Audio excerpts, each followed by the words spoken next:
Miss Lovely Dragonista. Yes. We're gonna need you to dust off the old notebook and tell us what happened last time. Yes, so we were headed through the desert when we ran into, well, we heard some thunder in the distance and then a big old storm. And then we found some bad guys that were coming through the sand and they kept bumping our sled. Poor Goldie. And then we pulled the sled over carefully, or as carefully as we could, and found that they were these weird lightning creatures. Corey set up a big old void, and we ended up getting them all three sent into the void of nothingness, basically. We all kind of collected some stuff, some scales and some extra things, and then I guess we didn't throw all into the void, but anyway, so we collected some for some of them. Then we started heading back towards the first and last outpost, where we stopped along the way, set up the quack house, and Corey and Zar were fighting about something, and so they didn't talk for a while, and then they decided to have a heart-to-heart, and it got really emotional. Then we saw 30 or so ghosts of Kozin's tribe wandering through the desert. And then when we went up, we set out into the desert again. We dropped off, or we came to the first and last outpost, and we dropped off Goldie. We said goodbye, sadly, to Narprax. And then we headed on to the inn. That's the last drop in. Corey heard about Artsy Tartsy, and so she ran off to make some sweets and such. Eladrian and Drag tried to convince everybody to go after the chocolate, but everybody decided that was a big no, even though chocolate's delicious. We started heading out to Vrento, and that's where we pick up today. Beautiful. Indeed. Well done. That is what happened last time. Great recap. Thank you. Totally forgot that wicked void that Corey made and engulfed these creatures. These poor creatures didn't know what hit them. One guy, Bowser, tossed into there by Drag. They literally don't know what hit them though. It was pure darkness. Said, we don't even know what hit them, to be honest. Truth. Oh my god. Too funny. Yeah, so you guys had set out from the first and last outpost. Eladrin, your clickety-clackety keyboard is picking up on your microphone. Oh, sorry. Got it. So you guys set out from the first and last outpost towards the west, back to Vrento. I believe that's the direction you all chose to go. If you look on the map there, which is currently up on the VTT. You guys took the western route, heading back kind of the way you came, essentially, from Vrento to Onagas. The dirt path that has been carved out by constant travel guides you forward, as the many farming fields line your right side and the start of the Rudiak Woods are on your left. The temperature continues to become much more comfortable as you leave the climate of the White Sand Sea. A gentle breeze washes over all of your faces as you forge on ahead. Might just do me a favor, roll a d20 for me. Ah, shit, already? And, okay. And while that's going on, what are you guys doing?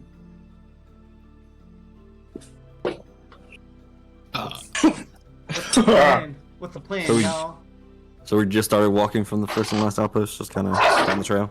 Yeah, I will say, like, you've kind of been out there for just a little bit as you're, you know, you kind of made a decent little bit of headway from the last. I got a nat 20, by the way. All right, Nice. perfect. It was perfect. Thank God. So what was the plan again? I know we've only been walking for like 2 minutes and we just talked about it, but wow. How? What do you mean, what is the plan? The plan, Eladrian, you know exactly what the plan is, No. Cory. Yes, don't even say it.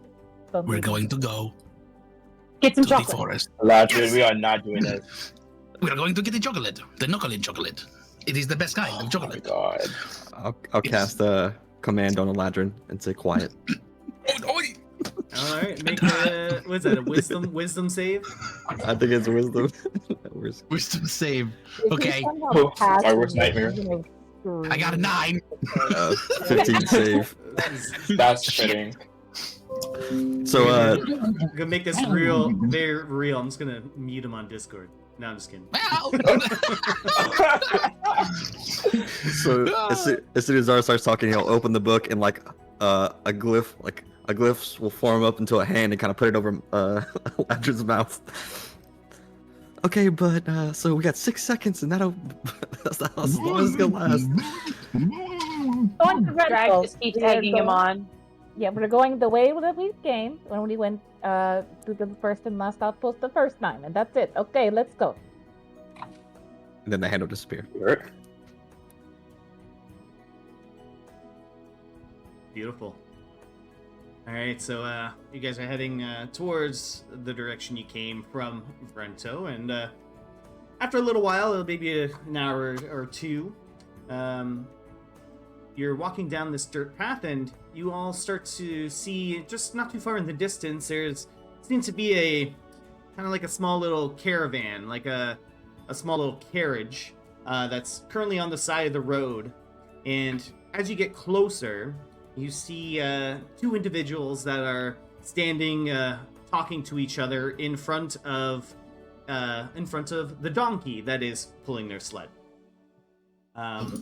And as you approach, you can see that the two individuals, one is a dwarf and the other is a half-elf, and they're kind of seem to be having a rather heated discussion.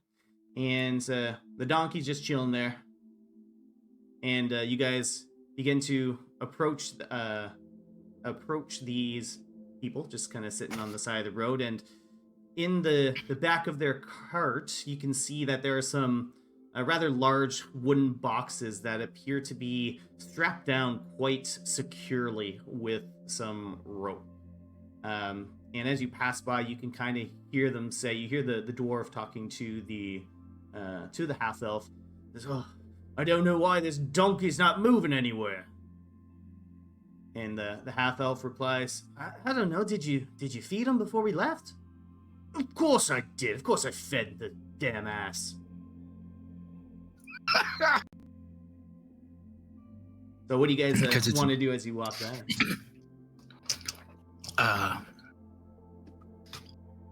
Do Do, you want to- do, you, do- do you need some help? I'll address the two people. I'm going to look at the guy that says he just fed his. We heard this conversation as we walked by. Yes. Yeah. All right. I'm going to look at the guy that says that he just fed the donkey. I'll be like, "You fed him, but you did not give him anything to drink, so he's obviously thirsty." And I'm going to take my mug of never-ending ale and just start pouring ale down the donkey's gullet. Be like, "Here you go, you little ass. I'm just going to pour you a drink here. Just, slop it up. Yep. Go lug that down. Yep. Good, All right, good. Yes. roll you're doing good. animal handling. Oh, this is going to work really well. All right, a 14. All right, so as you bring this mug, or I guess whatever it looks like, up to the donkey's face and try to get it to drink, it just shirks you away. Kind of moves its face away from the mug as you try to give it a drink. And the dwarf says, "You don't think we fed the beast along with its meal? Of course we did." You never know. It's worth a shot. "I don't know what's going on with this thing. As soon as, just a couple of, maybe like 10 minutes ago, he just decided to stop moving." He just decided to stop moving. Does he stop moving often? No, he's been pretty good all the way from Glassmont to where we are right now. Interesting. Well, Sir, yeah. Does, Yeah. you could do the thing. Do the thing you did to me. But like Okay. on yourself. Yeah. Oh, yes. I just need the Yeah, thing- yeah. So I know it's been 10 minutes, but if you give me 10 more minutes, we can figure it out. Okay? What? Wait, what are you planning on doing? And I'll sit down, kind of open the book, start like pulling some glyphs off slowly. You see the half elf and the dwarf kind of just like reach for their weapons. Like, what? Whoa! What the heck are you doing with that? Hey, calm down. It's it's magic. Oh yeah. Well, I could see that with all the magical glyphs flying in the air. But what are you doing specifically? Just put the weapons down. Yeah, no need to get hasty. He is an Oh, he does animal this all the expert. time.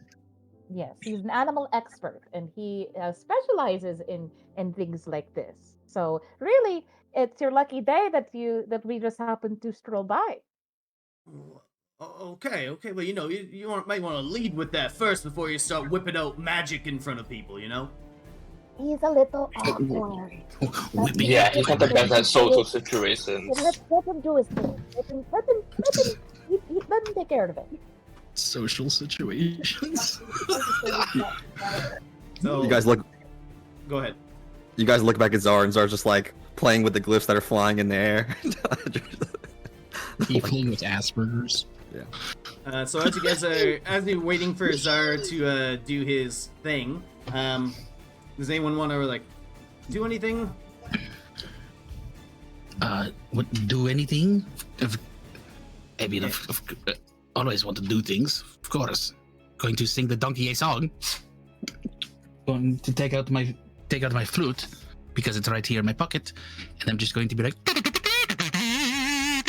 donkey for you, a song, and I'm going to keep going the song Roll for the donkey and make performance. it. Every time I will roll a performance check for you, and I will do a 18. How's that for a check? Hey, the donkey appreciates the song, but it still looks a little irritated by something. Maybe it has a thorn in its foot. Anyone else, kind of, does anyone else want to do anything? Midas, Kore, Drag. Midas would just be standing behind Zar, kind of like pointing at certain glyphs. Like, yeah, pick that one. No, not that one. No, the other one. I know That's what I'm it. doing. Like, stop passenger thing. Stop magic guiding me. I'm not passenger casting. Stop you are- backseat I'm magicking. assisting. Yeah, backseat casting. Yeah. Backseat casting. I'm assisting. Well, how about you Drag's just Get to the back of the flock. What are you doing? Let What are you Zar doing, do his thing. He's very knowledgeable on magic, so let him just leave him. I'm just saying. I can make it 9 minutes instead of 10. Or whatever. And Midas will back away. Yeah, right. Drag, what are you doing? she's just antagonizing Eladrian and laughing her head off about how he's being the ass talking to another ass. That is. What do you mean? This is my people. Some assception. Hey, I'm going to sing the song of my people here. Corey, do me a favor, roll perception for me. All of a sudden, I farted in the donkey. It's like, do you understand that? Speaking the language of ass. 11. So as you see, Zar and Midas kind of dealing with the casting, and Drag is kind of, antagonizing Eladrian there. You take a look at over these two guys. They're still a little bit cautious about these group of strangers that come up and started waving magic in front of them. But on the back of the cart there, the boxes that are strapped down very, very securely, you notice that they also have a kind of a big warning label painted on them. In common, there's literally says warning written on the boxes. Pardon me, but where you're heading with these packages? Yeah, so we're we just got contracted to head over to Onagas. Oh. Contracted. Yeah, well, they got the new trade routes established between Glassmont and Onagas, so yeah, we got hired to deliver these over there. Oh, I see. There are new trade routes? Yeah, it's a merchant, I assume. Yeah, we don't exactly know what's inside here per se, but the boss told us to deliver these over, and there we are. Can I roll insight? Yeah. Cool. Damn. Well, shit. Yeah, they seem to be, telling the truth. Yeah, she was gonna wait for Zar and just kind of keep an eye on the boxes and the guys. Yeah, no problem. So, after about 10 minutes pass, Zar, what are you doing? Yeah, so annoyingly, with Midas's assistance, I created like a donkey's head out of glyphs, and I'll take it and I'll put it on Kore and cast Speak with Animals on her. The ass. Okay, you know what? Fine. What? You talked to Goldie. You were so good with it. Oh, I appreciate it. I'll let you take charge for a change. Well, what am I gonna say to an animal? You could try hello. Yeah. That's way too hard. It's always a good start. Okay. All right. And yeah, Corey reluctantly is gonna walk over with the donkey head on her, and approach the donkey and say to it, well, what seems to be troubling you, my dear? Well, there's a lot of things troubling me. Like what? Would you like to talk about it? No way, this is the. Where's my tail? You got the reference, good. Oh, bother. I've got a rumbly in my tumbly. Well, I don't want to bother you fine folks. It's no bother at all. If there's anything we can do to help, we want to. I want to see you happy and prancing around. Well, a few minutes ago, I kind of stepped on a rock and it got stuck in my hoof. Oh, which one? It's the back one, and you see the donkey. Everyone else doesn't understand what Corey's conversation is, but you guys all see the donkey kind of kick up its back right hoof. Yeah, to everyone else, she's just like, oh! Yes. Yes.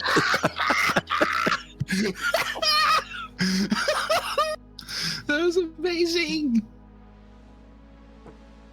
So she bends down, she kneels down to and like carefully, she's used to animals, and she doesn't want to do anything to like startle the donkey or like get kicked. So like she's very careful about it, and she says, "Okay, this is what I'm going to do for you, my friend.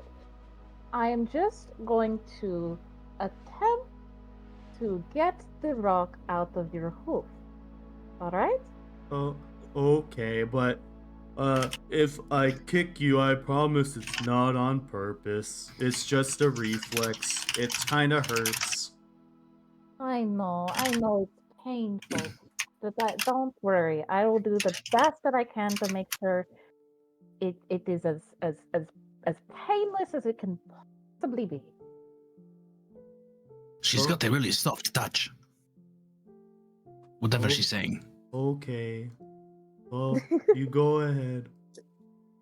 Thank you, my dear. And yeah, so she's gonna gently just try. I cast Mage Hand to try and dislodge this rock. All right.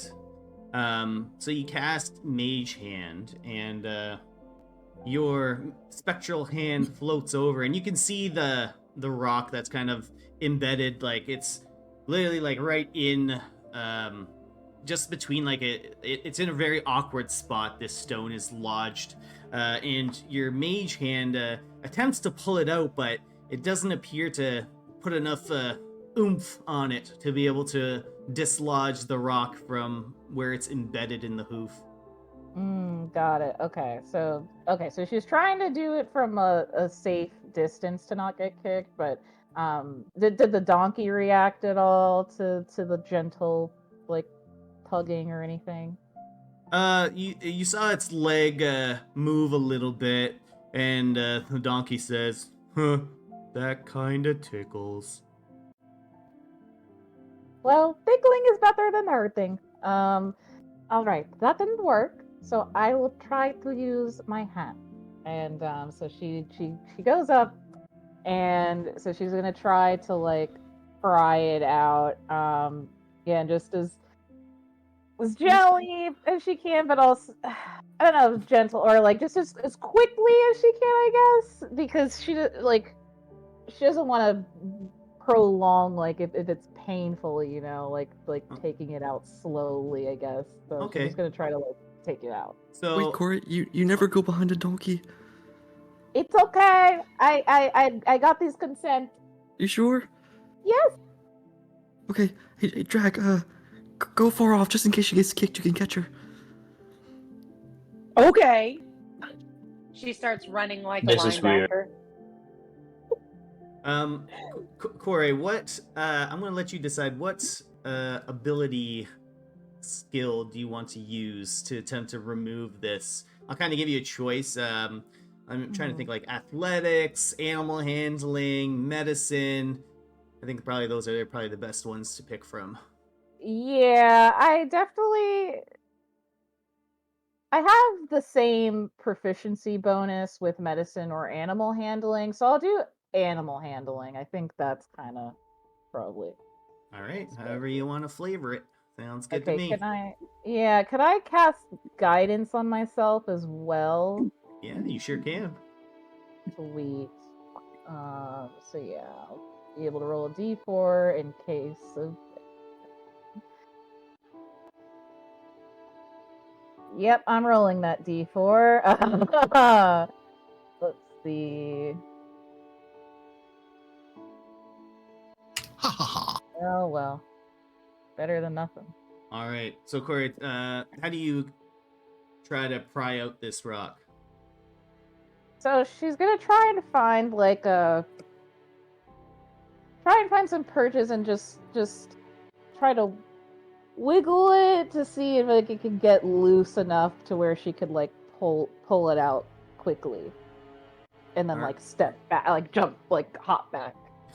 All right, so you go in and you find a way. You're able to get a good little grip on it, and you start tugging and tugging. It seems to be very like firmly stuck in there, and you do manage to start dislodging it.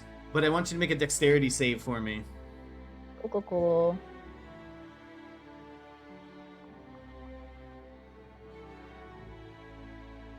That is a 10. Now, she has a thing for this. It's part of her racial trait. To where if I fail, I can use a reaction to roll a d4 and add it to the save. So I don't know if it'll help, but that is a thing. All right, let's have you roll that d4 then. Cool. Drag is also behind her. Yeah, so that's a 12. I got you. All right, so Corey, as you do pop the stone out of its foot, you hear the donkey yell out, "Ow!" and it bucks its foot back, and it does hit you kind of on the like, let's say like your right shoulder, and it kind of spins you around a little bit, and knocks you down to the floor, and you'll take 3 bludgeoning damage as this donkey bucks and kicks you. Kind of knocks you down on your butt, but just a couple points of damage as you've successfully been able to remove the stone from the donkey's foot, and the donkey will turn around towards you and say, "I'm sorry. I told you it was a reflex." It's okay. It happens to the best of us. And yeah, she'll just get up slowly and just kind of like nursing her shoulder and then like go and pat the donkey. And she says, "I don't blame you. It's reflex. It's all right. I know you didn't mean anything by it. I'll be okay." Are you good, Corey? It kind of says, "I look like I hurt." Just a little bit, but I'm okay. The donkey's okay. He had a little rock in his foot. And You know now what they call that kind of a donkey, right? An ass. What? Oh, They call it a bucking donkey. A bucking ass. Wow. It does Well- feel a lot better, though. Good. And she's gonna pet the donkey. She's gonna say, "Do you like carrots?" I love carrots. Perfect. And she's gonna reach into her bag where she keeps her vegetables, and she's gonna give him a nice big carrot for being a brave boy. And you see the donkey do the like that, the gums like recede, and it gives you that like horsey like smile that they can do as it chomps into the carrot that you give it. Oh, you're so cute. And yeah, she's gonna, once he's done eating the carrot, she'll give him another pat, and then walk over to the 2 gentlemen and say, "All right, problem's taken care of." Whoa, that was amazing. I didn't even know that he had a rock stuck in his hoof. Thank you very much. Quite impressive the way you were speaking donkey to this donkey. Well, yes, I am also an animal expert, along with my companions are here. Don't forget me. Yes, I grew up in the forest, and I just did a lot of speaking with animals and learning how they work and what just you get a deep understanding of nature when you grow up so deep in the forest. So. Well then, it was quite good luck that you guys ran into us then, because we're not the animal handling experts that you guys are. Yes. Now, And you were afraid of me. Well, I mean, just don't go whipping out magic spells before you tell someone what you're doing, that's all, Just kind of a safety thing. Well, just don't be scared next time. Do I look scary? I As mean, he kind shows of. his pointy ass teeth. Maybe a little bit of self-awareness here would be good. I mean, Just a little bit. our boss has really emphasized that we should be careful with the supplies that we're carrying, So you can't be too careful, What, Of course not. What exactly are you carrying? Tell you the truth, I have no idea. All we know is we picked them up at the Deft Hammer in Glasmont, and they told us to deliver them to Onagas. You picked him up where? You say the dead hammer? The Deft. Deft. Yes, Deft Hammer. Oh, the deft one. Is it why? I didn't think a hammer could hear anyway. No, Deft, like a D-E-F-T. Deaf, right? I think deaf, like you cannot hear. I got it. Yes, okay. I'm thinking you're the deaf Ignore one. him. What? He is. I can hear you just fine. I don't understand why you have to have a hammer that cannot hear. That does not make any sense. So you guys are from Glass Mountain originally? Yeah, yep, we both live there. How is it? Well, it's fantastic. Especially if you're Really? looking to make a name for yourself there. How so? Yeah. Oh, you know, they're always rewarding people with great ambition over there. Kind of the cream rises to the top, as they like to say. Huh. So like, what's one person or one group that rose to the top? What did they do? Like, regale us of a story of your city. Regale us. Well, Well, I guess we'll take the Deft Hammer for instance. You know, they're quite good at making various types of weaponry, some magical, some ordinary, but you know, they definitely cornered the market in Glassmont, and you know, I think we'll probably.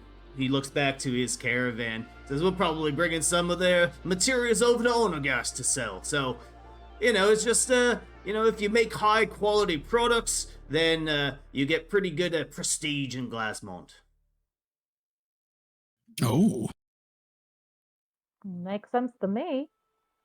And you know, it's not just limited to you know, the let's just say the like the building of materials and things like that, but you know, if you're like a very talented artist or something like that, you know, you're held in high esteem in Glassmont. All right.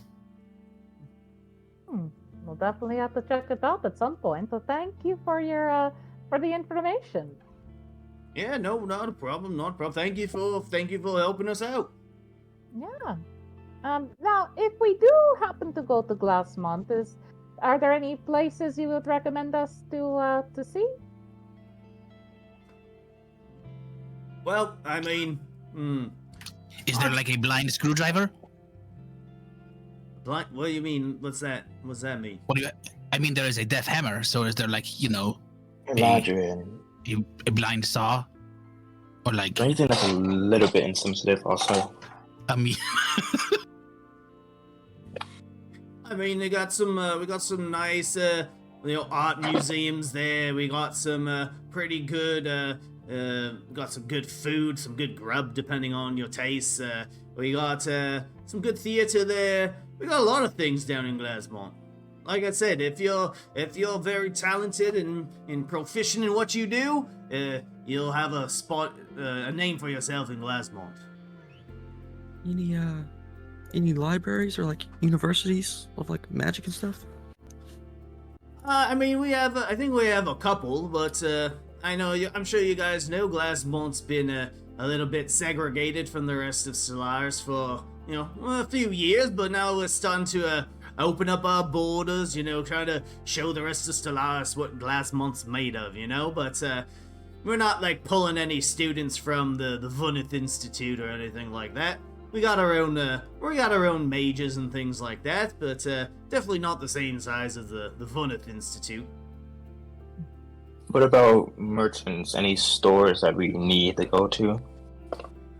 Well, you know, there was this new guy that came into town, and he's been like designing up a storm. Like fashion has been just flying out of this guy, and he's really making a name for himself in Glassmont. I can tell you that. What's his name? What was his name? Dolt, do you have an idea? And the half-elf guy turns over and he says, I believe his name was Balfind or something like that. Manus's eye would like twitch a little at the Wait. sound of that name. Don't you know about Fine? Mm-hmm. Yeah, that Balfind guy, he's been designing so many cool things. His styles are all the rage in Glassmont right now. I'm sure they're fine. Corey like glances over at Midas and like she can tell the topic's making him uncomfortable. So she goes, well, we better get on our way. We have our own business to attend to, more animals to help, and so nice seeing you. Bye. All right, thank you very much. Don't rein up the donkey and let's go.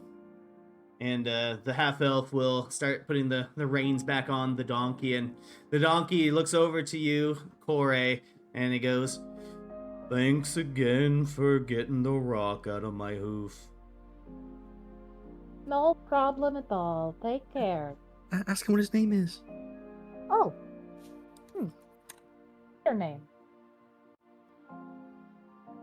Well, I don't really have a name, but these two have been calling me Shit Stain all the time, so maybe that's...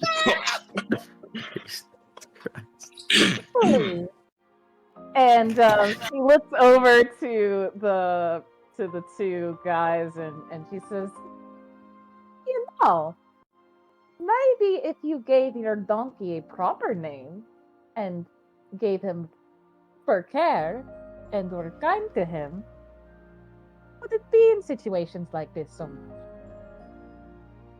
I guess we'll, be sure to inspect his hooves going forward.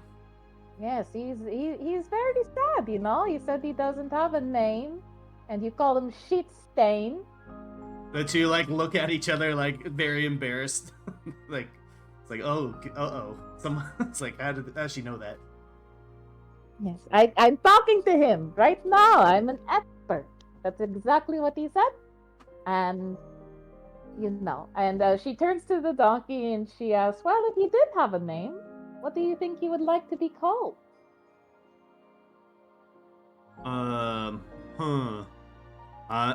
don't know. What do you think I should be called? Call you Happy. Happy. I think that suits me perfectly. It does. And she turns back to the other two and she pets Happy and she goes, "He says that he wants to be called Happy from now on." The two guys just look back at each other. Oh, okay. I guess we'll call him Happy from now on. And the dwarf kind of pats Happy on the rump, and he says, "Oh, okay, Happy, you ready to get going then?" And the donkey gives out a neigh to them, and he looks over to you, Kore, and he says, "Thanks for giving me a name." Take care on your journeys. Be safe. Back to the endless walking. No. It's everyone else. He's just like, "Yaw, yaw." Poor guy. And then the spell wears off. And Happy starts pulling the carriage, basically the way you guys were coming. So they head off, and you guys walk over in the other direction. Those guys were really weak. What if we had been like thieves or something? We could have easily taken that shit. No, I'm not saying we were gonna steal it. I'm just saying, what if thieves come along and all of a sudden, their shit's gone? No, that's not our problem. Exactly. Totally not our problem. And hey, Happy, his hooves, man. God damn. I'm sure if any bandits came, he'd fucking kick their ass. I was starting to think you enjoyed talking to that donkey a little bit more than you like it talking to us. Well, talking to some of us. Well, maybe if you were a little sweeter. I wasn't talking about me. Enjoyed your conversation. I wasn't referring to me. Oh? Maybe I can cast the donkey speech on you again. You could talk to Midas. Because he's an ass. But Donkey speech? That's not funny, Zara. Oh, I love you, Zara. It's kind of funny. Great. It's not funny. It's a little bit funny. Not funny? I speak multiple languages. I speak 4 languages. Not any one of them is ass. So. Well, I think you could have easily spoken with that donkey, easily. But you left it to me. I have to do all the hard work. Ugh. Uh-huh. Yeah, she If it just wasn't walks for me, ahead you of know him. what? Whatever. All Hey, right, Jack, so can I go get ahead. a piggyback ride? Sorry, last thing. No, go ahead. Go ahead. Hey, Jack, can I get a piggyback ride? Absolutely. I think it's a dragon back ride. Yeah, that. And I'll just kind of pick my hands up like a little kid. Like Groku. Please. She like picks him up and just like pulls him on her back like a sack of potatoes. Oh, much better. Oh, like a sack of potatoes is so descriptive. So Imagine just like my sorry, your feet like dangling in front of her, and you're like just bouncing up and down on her shoulder, basically. yeah, pretty much. And I just got the book open, just kind of looking in it. It's funny. Mothers just look up like, what the fuck?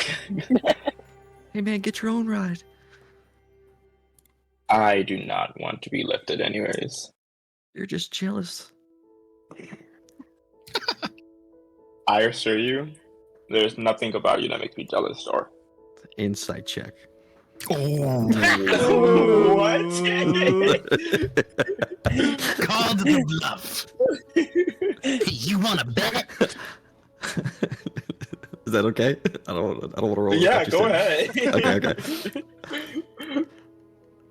We're about to find out the real truth. 19. Are you jealous of Zara in any way?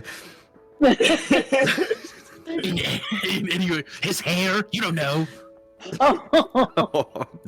maybe a tiny bit. Who knows? He'll kind of just smirk to himself and keep that one for a rainy day. Oh God. That's amazing. Might as well to Phil. Oh God. So as you guys continue down the path, a few hours pass, and you're all passing by a couple of nearby farms along the road, and some of them have one or two farmhouses backing onto the large fields.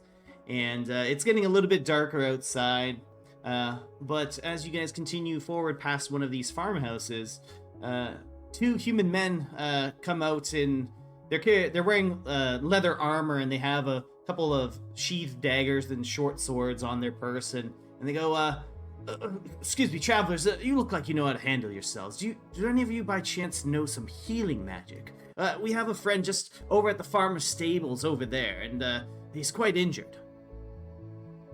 Insight check. Sure, Oh. go ahead. And I'm asking guidance myself for this All right. shit. I'll trust that. What are you doing? Can Midas also make an insight check? There's someone hurt. Yeah, do you want to? They are probably bleeding out right now on a pile of hay. We gotta go. Well, damn. We must go. We are not Yeah, gullible yeah. at all. We must go help them. Oh yeah, roll guidance score. Oh, look at that. Well, There's 2 ones of your guidance as well. So, Corey, you do see like a look of concern in their eyes, and there's no motion to like any of their weaponry. They're kind of like some of them, or one of the guys even like has like hands clasped together in almost like a hopeful kind of a hand position, like please come help us out. I take his hand and I walk with him. All right, awesome. I will take your hand into my hand. All right, so you take his hand and you start Gingerly. walking. You start walking over to the stables that they pointed out to, and as you approach the stables, you see standing at the landing of the farmhouse is an older man with thick gray beard, wearing a straw weaved hat, and he's got some plain clothes on. He's leaning up against the door frame with his arms crossed, and he nods to you all as you kind of pass onto his property. You can also see Hello? there's a young woman tending to some of the sheeps and cows in the back of the farm as well. Hello. He just gives you a solemn nod and kind of goes back to his farmer business. And so as you go with these guys, you see there is an injured person that's in the stables currently, and he looks like he's got some pretty deep cuts on himself. What Oh. happened? What happened? You are bleeding. So one of the two guys says, well, Jared here. All of us here we took a job with the Vrento militia to help deal with some of these monster sightings that have been happening around here. So the old farmer out here, he put out a request to the militia, and looking to make a little bit of coin, we came out here to hopefully take care of whatever the issue was. Sure. And last night we saw something out in the fields over there, and we went to investigate, but we heard Jared screaming, and then as soon as we went over to go see what was going on, we saw him in this state, and we dragged him out of the field and brought him to these stables. Oh no, Jared. Wait, so you don't know what did this? No, we didn't get an eye on what happened, and Jared's been unconscious ever since. I mean, if you want to ask, you could ask the farmer. He's the one who put out the request. I'm sure he could give you a little bit more detail. But please, any of you know any way to help our friend? Well, I know a little of healing magic. Well, I mean, I guess I can help. Doing us a great service if you do, sir. Okay. Midas is gonna go over to the guy that got wrecked and kneel down. He'll scurry through his bag before pulling out one of his cure rune fabrics and kind of just wrap it around the runes, casting cure runes. All right. Before he does that, can I kind of get down next to him and look at the wounds? Because I know we've seen whatever the creatures attacked us in, Valakin and stuff like that. They kind of look like that. They do. Roll in history or investigation. Oh, you get to pick, eh? Do investigation. Really good at that. 11. Can Midas do a medicine check as he wraps this up to see if he knows how bad it is? Yeah, sure. You go ahead. Zara, looking at the wounds as Midas is kind of preparing the bandages and things like that. You look at the marks, the injuries on this person, and they appear to be scratch marks, similar to maybe what you've seen before in the past, but a little bit different. And Midas, what are you kind of looking for? Just trying to see if he can see how deep these cuts are, or if there's any worse damage. Because a scratch from one thing is not gonna be the same from a scratch from another creature. You know what I mean? Yeah, for sure. So you take a look at the wound itself as you place the bandages on it, and you notice that there are some pretty deep gouges in this gentleman's body. But you also notice kind of along the edges of the wound, it appears to almost be some cauterization. What the fuck? Oh. Cauterization. That's different. It kind of looks like something Maybe swiped at it and seared it at the same time. After Midas is done wrapping it up and casting cure runes, he's gonna look up to Zar. Maybe we should talk to the farmer. Make sure we have a better idea of what did this. What'd you see? This it's not like a regular bear attack. That's for sure. It's not a regular bear? No, no way this is a bear or bobcat or any other feline. I don't know. Nothing with claws can cauterize the rune. Nothing I saw before, at least. Oh, deer. Yeah. It's not a deer either. Sorry. No. You got me. I saw an opportunity. I'm sorry. Took a moment. Let's They must be rubbing off on you. Please don't rub on me. That's for later.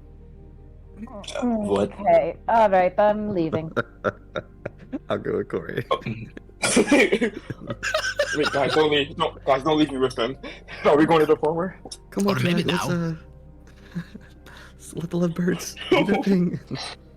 No. Yeah, my Ladrian ship sailing. Midas could like scurry back up, kind of like wipe the dust off as he like follows quickly behind them. So as your cure wounds went off as well, Midas, and you see some of the wounds do heal a little bit. The gentleman that's unconscious does settle a little bit into a deeper sleep, and as you all head over to the farmer, you see the two guys with a look of instant relief on their faces. It seems like their friend is out of mortal danger. Would you say his friend is taking a short rest? No. So that was a crit no. Oh my god. Hey, it was worth a shot. I mean, he's laying there, right? He's resting. I don't know. He's in stable condition. So you guys, Deal with it, boys. No devils. he was on the he was making those death saves. So you guys head over to the farmer. Is that what you guys are doing? Mm-hmm. Mm-hmm. Yeah, the farmer. All right. So you guys walk on over to the farmer, and he sees you guys approaching. Old MacDonald, hello. Ladrian. What? You see this guy just take a huge snort and hock a loogie. What you want? Ooh. That was impressive. Do you have like a sinus infection? Nope, just always like that. Oh, that has to be kind of inconvenient at times. No, not really. Okay, so you have a beautiful farm here. No, I think it'd be nice if those jackaninnies over there could actually help defend it. Oh yes, the jackaninnies, they are not worth their salt. Yeah, Is that their- seems like it. Is that their name, Jack and Innies? I don't know. They Who came, would they name answered, their kid that? they answered my request, and well, they didn't do nothing about it. They just came out injured. They just came out here like, and they were broken already, eh? So what was your request that you asked them to do? The farmer once again takes a huge snort and hawks another loogie. He says, "Well, the last couple of nights, my cows have been going missing. But the strange thing is, they're not so much missing as in they get absolutely slaughtered out in my fields over there. And you know, we've dealt with the occasional wolf or something like that try to drags away the cows, but the thing about it is that whatever's doing it is just killing the cows outright and just leaving them there. It's not like eating it or anything. It's not taking any meat or like, you know, they're like milk glands or anything weird. Just No. killing the cows and leaving them in the field. Just slashing at their throats and just leaving them to die. Well, that is very rude. Is this an every night thing? Well, it's been happening the last couple of nights. That's why I sent out to the militia to help find something out. You know, those Vrento guards ain't gonna do shit about it. Yeah, nor are the calendar boys. Yeah, whoever they are, probably not. Well, here, how about you hire us, and we'll take care of the problem. She's got a good idea there, Mr. McDonald. Well, you guys think you can handle whatever's going on over there? Lee. Sir, we are the Mighty Ducks. We are the champions of the feast and famine. From the sand across the desert seas, we have been heard all over the lands of Stellaris as the champions. A little thief in the night for the cow's life cannot hurt us. You guys are the Mighty Ducks I heard about? See, you hear that, Midas? We are being heard of. We are famous. The Mighty Ducks was a good name after all. Now you cannot deny it. Those do not. Okay. Well, I mean, the name's kind of dumb, but I can't deny your deeds that you guys have accomplished. Yeah, we're not helping this guy. Let's You go. are asking for our help, and you are insulting our name, sir. Yeah, what's up with that? This is also quite rude. Just like the thing Apologize. out in the what if it is you Guys. out in the field at night? Adrian, You know, Guys, you're right. Name aside. That was It's- mighty unkind of me. It was mighty unkind of me. I apologize. You guys offered me help, and I get all mad at you. I'm sorry. It's just been a rough couple of days. You know, losing on my cattle, and it's been a rough year. I lost my wife not too long ago too, and I just been repressed all my anger, and I just took it out on you. I'm sorry. wow. Did you lose your wife to this mysterious thing in the night? Did he just This trauma dump on happened us? well before that, Adrian. It's a valid question. Isn't I'm- once again we're teetering on that line of insensitivity, Eladrin. You keep saying this word. No, it was all right. I was rude. She passed away from illness about a year ago. I'm terribly sorry to hear about that. Yes, but we can definitely take care of the problem. But we will require lodgings of some sort. And if that is all right with you, because we'll have to, stake out and keep an eye out on this thing, and well. Dog, for sure. You guys can, totally come hang out at the farmhouse. And while you're here, you might want to go talk to my daughter Lila. She might have, she told me something. But I don't quite believe her about the whatever's attacking the cows out there. But maybe you want to go talk to her a little bit. She's over there tending to the cows and the sheep. Quick question. Okay. Where are the cows? The dead cows. Well, we had to That's drag a lot them out. weirder coming out of my mouth. Yeah, well, we had to drag him out of the fields, and that wasn't easy. No, not at all. That's hard. Yeah. And, Did you notice anything weird about their runes? I mean, they got slashed up pretty good. I mean, I ain't no doctor. I don't know no wound specialist or nothing like that. But they got slashed pretty good. And they got them right in the neck. Some got right in the side. And one thing that was weird, it looked like it was like charred. Charred? Like you cooked something for Barbecue? too long. Cauterized? Cooked something for too long. Like a piece of blackened fish? Yeah, that blackened fish, yeah, or blackened meat. Yes. Exactly. Or blackened meat? Yes, okay. Yes. Like you leave Yes. something on the fire for too long. I guess all yeah. dark and crispy. Yes, Corey would never do that. She is a gourmand, or about to be. So she would never burn a piece of meat.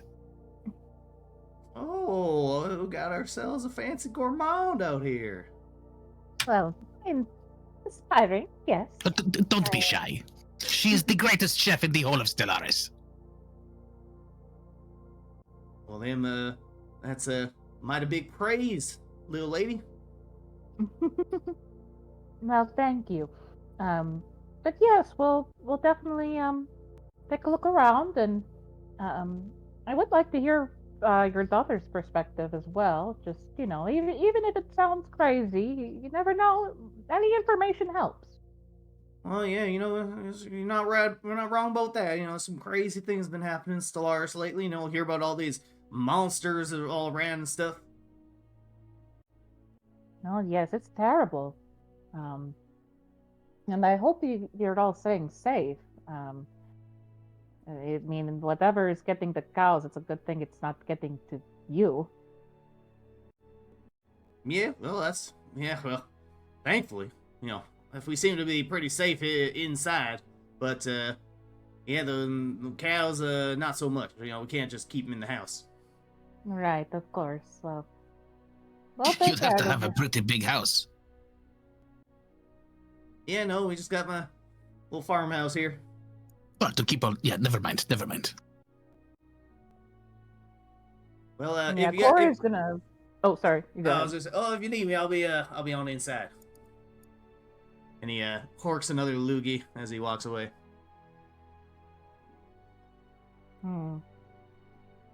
I'm getting the feeling that whatever is killing these cows is doing it for sport. It's not for sustenance or anything. It's just Also, whatever attacked the cows also attacked that guy. The runes sound very similar. Yes, the blackened flesh, the charred wound, like it has been caramelized. It doesn't. I'm not sure. I'm not sure the target is cows necessarily. Maybe it's just anything living that just happens to be out at night. Did we ask him if there was any blood left over? Maybe it is like, drinking the blood of the animal.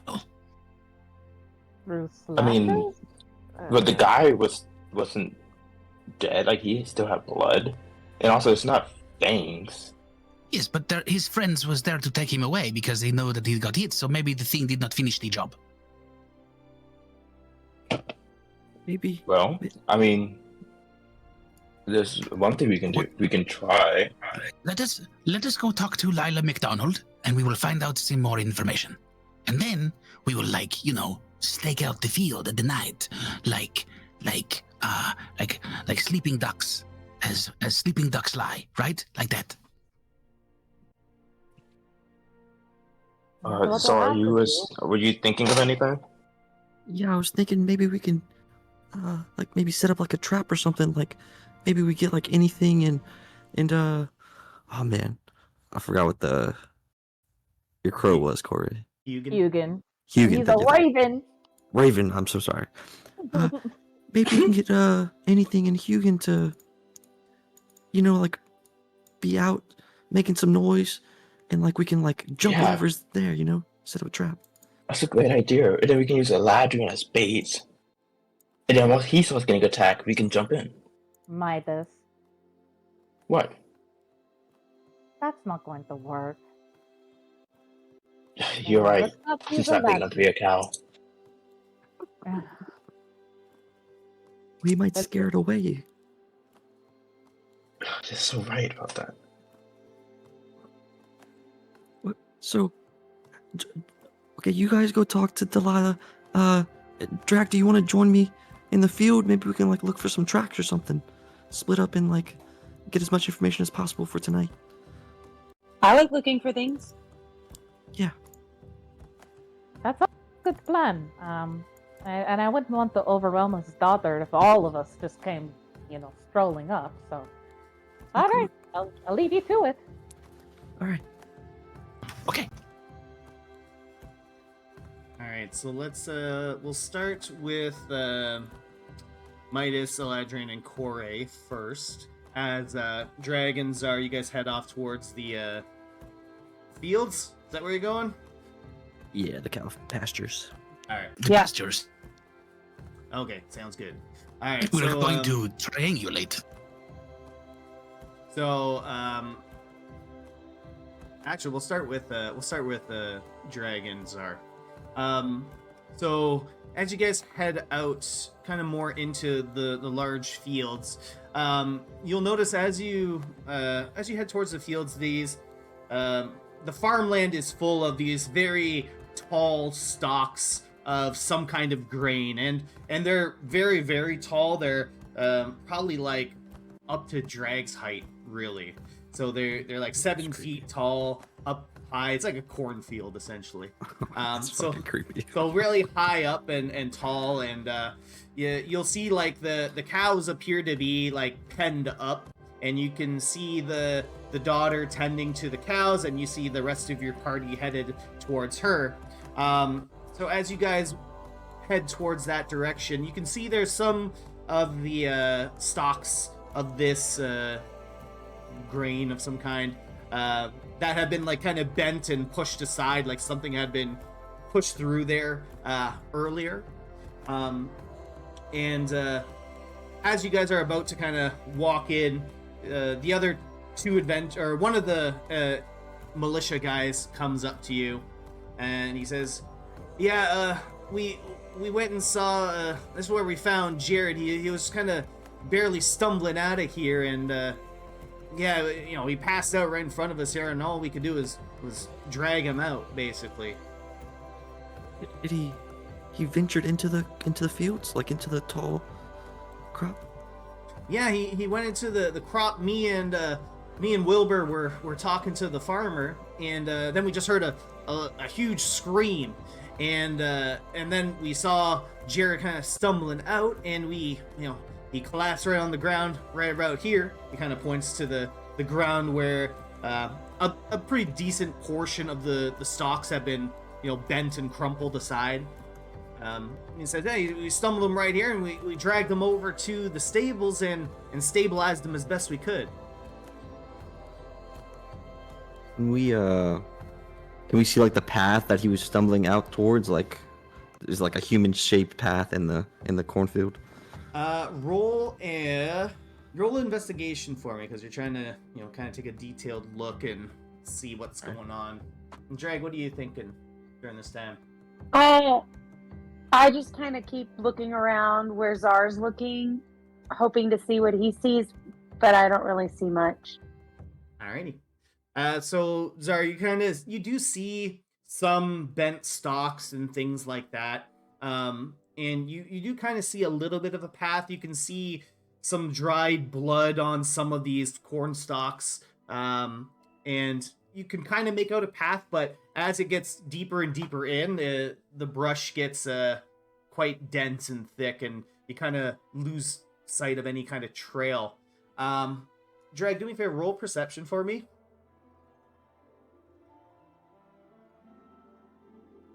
Absolutely. All right. Nice, Drag.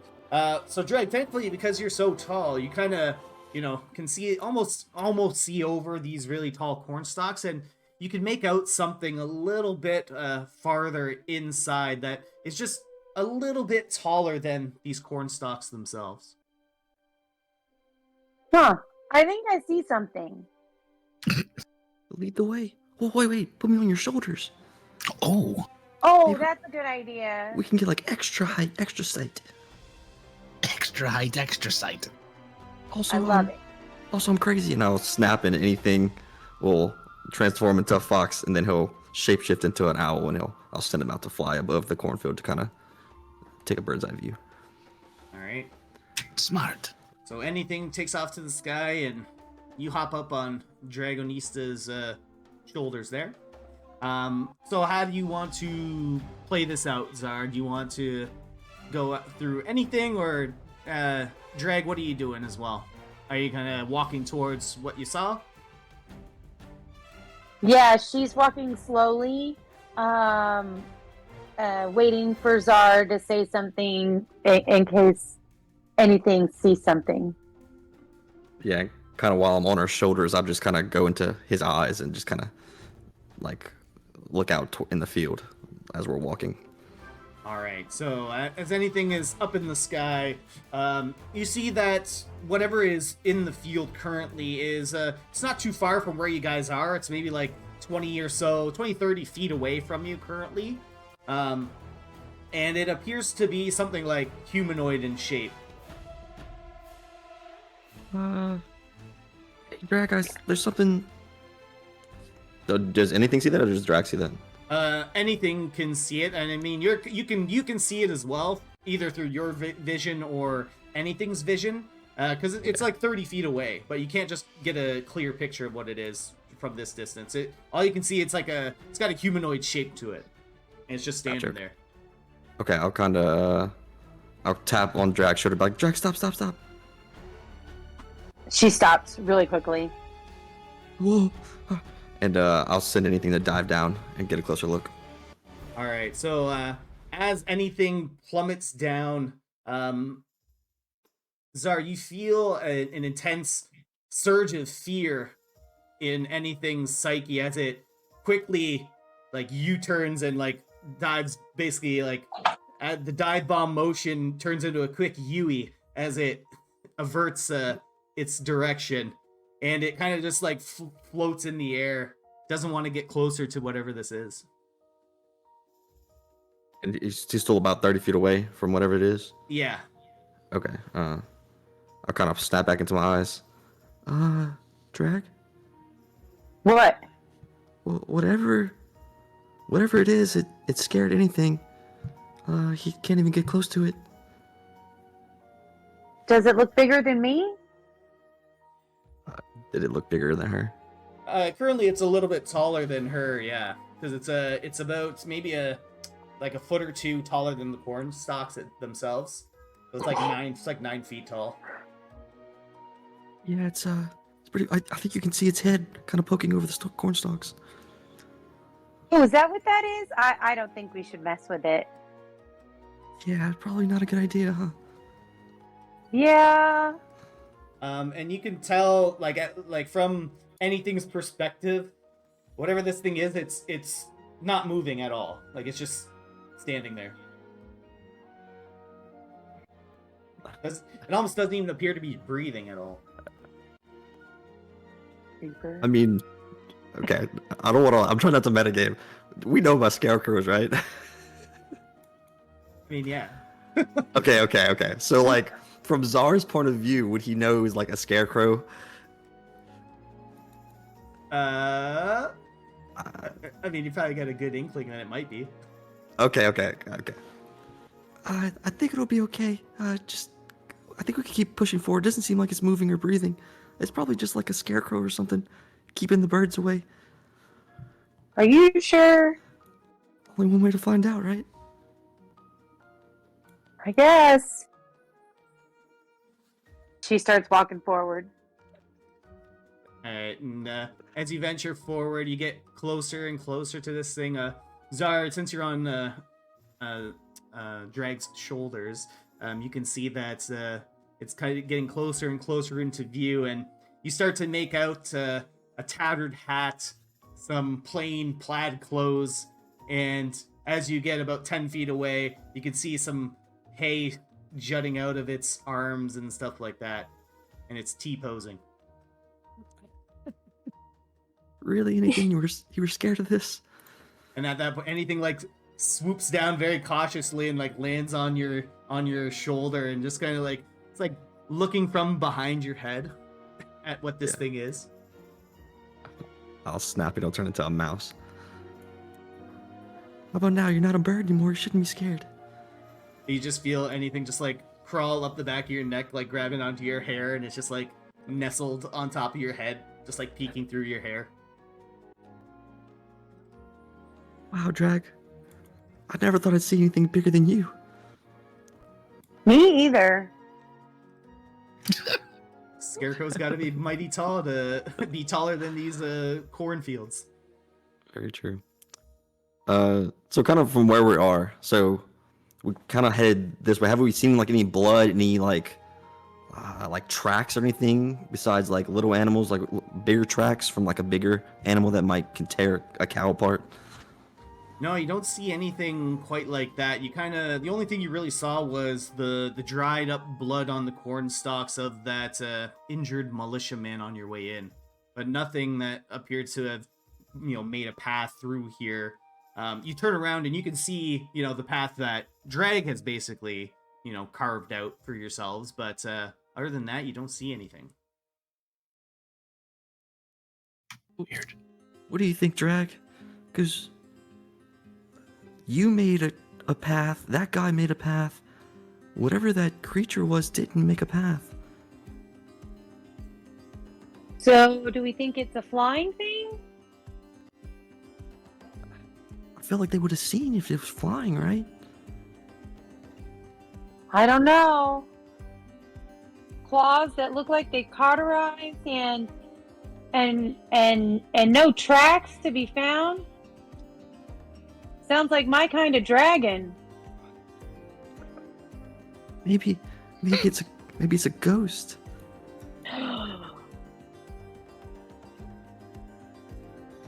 How do we fight a ghost? That's a great question. I don't know. I thought you'd know. I don't know. Aren't they like afraid of like sparkles and stuff? Oh, I've got lots of sparkles. We've got that. So yeah, I think you'll kick its ass if we're fighting a ghost. I think I have to hit it first, though, right? Yeah. Yeah. Like the glitter has to stick to something. Well, isn't your trident like covered in glitter? I don't think so. Well, maybe we'll work on that tonight. We'll cover it in glitter. That way we know it'll hit. Because you know that's their weakness. Glitter. I love this plan. Are we gonna head back and tell the others we've got to cover ghosts with glitter? Yes, we'll tell them everything we just learned. That sounds perfect. All right. So as you guys head back, you start to notice that a little bit of time has passed, and it's starting to get a little bit darker outside as you guys head back out of the fields. Now, as that was happening, the rest of you guys are headed towards the farmer's daughter, and you see her tending to some of the sheep, feeding some of the cows there, and you can also see that she's trying her best to make sure that the little pen that they're all fenced inside is securely locked.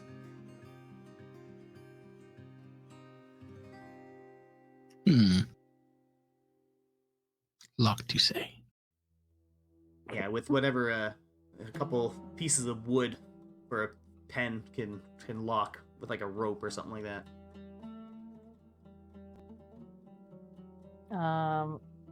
So Corey's gonna probably be the first to say, like, hello?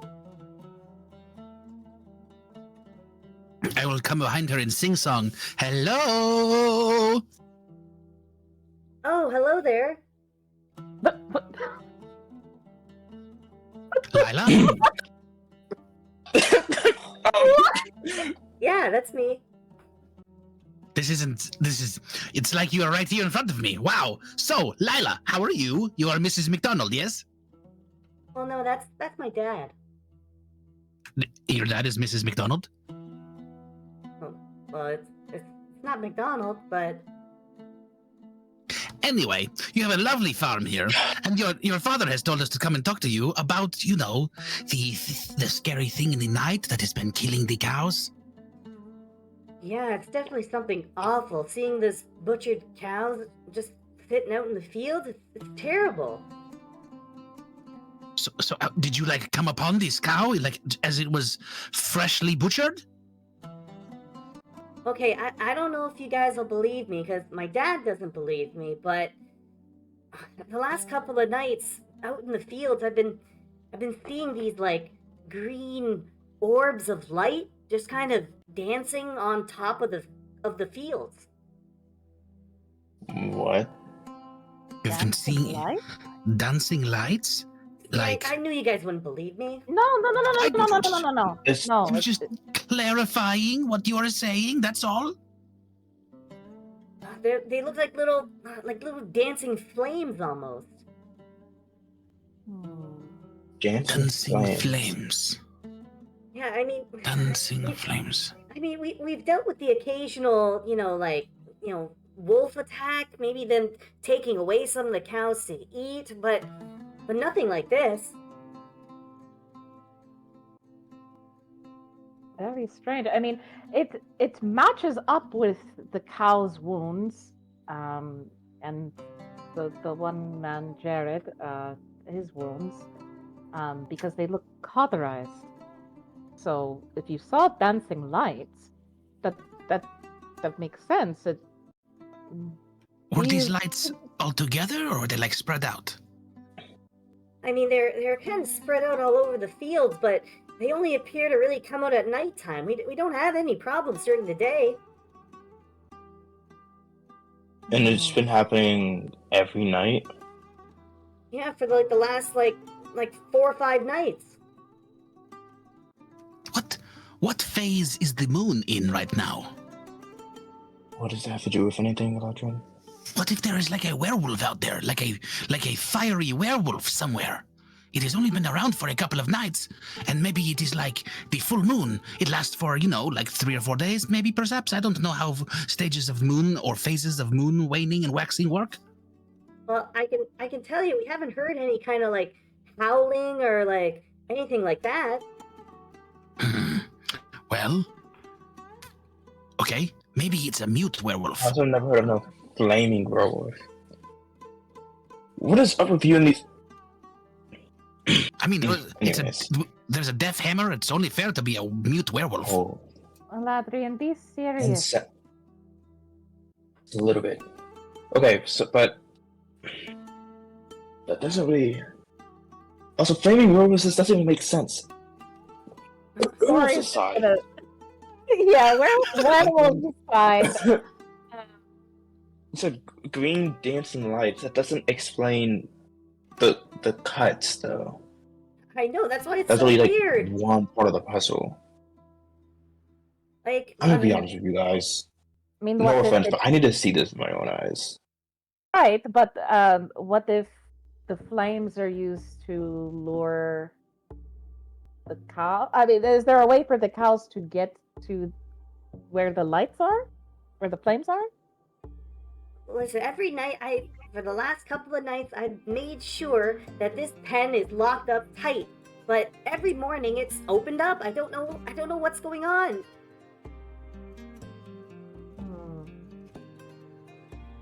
The pen? Yeah, And she'll look over and kind of like, tap the pen where she's, tied it up pretty securely. You can see that it's a pretty solidly fastened knot where she has mended the fence and, tied it up nice and tight. These flames, how long have you observed them? Like, I'm not talking about over the course of the few days, but just, have you seen them and just watched them until they went away? I know that would mean probably staying up all night, but I just want to know how long they've been around, like they stay before they leave. well, I mean, they do stay there for quite a little bit of time. Maybe, like, definitely, if I had to put a number to it, like under an hour at the very least. But by that time, they've already slaughtered the cows and just left them out in the field. Wait, so did the flames appear before or after the cows were killed? I mean, all I know is I see these flames, and then I come out the next day, and there's a slaughtered cow in the field. This is not going anywhere, guys. Maybe, perhaps you have a question you would like to ask her then? Maybe you can point us in the right direction? Well, I'm thinking a lot, right? I'm trying to piece it all together, but it's just not happening. Well, my dad really just put out that request to the militia because, he's worried that it's going to be me that gets attacked next. Oh, yes, we cannot have that. Well, you're not outside at night, right? I know, but my dad's a little bit overprotective since my mom passed away. My condolences for your mother. Thank you. Maybe, me and my crew, we can stay up for the night and just be on like the lookout for y'all. See if we can report something. I don't know what else we can really do, guys. What if we dressed up like a cow and we stood in the middle of the field? Oh my god. That could be a really good idea. We could maybe lure it to us. Do you have one of the old cows that is already... Can we take the skin of the cow in order to make like a leather skin, like a cow skin, a hide, and we can like crawl inside of it. And we can pretend we are a cow. I will stand there and I will go, moo. Lila is, you see a look of kind of horror and disgust come about her face. You are discussing some Hannibal Lecter type shit. This is Tusk. Some Ed Gein type shit, bro. Like, Eladrin, I feel Maybe- disrespected as a tailor having to listen to you describe that. I'm gonna need to take that back very quickly. Oh, are you going to create us like a cow blanket so that we can look like a cow in the field? I'm not having Are my you going tools to, like- anywhere near these dead cows. Are you going to like crochet us a quilt? No. Adrian, All that's my not works are necessary. vegan. What we could, but how else were we going to disguise ourselves like a cow? It clearly doesn't attack just cows. It attacked the person. Oh, you forget. Oh my God. You know what, Eladrin? How about this? You just go out there, make cow noises. You can even use the instrument, make cow noises with the instrument, Okay. and then Okay. yeah, Alright, that's it. I will take. Okay. And I will hopefully it take. doesn't attack you. Yeah. So I will take my flute, and I will go into the center of the field, and I will stand there, and I will play a low note, and I will go like that, right? And it's like, that's like a cow. That's like a That's actually cow. not bad. That's like a cow. That's No, like a cow no, sound, no. right? That was a pretty good cow. Like that, and I will do this, and I will be calling the demon of the night flames, and I will call that to me, and it will think that I'm a cow. Okay, I like this plan. I mean, I'm actually like, Corey. Before you even give me that look, I think this plan could work. If we all stay on guard to help Eladrin, and also I might have something that you can use just in case all falls Okay. down and all fails. That way you won't get hurt in the process. But I do think we should use you as like bait. Of course, I am the only logical conclusion to use as bait. I mean, I taste great. Sure, Not Eladrin. me. Not me. No way. No. Absolutely not. No. Yeah, we Correct. already said that I would do it. Like, Oh wait, did I Look. mishear? Did you say Eladrin is the bait? Yes. yes. Oh, I'm so sorry. I thought you said me. I'm Can so you- sorry. Can you move like a cow? I am the we best will mover take here. Eladrin. Yeah, retconning that. Fine. I will personally make sure that Eladrin is fine. I feel very safe in your hands, Midas. Look, as You long as should. I'm not the bait, that's Hold you me. do your thing. Perfect. I like the fun of this. But Alright. it looks like your friends are coming back. As Drag and Okay. Zar are approaching you guys. Oh yeah. And Alright, Zar's let's tell them the plan. Zar's still on Drag's shoulders. The plan. All right, guys. Here is the plan. So, you ready for this? It is a Go, great. Drag. Sorry. We are going to. Hey guys, how's it I- going? So far, so good. We have come up with a plan of what to do in the night in order to try to trap the flaming night cow killing demon. What? Yes, that is what it is. We obviously all of the clues point to a flaming cow killing demon in the night. So what we are What going to clues? do We did not. is I am What? going to take this special blanket from Midas, and I will look like a cow because it is white with black spots or black with white spots. I don't know. And then I'm going to wear it into the field, into the middle, as the night comes, and it will get dark, and then perhaps the flames. But I will moo like a cow. I will take my flute and do the mooing and be like that, like the moo of a cow, right? And then I will tempt the flaming cow killing demon of the night to come slice my cow flesh. But it will not, because the ducks will be there to counterattack. What green flames? What are you guys talking about? This is the plan. Okay? Eladrin, you missed the part. So we talked Oh, I to missed the part. the farmer's daughter, and apparently green flame lights kind of appear all over the field. The farmer, he doesn't believe his daughter, but do I believe it?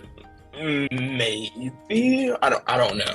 But we are gonna find out ourselves by Well, sacrificing Eladrin. I mean, using Eladrin as bait. Now Corey's As giving him the bait. look. Sounds more and more like a When- ghost to me. see, I told you it was a ghost. Yeah, It's a one person ghost believes demon? and If another it was a person ghost, you doesn't. wouldn't be believing It's a ghost for sure. Well, look at Ye- we walked in, okay?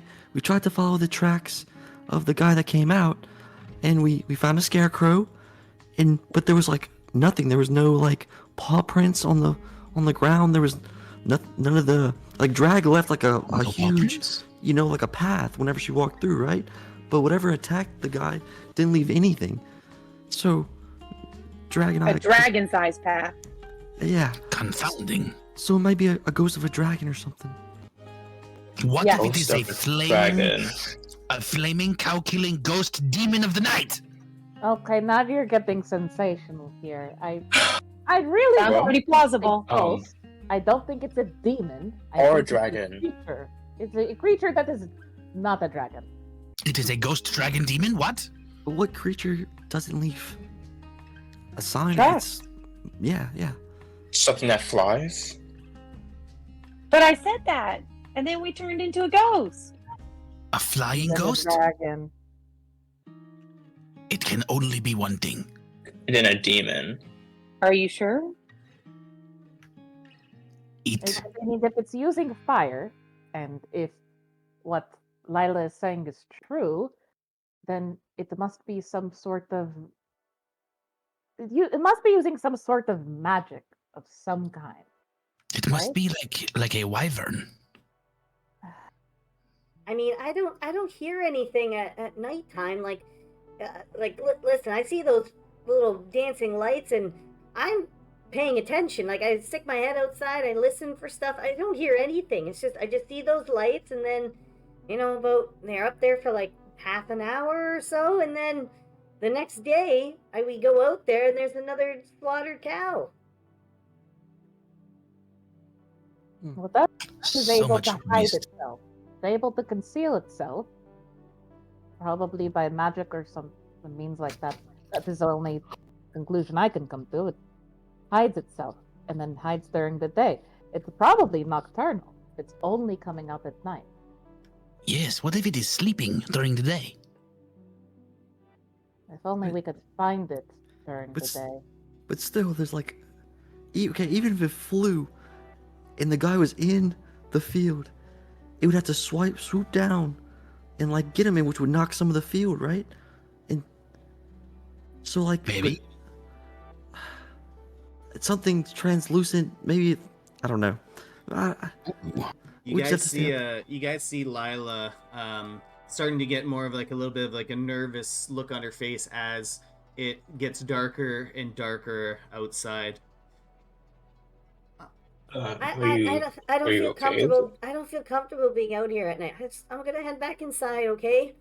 You guys figure out what you're gonna do. Yeah. I'm just gonna head You back do inside that. with my dad. Okay.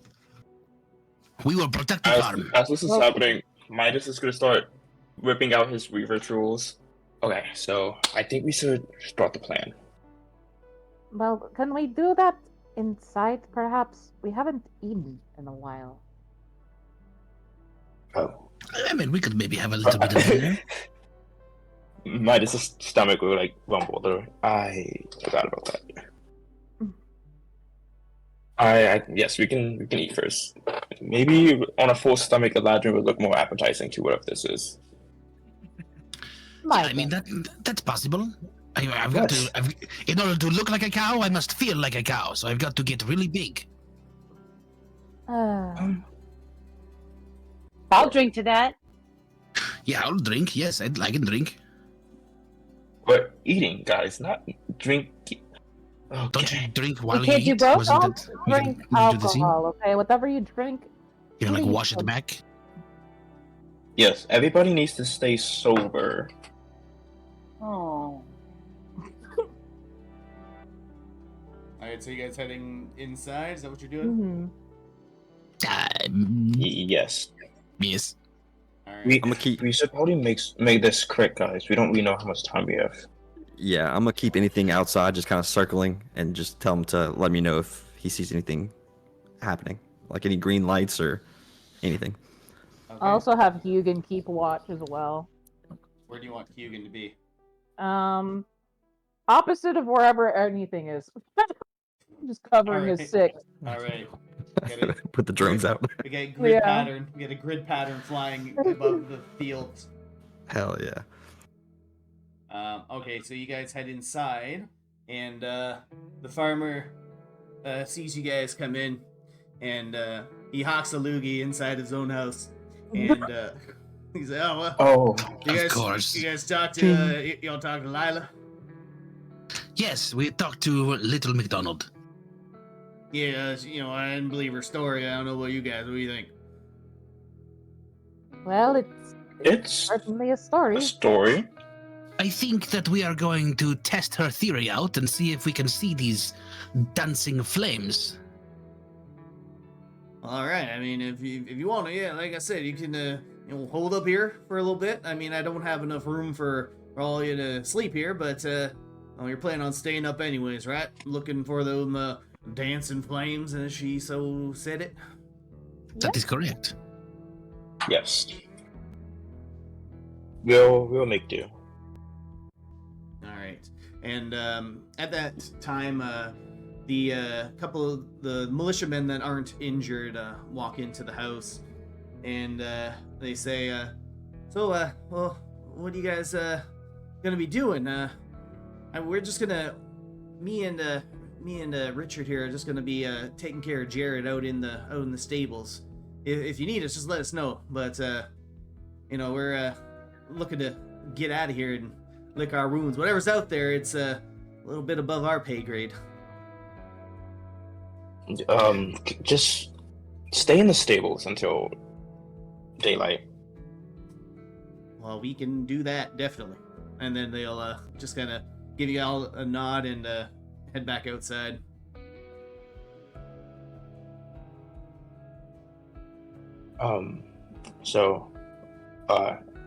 Drag is what the plan was is like Elijah was saying, he's gonna appear like a cow.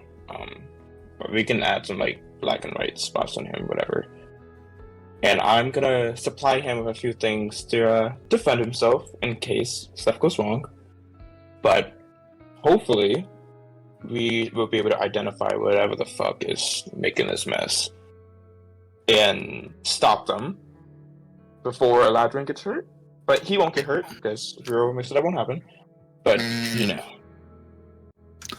that's the plan at least. The farmer, overhearing this plan, looks over at you guys and he's, "Are you guys like fucking nuts? You're gonna dress up as a cow?" No, we're ducks.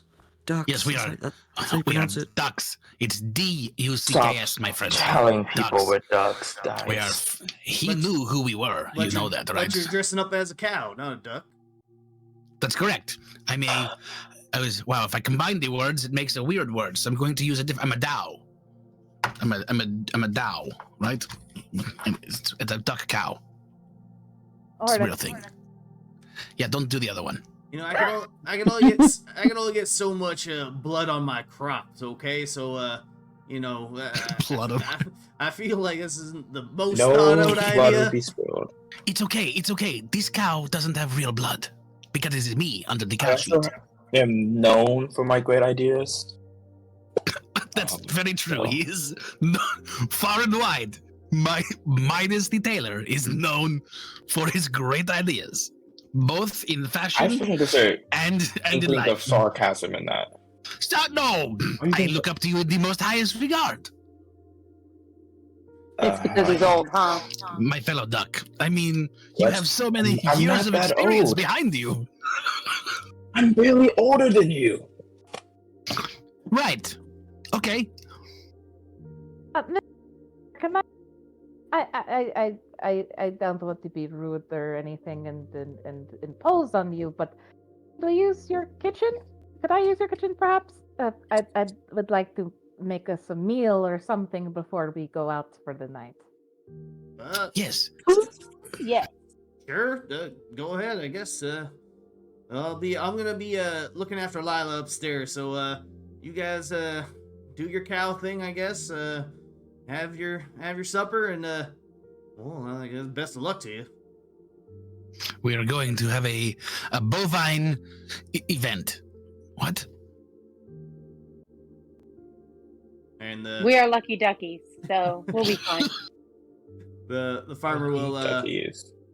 give you a little nod, and as he heads upstairs, he cocks one more luga, and it just sticks against the wall. And he just walks on upstairs. I wondered how the walls got so textured. Yeah, so Corey's gonna whip up a nice little meal here. I will drop it in the chat. It's a very hearty mushroom stew. Oh, yes. Yes. Damn, now I'm hungry. Fuck. I've been eating pizza the whole time. Well, don't worry, Czar. Here is some mushroom stew for you to eat. Oh yeah, yum. Oh, so good. You're such a great cook, Corey.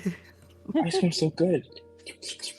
This is what the gourmands would be jealous of. I cannot believe they are not here to try this delicious dish of what? How many different kinds of mushrooms are in this stew? 7? 8. No. Yes. Well, no, not 8. Not really. But just a few. But here, I also have these. And then she brings out. So the treats, the chef's treats will be some cheesy garlic bread. Oh yeah. Yes. So yeah, so she's gonna hand that off. Let's see. Have you just like dip the garlic bread in the soup? This is like a mushroom minestrone. That's what this is. Oh, what? Oh wait, no, never mind on the garlic no. bread. I used my treats the last session. No. But you have stew. Delicious. This is so warm and comforting into my belly. All right, so as you guys munch on some delicious food, how you doing this leather cow thing? That's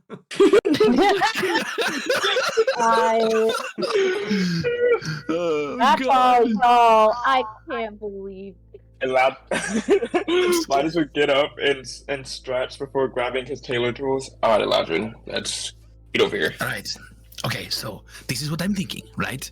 I think that I want to be like one of those cows that all of the other cows like want to be, right? It's like the popular cow, right? Right? So he has like the perfect spots. He's a white cow, right? A white cow, and he's the black spots with the pink ears and the tail, right? The tail to swat the flies. That's what it's going to look like. Eladrin, I don't know what you think I'm gonna do to you. Yeah, you're going to make me look like a cow. Yes, but I'm not a plastic surgeon. Beauty. Nor do I have the magical capability to polymorph you. I'm simply just gonna change the colors of your clothes. Okay, I mean that works too. Midas is gonna like start poking Eladrin. Okay, with what materials are we using here to do what we're doing? So Midas is going to be casting prestidigitation on Eladrin, so that way there's like black spots all over him.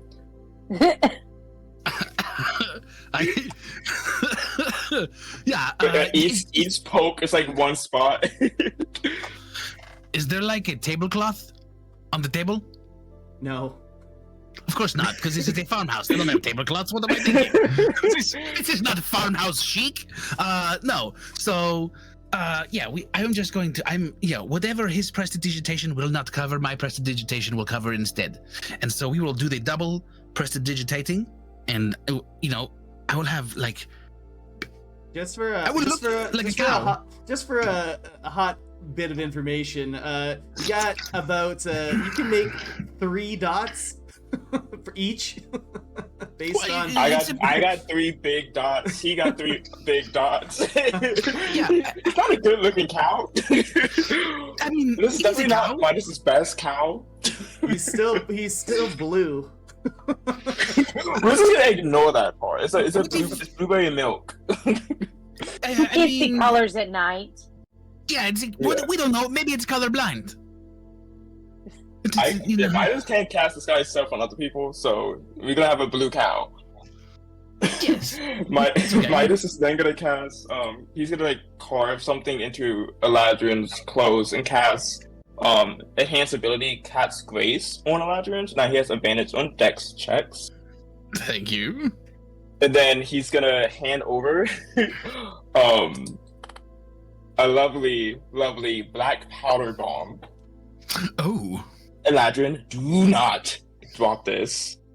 don't Right say- now. Not yet. Do not But drop later, it right I now. I If you drop it later. feel that your life is at risk, Okay. drop this bomb Like right in front of me, or do I like throw it? on you. Hopefully, Drop it on me. you won't hurt yourself. Okay. Because I'll Best be case scenario. protected.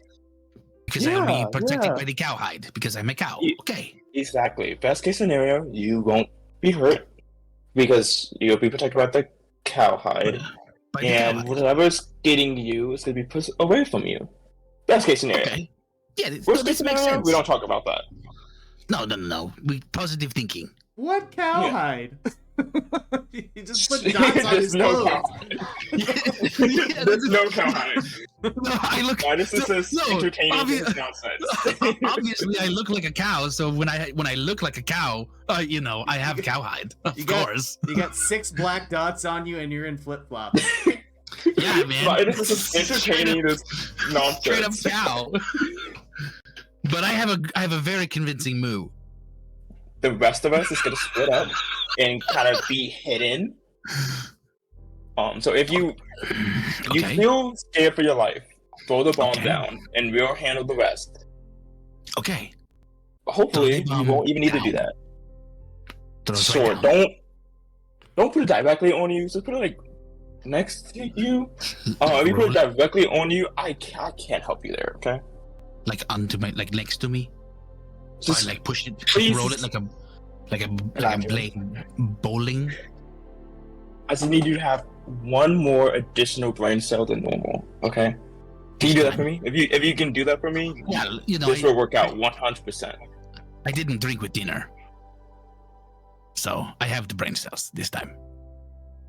Okay, yeah, I need more additional brain cell, please. I don't know if you need to take that from Drag or Zar, but I just need you to Oh, they can not fuck share. this up. Sure, buddy. They're good. Okay. All right, Okay, I'm all right. gonna also need some clear idea of what this plan is entailing here, because we have Eladrian as a cow, and A blue cow. the rest of you are doing what exactly? They are cheering me on. How What are they How- doing? What are you guys doing? how tall is the was it a cow pen? Is it just like a fenced in area where the cows just stay? Is there anything like a covering, you know? No, it's kind of like an open pen, like an open field. You know, like you drive Okay, on the side yeah. of the road, you see the cows in the pen, open little field where they can graze, and they're penned in outside of where that big cornfield is. And how far away is the barn from the pen and the field itself? Not very far.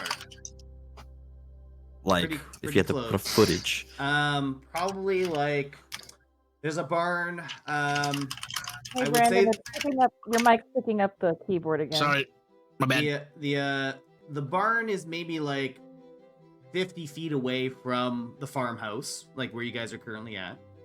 The barn is maybe 60, 70 feet away from the cornfield. So the barn is kind of in the middle of this pendant area. So the cows could just wander in there to have a little bit of shelter when they need it. And then they wander out when they go grazing and stuff like that. Okay. And just kind of out of game, Lexi, how long can you go invisible? Is it just an hour? Let me double check. I believe it is an hour, but yeah, you can check. Yeah, I believe so as well, but yeah. How long does Midas? How long is that enhance ability for? An hour. Okay. All right. Sorry. Continue, Zar. Yeah, it's 1 hour.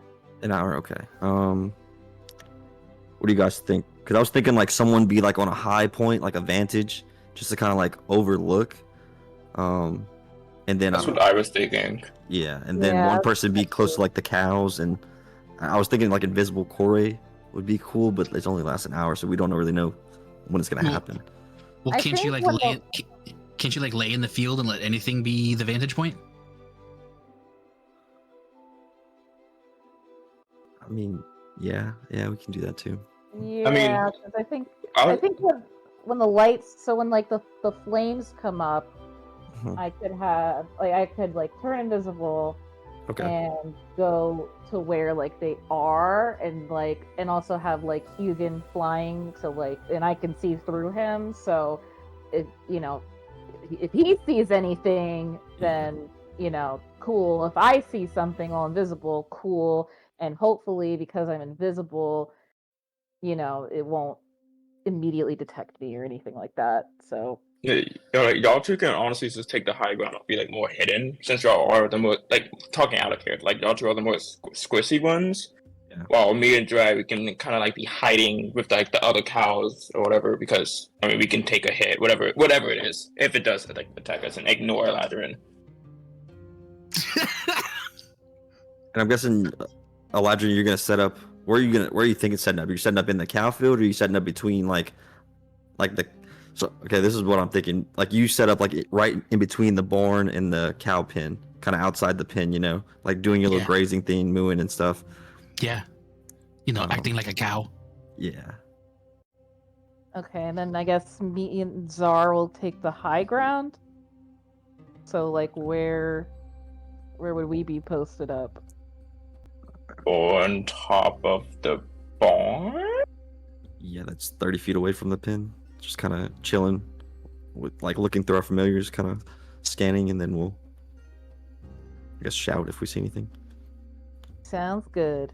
and then Hey, y'all. blast. How do y'all plan on getting on top of the barn? Farmer have a ladder? Yeah, farmer, you got a ladder. Yeah, I guess. Ooh, this stew looks good. Thank you. Would you like some? Ladder. Ooh, I don't mind if I do. Huh? What you need? What do you need? A ladder? What do you need a ladder for? To get on top of the barn. We'll get on top. Okay. Well, it's over in the stables. You can go get it, I guess, and bring it over there. Great, thank you. Thanks. There, DM. We have a way to get up. Thank you. There you go, God. We found a way. Damn. All right, so Zar and Kore are gonna be on top of the barn. Drag, what are you doing?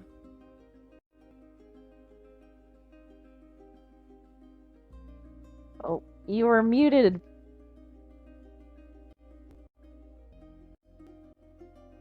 Nice. I talk. am muted. I was just crouching close by and waiting to help in case Eladrian gets, fire burned or something. All right. Preparing to cover the ghosts in glitter. Yes. Gotcha. All right, and Midas, what are you doing? Midas is with the cows, just so he can keep an eye out on Eladrin, but also be with the cows. Oh, I am a cow. I think only in cow now. Moo. Oh. Ow now, brown cow. Except I am a blue cow. A blueberry milk cow. Yes. A Latvian blue cow. All right. Limited edition. I got another idea. All right. We can. Perfect. I forgot we could talk to the cows and see what they've been seeing at night. Maybe they can like give us a hint. I don't know. Would y'all want to do Oh my that, God. or just want to jump into it? I don't know. Oh, It's not a bad absolutely, idea. absolutely. Talk to the cow. Yeah, the dog thing. I think Chloe needs to talk to the cows. I'll spend 10 minutes making a cow head out of glyphs, and I'll give it to Drag. And I'll cast Speak with Animals on Drag. Y'all are going cast happy. All right, so And Drag, that's a you ritual. All right, Drag, you got Speak with Animals. So, Drag starts out with some short moves and goes ahead and asks the cows, "How are you today?" Short moves. You know, I could use a good milking. It gets a little heavy sometimes, huh? Yep. That old guy definitely has his work cut out for him with us. What is happening? Do you think No. cows are having some sort of existential conversation with you guys or something? Man, the donkey was. I think this is the worst thing that has happened to us. It's not that far out of reach. So, Drag's like, "Did you see what happened the other night?" What happened? Something burned something. I mean, I was sleeping, so no, I was in the barn. Do you sleep standing up? No, I kind of, and you see the cow like kind of crouch down and get in like a resting position, and it looks up at you. It's like I kind of sleep like this. Oh, okay. I Like, don't think you'd be tall enough to see anything. Literally like the picture that Eladrian posted. Ask him. Did he say anything? And she turns around and moves at Zara a little bit, and she's, "Oh, sorry. Is that what I sound like? Earlier, Yes. And then she says, "They were sleeping, and they sleep like this, so they don't know." Ask him if Jimmy went missing. Their friend. Ask him what happened. Oh. Okay. I'm the name of the cow.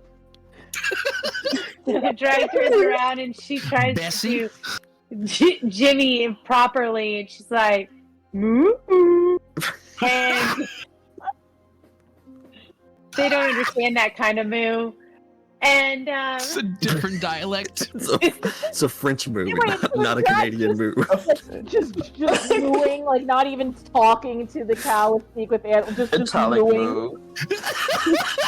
Oh no!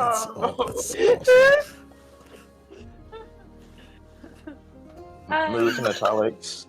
and so they're like, so then she's like, "Have you seen him at all?" Who's Jimmy?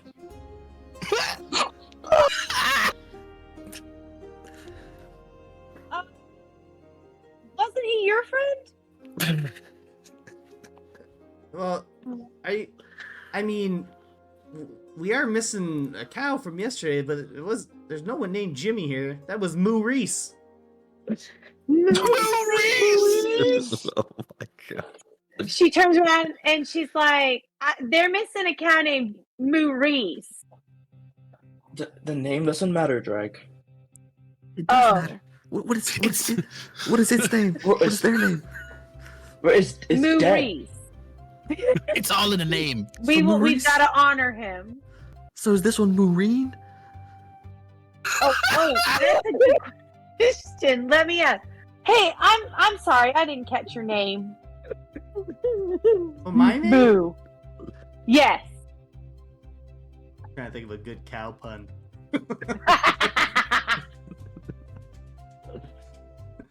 My name's Bridget. Hudson. Bridget? What? This is like...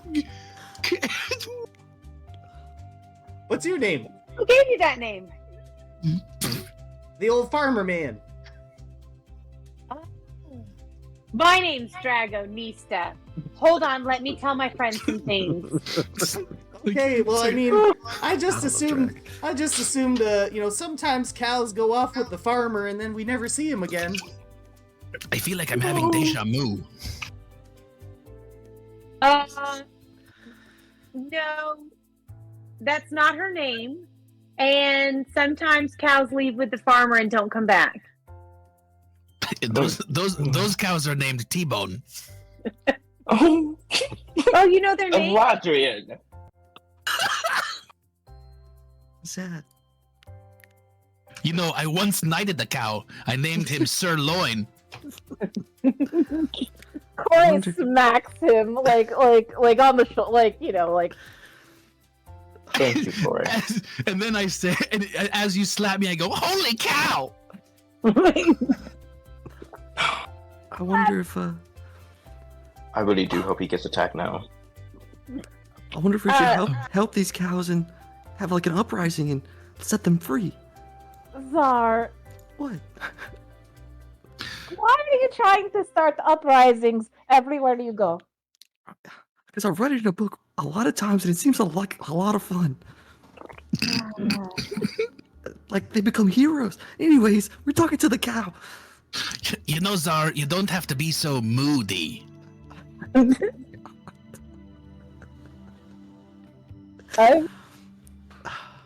Moo bad, bro. Moo bad. Well, if there's nothing else, I'm gonna go to the barn and go to sleep. You gonna ride off on your Kawasaki? Oh my god. How does he come up with these? I've got one more question before you go. Before you go, Yeah? does he look like a cow to you? And she points at Eladrian. Wait. Let me do. Wait for it. Is that Take good? off the flip flops. Oh, my bad. Oh, sorry. Hold on. I need to get my hoofs out. He just said a bad word, didn't he? Well, that's a different dialect than what I'm used to hearing. But Cowabunga. I've seen we've seen cows like that before, but the farmer usually doesn't keep them around for too long. Okay, she turns to Eladrian and my says, "The farmer's gonna kill you soon." Midas needs to start coughing. It's choking her own spit. As long as I can make it through tonight, to coax the ghostly demon firing, cow slashing thing. Then Have he we- turns back to the cow and waves goodnight. And moo! How dare you use that word with me? And the cow will just scoff and walk away. I got the right dialect, guys. Settle down, Mutilda. Wow, Jack, you're really good with animals. Guys, Goodbye. I feel like I'm having deja vu.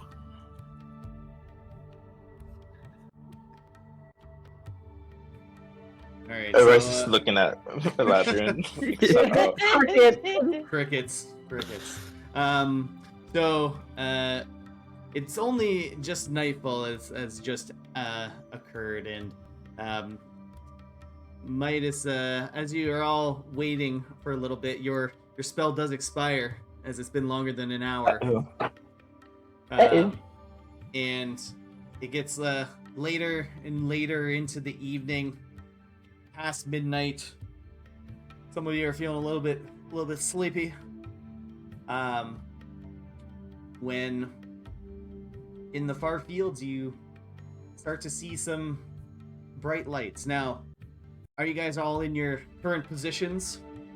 Yep. Yep. Yes. All right. So what we'll do, we'll take a little break.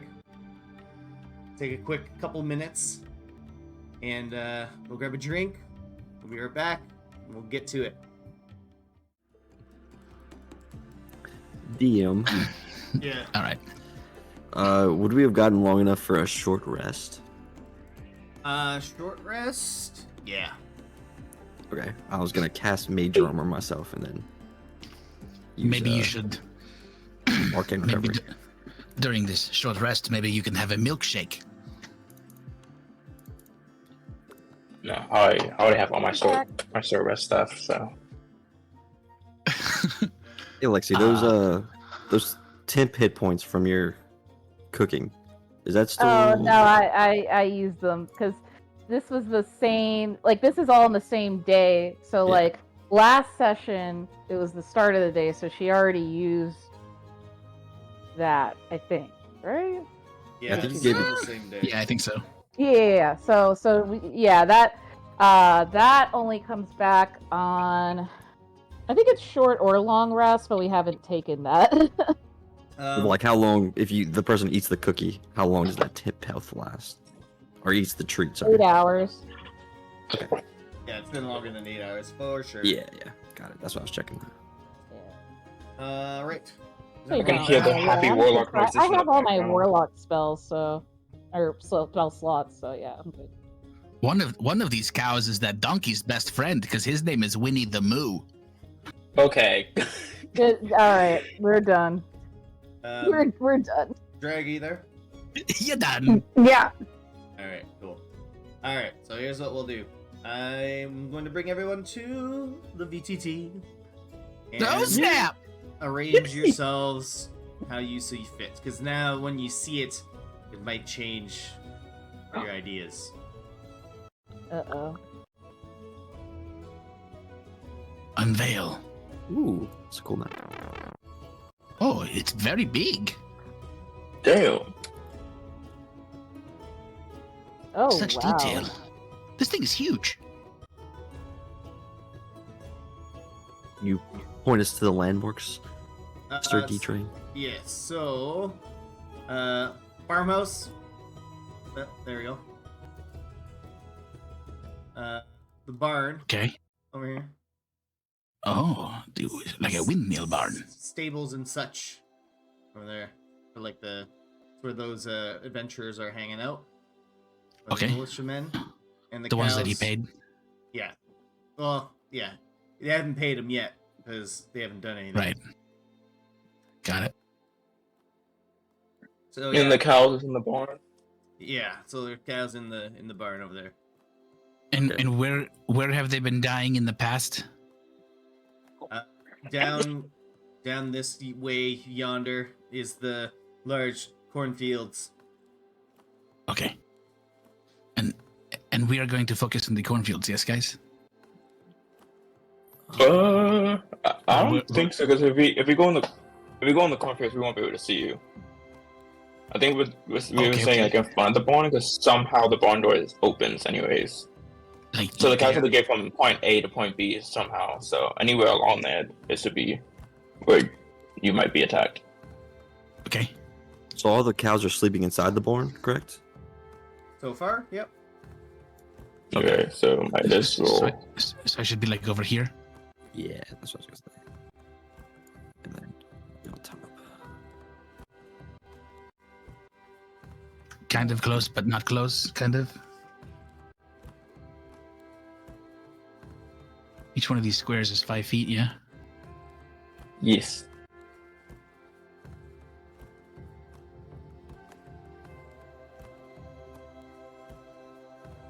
Like around here. You Yeah. say? No, you're also we're still being reached. So Yeah, okay.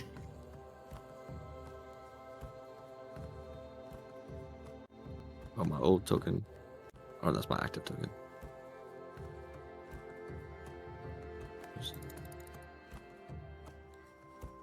Alright. Y'all able to move your stuff. Oh. Yeah, I got two tokens for some reason. okay, 17 different sorts. Period. I got a simulacrum. Let's go. Alright. Drag where you're moving. Sorry, my computer's going slow. I had to reload. All good? She doesn't have a Dell. I don't. Are you guys old? Are you guys old enough for that commercial? I don't think so. Dude, you're getting a Dell. No, that's damn. That joke kind of failed. familiar, but like I was really young. So I remember the gateway computers though. I remember Which look those. like cows? Mom With all, had it, all their yeah. boxes are cows? Yeah. What do you know? And I'm a cow. Maybe my name is Gateway. That's dumb.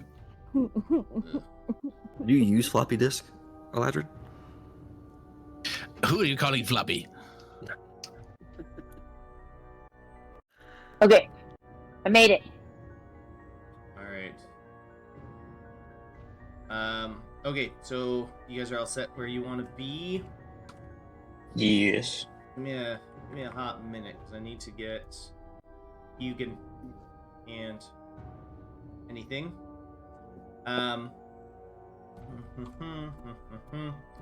Victoria, is yours working better? Well, yeah, Was that on? Do I need to come down there? no. Okay. All right, so anything in Hugin are currently flying, right? Yep. So kind of like down yonder this way, and into that blackness past the field. Hugin and anything are flying, and from where they're at, they can see a few crows flying in the night sky. And right now, the night sky, it's cloudy and it's blocking off the light from the moon. So the only visible lights is actually coming from the farmhouse itself, where the old farmer and Lila are currently, waiting around, seeing what's happening. And there's a couple candles lit, but they're mostly asleep currently, as it's pretty early in the morning at this point. You see a couple of the crows still circling above, and if Kore and Zar, are you guys currently looking through your familiars? Yes. Yes. All right, roll perception for me. Can do. +4, so 25 for anything. Damn! All right. Period. Them high rolls. Yeah, very perceptuous. Indeed they Yeah. are. Wait. No, it rolled 2d20, so it should have been a 17. All right. Yeah, 17, sorry. Okay. Either way, both Hugin and anything see this flock of crows, and they appear to land on top of the fence here, where Lila had tied a pretty good knot. And you see these crows start pecking at the knot. Oh. Eventually loosening the bindings, and the fence swings open.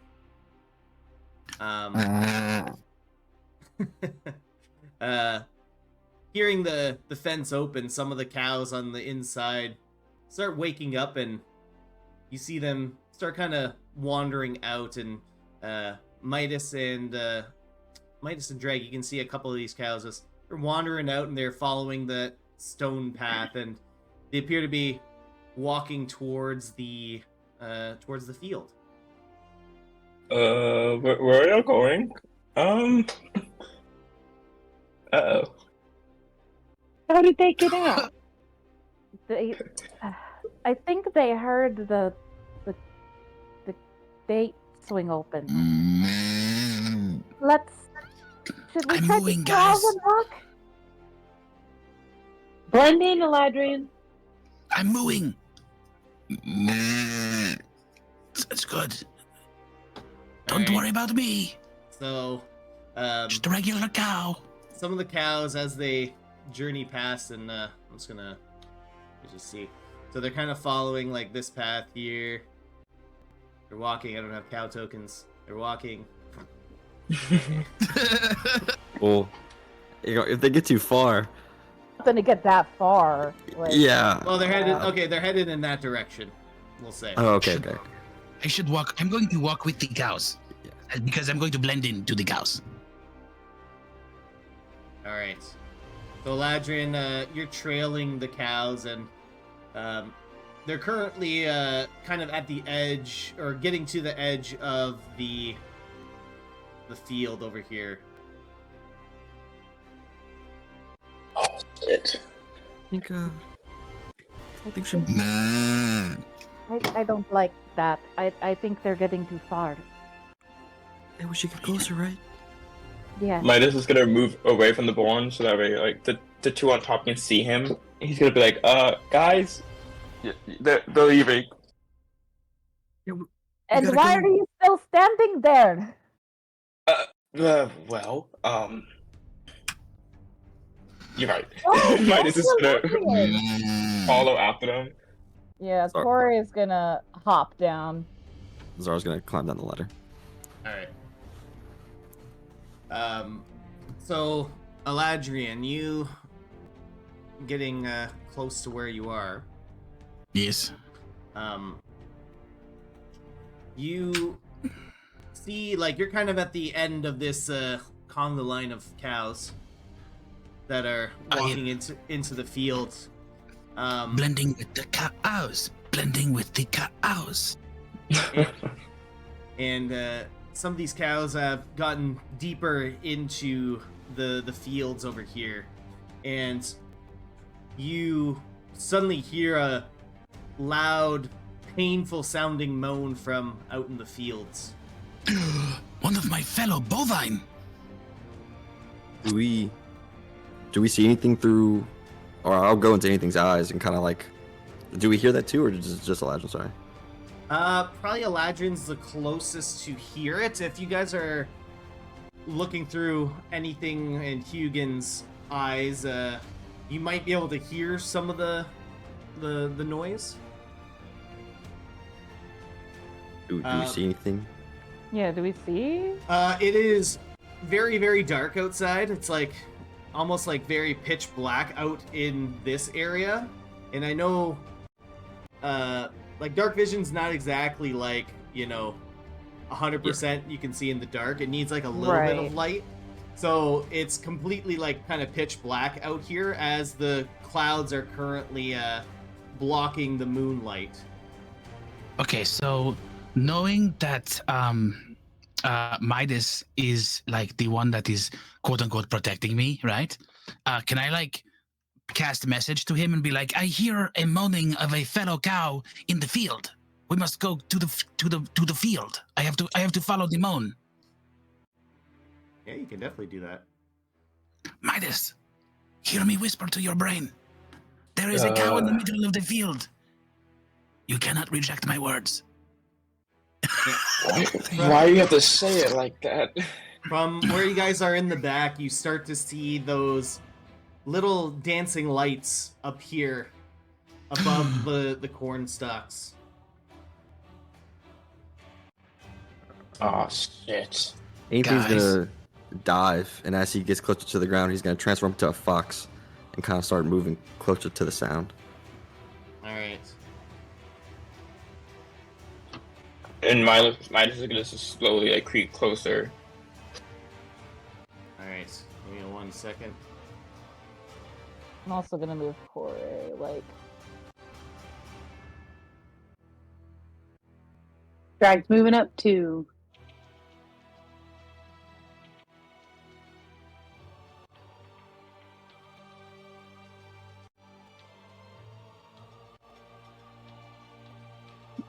Opening up some stuff here.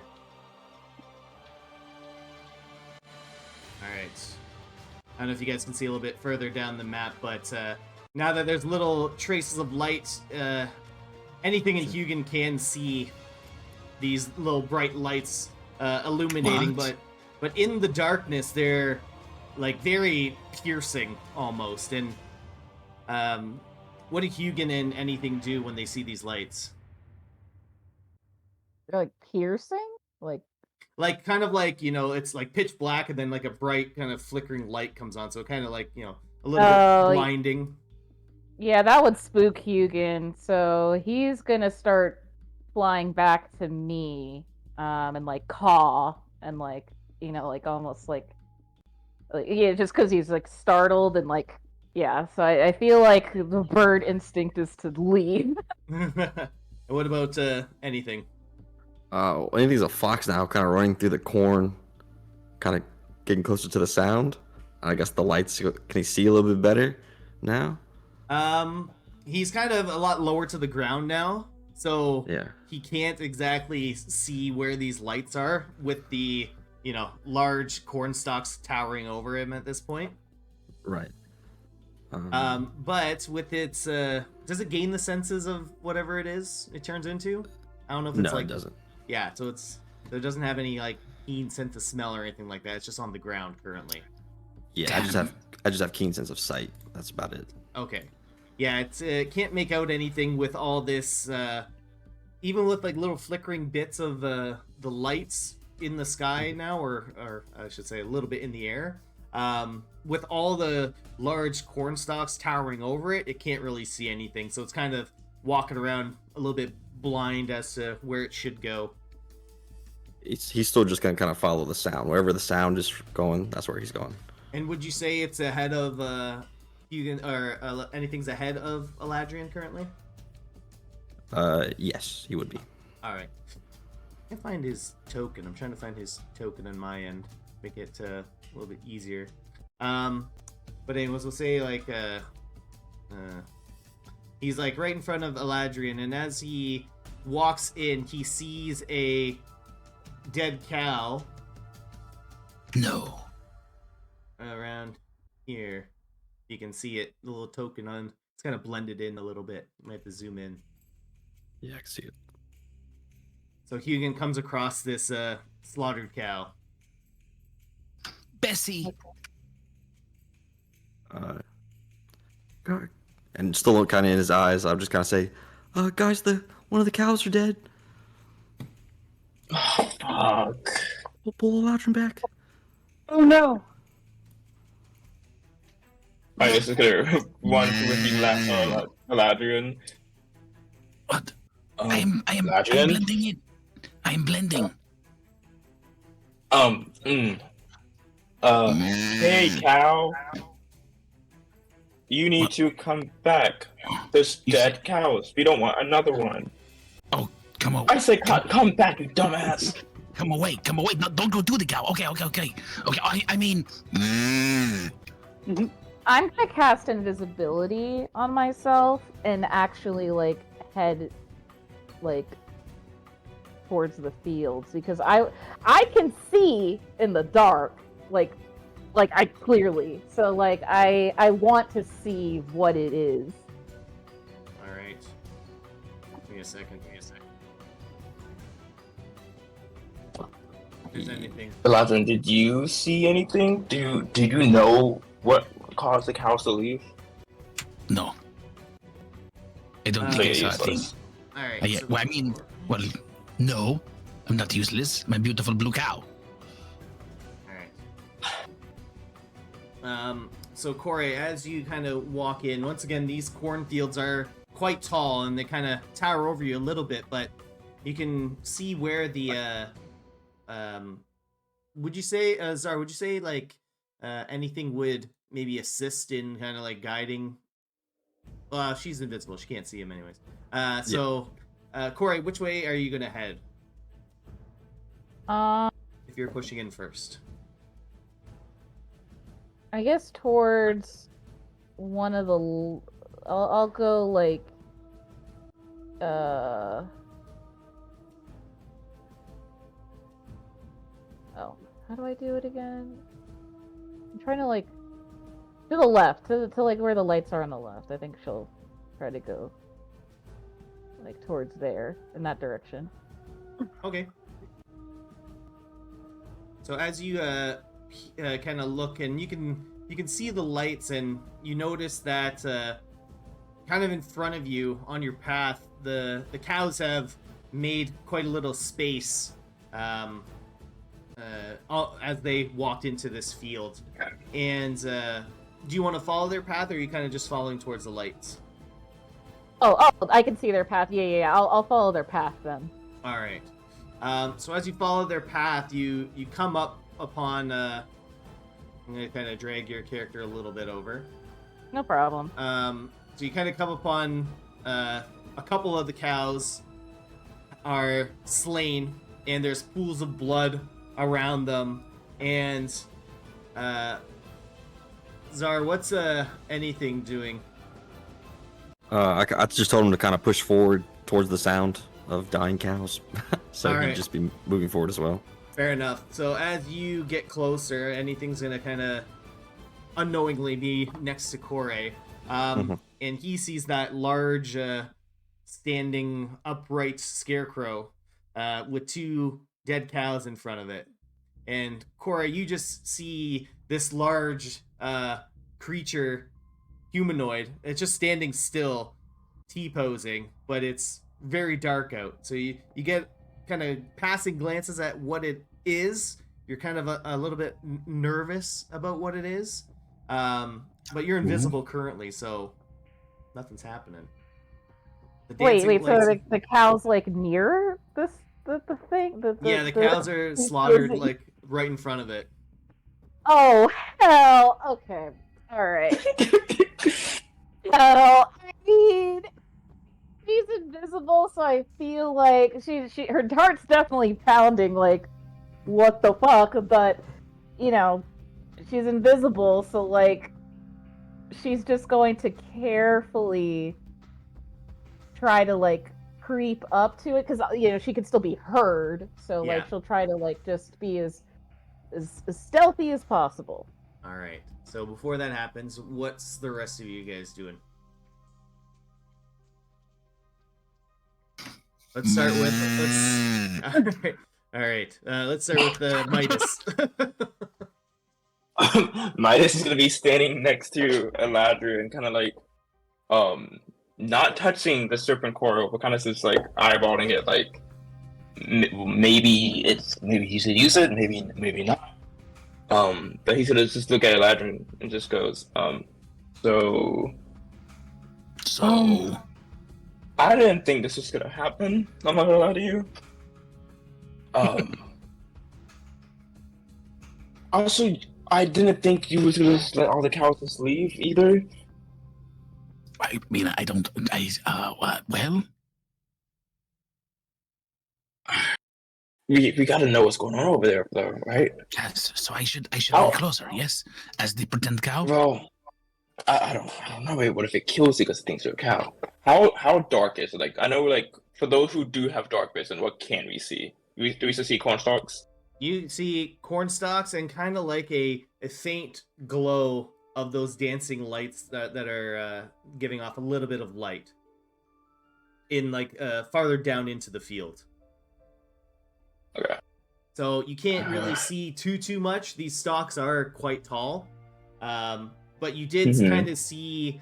You saw an invisible Kore kind of turn, go invisible, and then pushed her into the field. So I'm guessing we saw like the corn stalks kind of like move, like a person moving, like a figure moving through it. Yeah, Okay. and like the crunch of the corn stalks. The cows basically pushed a little bit of a path through from where they walk. So Yeah. as Kore walked through, you can hear like the crunching of the footsteps on the corn stalks. Maybe you should stay here. Stay here Yeah, I think it would be safer for you. because I'm a scaredy cow. Well, no, Okay, I will just stay think here. this is for the best. Okay, I will stay back.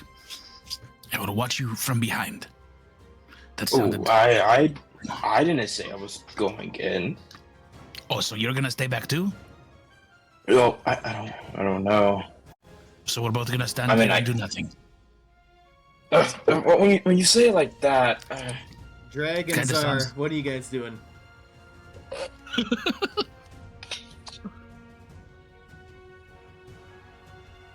Drag after you. Drag has no kind of night vision, so she's like waving her hands in front of her, trying to feel things as she takes steps forward. and just tries to walk towards the corn stalks where she hears little whispers coming from. Yeah, Dreg, you can. So it's very dark for you. Like these cornfields are like you're walking into pitch black. The farther you get out from the farmer's field, the more dark it gets. But you can see because of your height, you can see like the small. It's almost like little auras of these green dancing lights in the far off fields. So like in the blackness, you can see just like little flickering, pulsing lights in the far distance. So that's what I keep like taking steps towards. All right. And the whispers. The whispers? Move your token wherever she's a going. And Zar, what are you gonna do? I'm still in anything's eyes and thinking that people are around me. I'm like, guys, I see a couple dead cows next to the scarecrow. Kind of like communicate with anything to like, move a little closer to see if you can like, I don't know, just move closer. Yeah, you can definitely move a little bit closer. Yeah, it's kind of like a large area has been like flattened out from these cows being slaughtered and falling and knocking over some of these corn stalks. Does anything like see any again like tracks or anything like that? It can maybe see if it rolls perception for me. Sure. Alright. I get advantage with keen sight. Plus 4, so 11. All right. It can't discern like a clear path from where anything might have, not anything the creature, but where anything might have like come out to attack these creatures. You'll kind of just kind of move up closer to the cows, just kind of looking past to see if, I don't know, anything where something would have come from, you know, just kind of getting closer to the cows. All right. Let's go back to Zar and not Zar. Midas and Eladrin. Yes. So you are telling me we are just going to stand here and just look like, letting everybody else do the work, and that we are just, what is this? As you see, like, Dragonista walk by you, like, just arms in front of her, like, blindly walking by. Oh my god, is this going? Fuck you, Eladrin. And then Midas is gonna touch the serpent coil to activate it. Oh, alright. Look at that. So, go ahead and touch that serpent's coil, and as you do, take a little bit of damage, my friend. Yeah. How much is it? 3d6. Woo! So 3d6, and once again, that fantastic feeling comes over you. You completely forget about these dancing lights for a hot second as that poison courses through you, but you become incorporeal or non-corporeal as your misty shape kind of takes form. And what are you gonna do?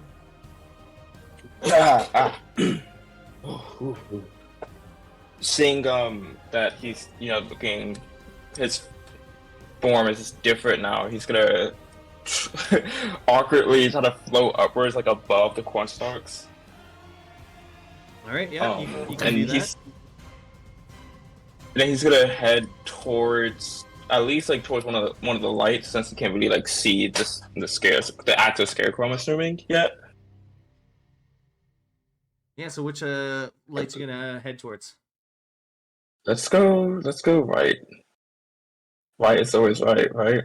All right, you pull your guys. How far you're gonna go? As far as my movie can take me, so. Yeah, so Bam. 30-foot flight speed there, so you're kind of up in the air, and then All right. Eladrin, what are you doing? Well, he flew away, and without saying anything other than "fuck you," so like disappeared into nothing, and I'm still a cow. So I'm just going to mosey forward like a cow, right? So I'm just gonna walk forward, like just being, no one told me to stop. And then you peer over to the right, and there's a dead cow beside you.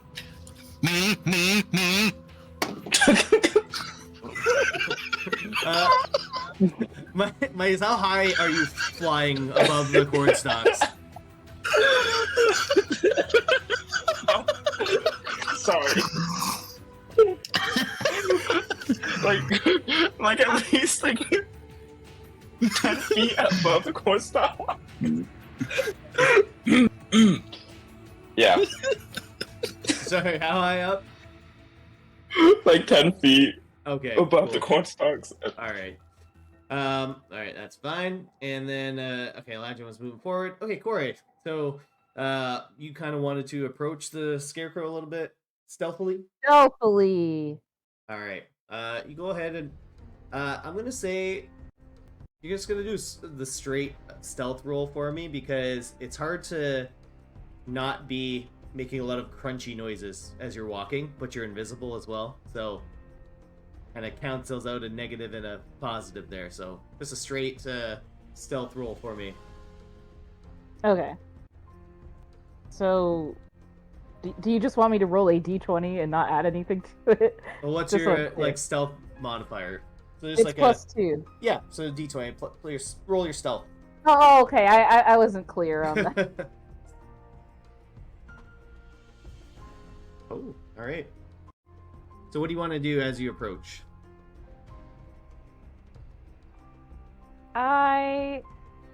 The main thing is I really want to get a good look at this scarecrow, because I don't like that the cows are slain right in front of it. So I want to just approach as quietly, as carefully as possible.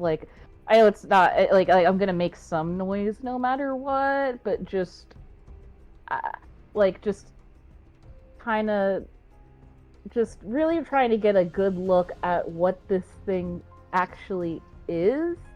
And I'm close enough to get a good look at it. I want to I'd like to roll Arcana if I can, to see, just to gauge whether there is anything magical about it. Sure. So yeah, move your token up to where you're gonna go, and then go ahead and roll Arcana check. Okay, so I'm stepping around the cows. I'm just about right up to it at this point. So gonna roll. All right. So I'm just gonna assume your character's a little bit closer, right? You want me to be right here? Well, you gotta inspect it for magic. Yeah, I mean, I was here. I mean, I can move exactly. Snaps me there, so. Yeah. All right, that's fine. So as you get closer to this creature, you see it's or this scarecrow. You see it's really, really tall. Like I said, it's probably 9 feet high. And as you kind of channel your magic and kind of reach out to see what it's all about, you don't feel any magical presence from it. Whoa. Okay. All right, well, I'll let you ponder that, and I'll go over to I'll go over to Azar and Drag. What are you guys doing? I would say, Corey, you probably see anything just kind of sniffing one of the dead cows, just kind of looking past them. Yeah. In the back of the field. Go ahead, Drag. Sorry, I didn't mean to interrupt you. No, you're just fine. I think Drag is walking through the corn stalks, trying to be like, "Are y'all guys here? Moo, moo!" and she just keeps walking forward really slowly. Yeah, so you did hear the nervous moves of Eladrian earlier, and because the cows have once again like pressed out a kind of a path for you, you kind of have even though you can't really see too well, you do have an idea of where to go because it's kind of like, you know, it's flat in front of you. You're not pushing through any of the corn stalks. It's open. You can feel the corn underneath you crunching as you take your large steps. So go ahead and you can kind of pull yourself probably close up to where Eladrian's token is at this time.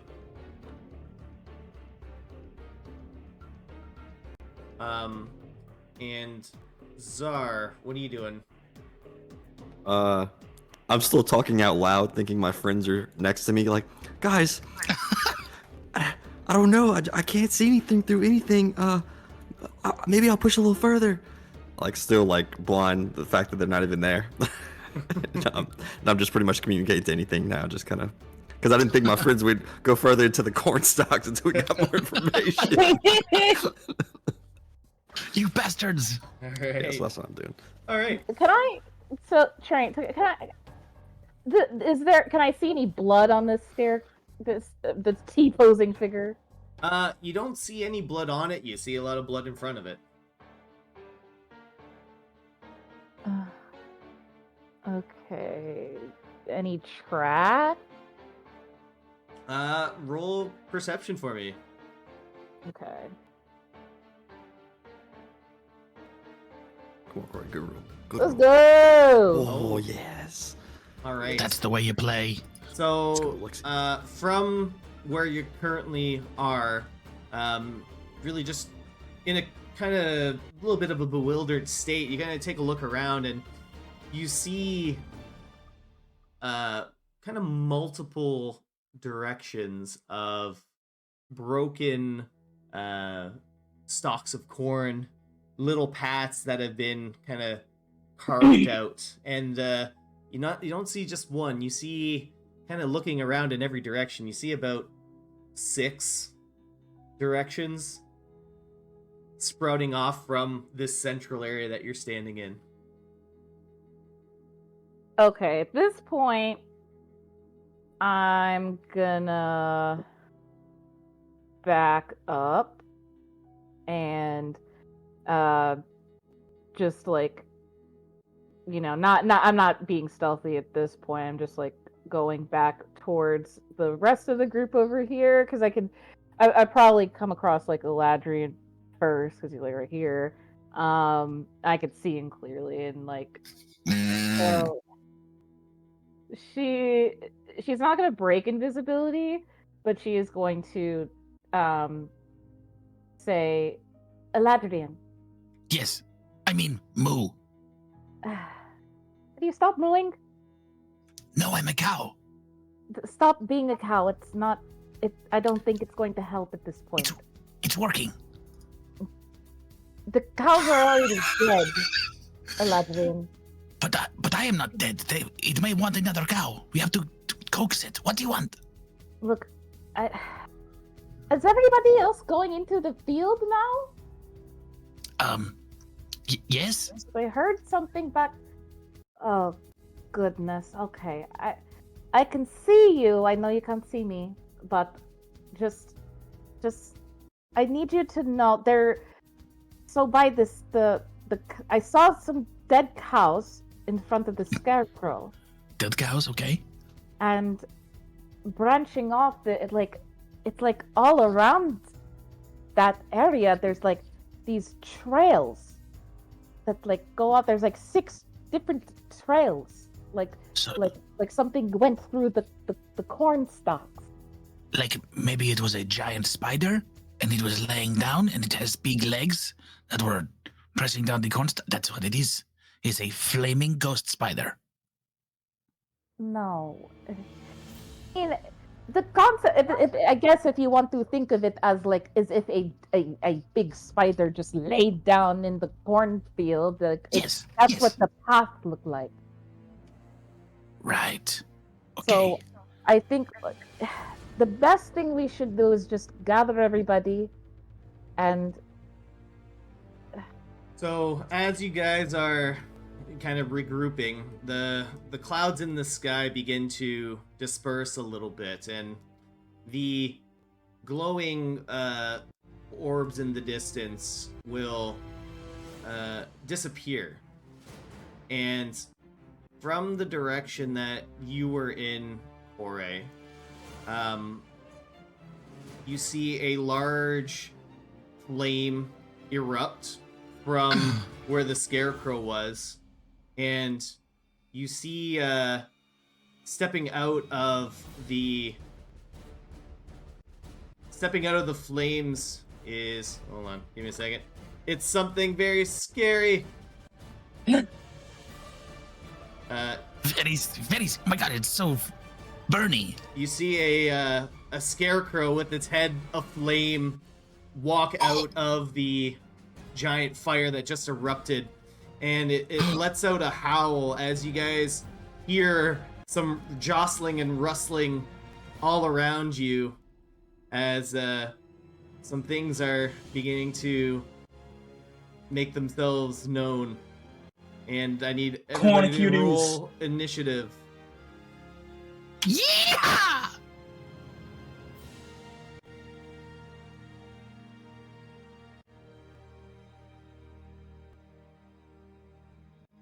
Oh my god. It's okay, it's because cows are slow. Oh, yeah. Damn, Zar. Heck yeah, baby.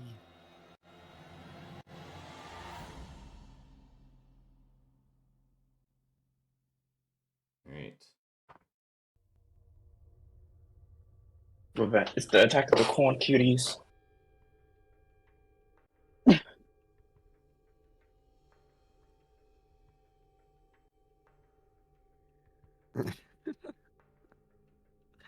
Alrighty. Okay.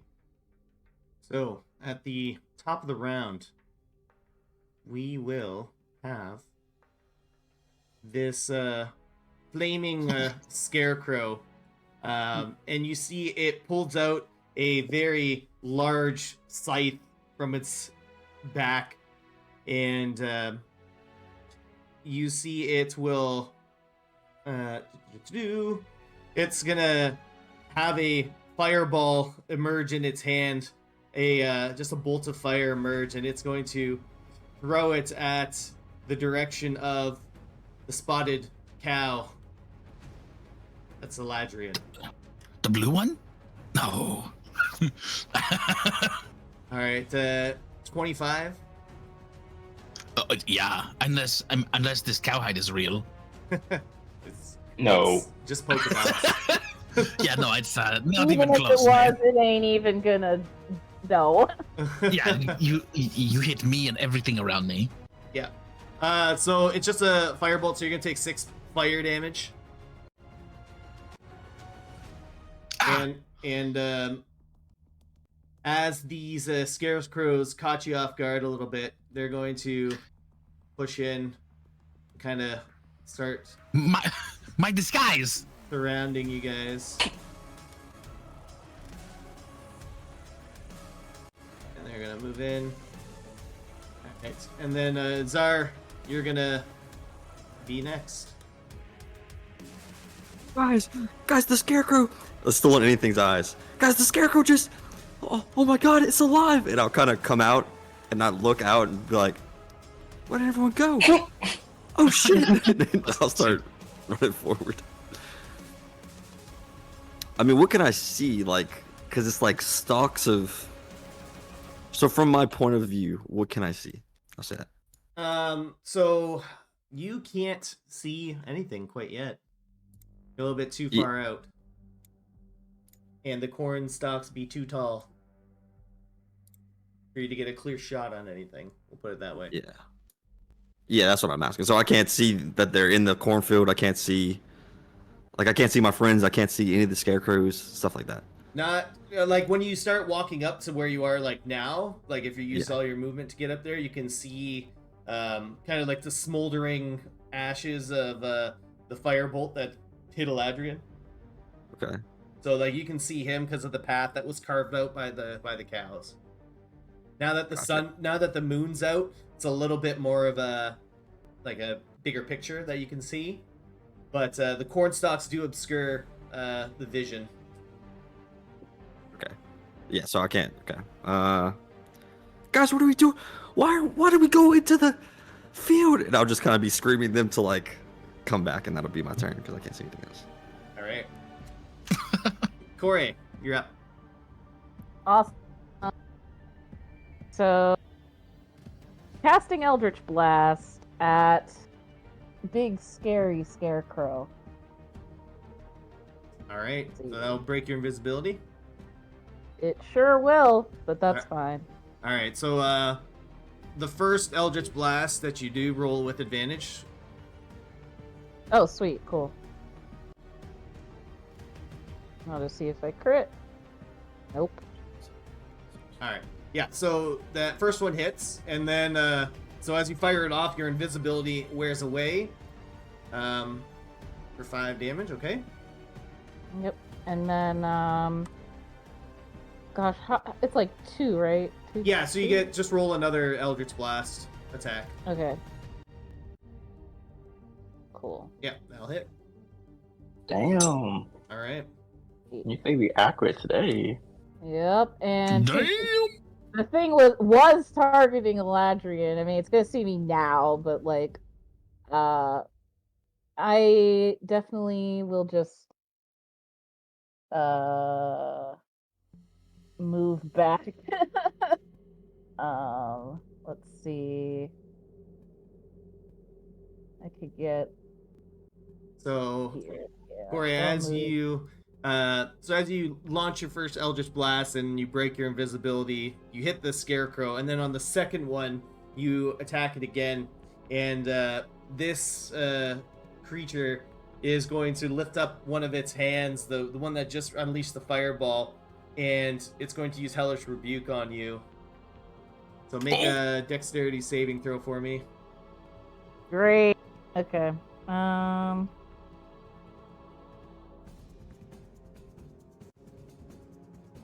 right. So you're just gonna take 5 fire damage. Okay. It's not bad. Okay. Not bad. I was kind of Yeah. iffy. I'm like, why? All right. All and right. What else are you doing? I'm just moving back. So I moved back. Yeah, like here. did. That's kind of as far as I can go. You did your moving. Good stuff. Yeah. Okay. Yeah. Anything else? Nope. Alrighty. Next up, Midas. You are currently feeling good from the Serpent's Coil, floating just above these scarecrows. So you can see the corn stalks shifting as these scarecrows deftly move through these corn stalks. What are you gonna do? Oh boy. I'm guessing I can like hear like all like their other attacks that's happening. Yeah. Okay. There's also a giant seeing bonfire back there too. Great. Midas is gonna kind of like look towards the bonfire and look towards like where all the sounds coming from. Then he's gonna look down, see that there's just 2 scarecrows just bumping around. He's gonna like look again, like and then he's gonna drop down behind this one, Okay. and he's gonna as he lands down, he's gonna kind of like punch with fist on the gauntlets. All right. So as you go to make an attack, you have to remove the snake from your hand. Yeah. So you're gonna take a little bit of damage from that because you have to rip the snake out of your good hand. So roll a. I think it's just a D6. Yeah. Yeah, I mean, I ate that. Yep. Nice. I mean, ow. And then yeah, go ahead and make that attack.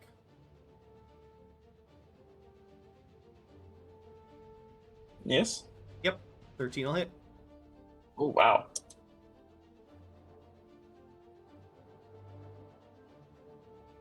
All right. That's And then powerful strike. offhand. Ooh, that misses, Nice. unfortunately. Okay. Okay, but wait, there's more. Second strike. But wait, Oh, okay, Billy Mays. That misses. Offhand. That hits. I'm a gremlin. Yeah. That's. I gotta roll another D8 to add to that. Oh, it's So not 8. Just a single D8, right? Yep. Plus 8. Yep. All right. So quick math, 14. All right. Yes. They lay in a couple of jabs against this creature, But me. and as a villain action, this Villain. yeah, the scarecrow is going to unleash like a large howl, and you see all of the scarecrows in the area, their makeshift claws begin to ignite in a bit of fire. So all of these scarecrows now have like flaming claws to them. Oh God. All right, what else are you gonna do, Mice? That's gonna be it for his turn. Alrighty. Next up, we're gonna have some of these scarecrows. So it's gonna be where's this guy? Yeah, so this group over here, it's going to rush over to the one that just attacked its leader. And it's gonna try and take a claw attack at you, Corey. Okay. But it rolled a nat 1, so it's not gonna hit you. This one's going to run over to Drag. And it's going to try and claw at you, Drag, Onista. And that's going to be how rude. a 9. That's not going to hit you either. Nope. And this one's going to rush in and double team you. And with a 16 to hit. Yes. All right. So you're going to take a 6 slashing damage. And as well as 2 fire damage. And I need you to make a wisdom saving throw for me. Absolutely. Give me 2 seconds. You said wisdom saving? Yeah. Save yourself. Yeah. Ooh. So you are currently frightened of this scarecrow as it leaps out of the corn stalks and slashes at you.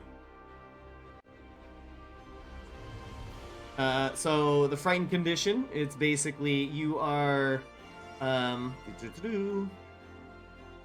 frightened is you have disadvantage on attack rolls as long as your the source of your fear is within sight and you can't actively get closer to it. Okay. But it's also your turn. Okay. So, Drag is mad. She's gonna rage. Awesome. And she's going to take her double-ended trident and she's going to attack the one who hit me. Is that purple? Yeah. Yeah. All right. So- So this is at disadvantage. It is a disadvantage. I'm swiping because I'm angry.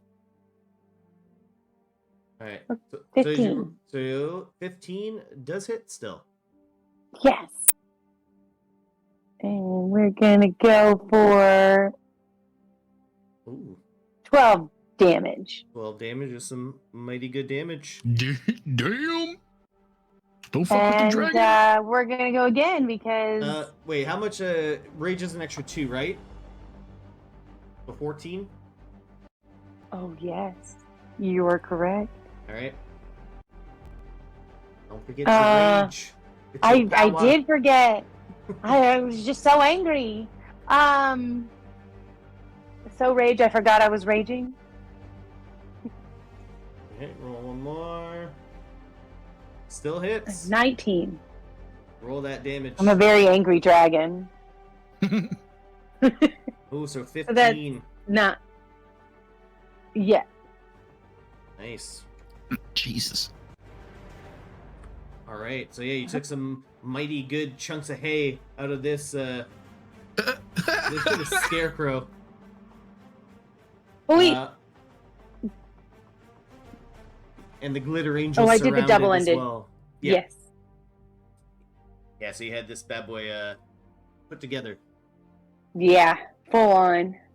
All right. That's good. That's good. All right. Anything else? No, but the purple guy is glittered. Yes. That's it. We got a little glitter on him. All right. So Eladrin, you're up. Okay, so since we have, I got fired with the bolt of fire. I feel like that kind of got rid of my cow, but maybe it didn't. I'm okay with staying a cow. Let's stay the cow. That's good. So I'm going to mosey like a cow, about like a 10 feet here, maybe 5, maybe about that much cow, right? And then I'm going to cast Bane at the 3rd level, and go to all 5 of these bad guys. All right. The big one, the big scarecrow, and the red one, the orange one, the purple one, the yellow one. Okay. So what's the DC? I believe it is a 15 of charisma. All right. All right. All right. The big guy passes with 16. Just beat it. Red one. Ooh, damn. He got 19, so he passed. Okay. Okay. But this orange one failed. Okay. So he's baned. Where's my bane? Where's my bane? Oh, that's not it. You baned. All right, and then the purple. In the dark. Yes. He failed. He failed. And then the yellow. He passed. Failed. He passed. Okay, so out of 5, I got 2. Not great odds, but it's all right. It's better than none. And then, can I use the rest of my movement to do like a little bit more of a jumpy, and move a little bit more, like just out of the way a little bit, kind of towards. Can I come back? I want to come back towards the group to be closer to the people, the friends. Yeah, I guess I already did it, so it's okay. That's where I'm going. All right, cool. Anything else? Who's next? Zar. I'm gonna send a bardic inspiration to Zar. All right. And it's going to come in the form of a flute moo. The old flute moo. All right. The old flute moo. Next up, it is these scarecrows, and the one back here is gonna rush towards you, Eladrian. And this other one's gonna go with his buddy that just got 1-2 tapped over here. And so, Eladrian, the first one's gonna take its swipe at you with its flaming claws. Or that's a 12. Nope. That does not hit.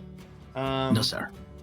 Then this blue one here, Midas, is gonna attack you, the one that you attacked.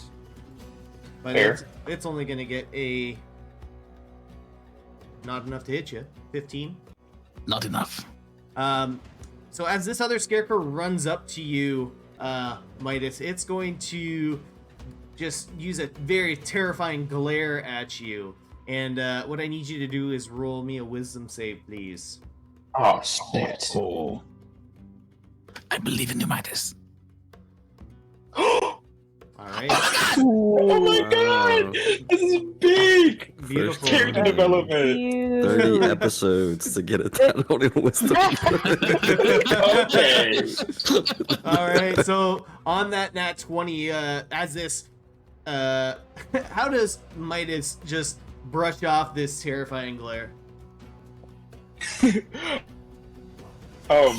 thing's gonna glare at him, and Midas is gonna have like a very quick flashback to his time in the guild. He's gonna just glare back, like, "Are you for real? Is that all you got?" Like a side eye type of glare. Awesome. And with the nat 20, I'll let you be immune to any sort of frightened condition for the rest of this Period. combat. All right, and top the round. Combat tactics, y'all. Starting now.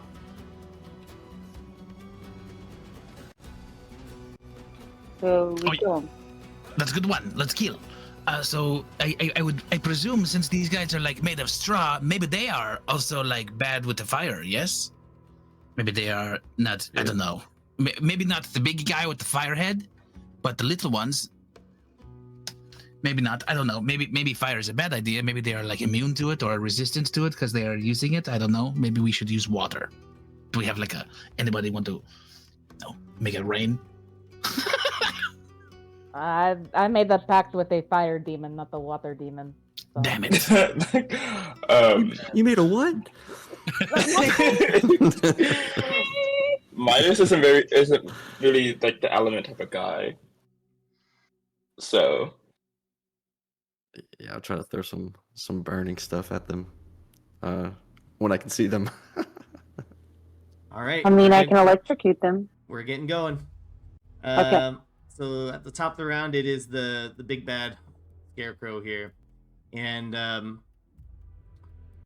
he's going to get a little bit closer. He's gonna kind of dip across over this way here, and gonna get right here, and it's going to.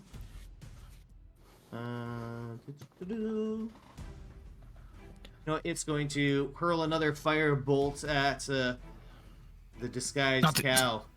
No. And it really hates cows. It's just burning all your spots off at this point. I told you we wanted the cow. 20 to hit. Yeah, that'll do it. All right, so another 6 fire damage, Eladrian, Okay. and Ouch. that will be its turn. Zar, you're up. All right, so I can see this right here, right? You can see, you can see Corey. You can see Eladrian. You can't quite see Midas and Zar or Midas and Drag, but you can see like the little flickers of the flame as these scarecrows' hands are ignited in fire. And I can't see the big guy, can I? No, Okay. wait, who sees this? this is a Zar. Okay. Okay, so kind of seeing Corey like up close and personal. I know she doesn't like that, so I'll kind of get up close right here. Be like, Corey, why did you go into the cornfield? We were supposed to scout, and then we were supposed to go. What? Okay. Yes, and the scouting went horribly. I All see that. Eladrian did was fucking move. Why did you let him go into the cornfield? You shouldn't have let him go into the cornfield. You mean what? I was with you. What No, was I going to do? You were with me. What do you mean? I left. I opened my eyes. All of a sudden, you weren't there. I left. I just moved, then I went into the field, and then I heard him bickering, squabbling with his boyfriend over there, and well, you can't see him, but he's over there somewhere, and and then that shit happened. Anyway, help me. Okay. Dragon's head will come out, and I'll breathe fire onto this scarecrow in front of me. I'll do a burning hands. All right. The deck save. Yeah, Dex 15. Do What second. level? Second. Second level. All right. Yeah, and I'll add that Uh, D6 from Eladrin. All right. Oh, yeah. So, yeah. Yep. 13. Third. Fails. All right. Yeah. So that is A lot. 18. 18 points of fire damage. All right. And you notice that the fire damage is crisping up this hay real something fierce. Heck yeah.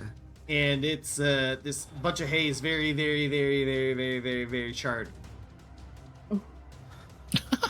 Fire! We need to use fire, Corey! Fire. Burn it. If only we had If only we can make a pact with the fire demon. That would be great. Anything else? That's all for me. All right, Corey, you're up. Cool. Let's see. I mean, I can't really. I'm not gonna hurl fire at this thing, and it's like right here, and it's just no. I'm gonna cast Shillelagh. I'm gonna take out my wooden spoon, cast Shillelagh on it, and bonk it. This is no time for cooking, Corey. A demonic spoon appears. Yeah, the demonic spoon. It's like you see like the eldritch, like fire on it, and then black wispy tendrils like emerge from the spoon. yeah, and she just goes, it's like, get back, you fiend, and then just she's gonna go whack it. All right. Well. Unfortunately, the spoon doesn't have the reach you thought it might. Literally Beetle. just goes, "Get back," and it's like she's like just like pointing like Phoenix right, like just brandishes it and just doesn't do anything. And then she just the scarecrow's looking like a burnt matchstick right now. that, and then she looks at Zar and looks at the scarecrow and looks at Zar and she says, "See, you got this? I think you got this." And then she hops. Wait, where are you going? I came to save you! Are you joking? Came to save you. Do you have that bunny? Does that bunny hop like avoid like opportunity attacks? Is that what It does. It does. Oh my god. That's amazing. A leap and a hop away. I love it. Yeah. I'd like to think like she scrambles over like Zar's shoulders and just like uses him as like a paddle or like a diving board, just springs off of him. Yeah. Literally just. Doing. Anything else, Corey? Oh no, that's it. All right, Midas, you're up. She throws salt over her left shoulder at it.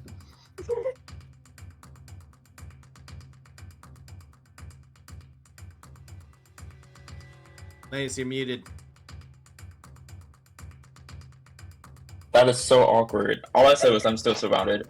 Midas is just gonna focus fire the blue one. All right, go for it. He's just hearing like all this stuff in the background. He's just like, meat. Punching away. That hits. Hear it. Ooh, 9. Good damage. Left punch. Right punch. Go.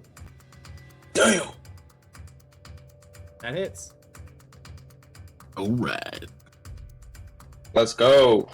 All right. Yeah. With a thunderous strike, the bag of hay absolutely just erupts from a thunderous shockwave, and it blows to smithereens.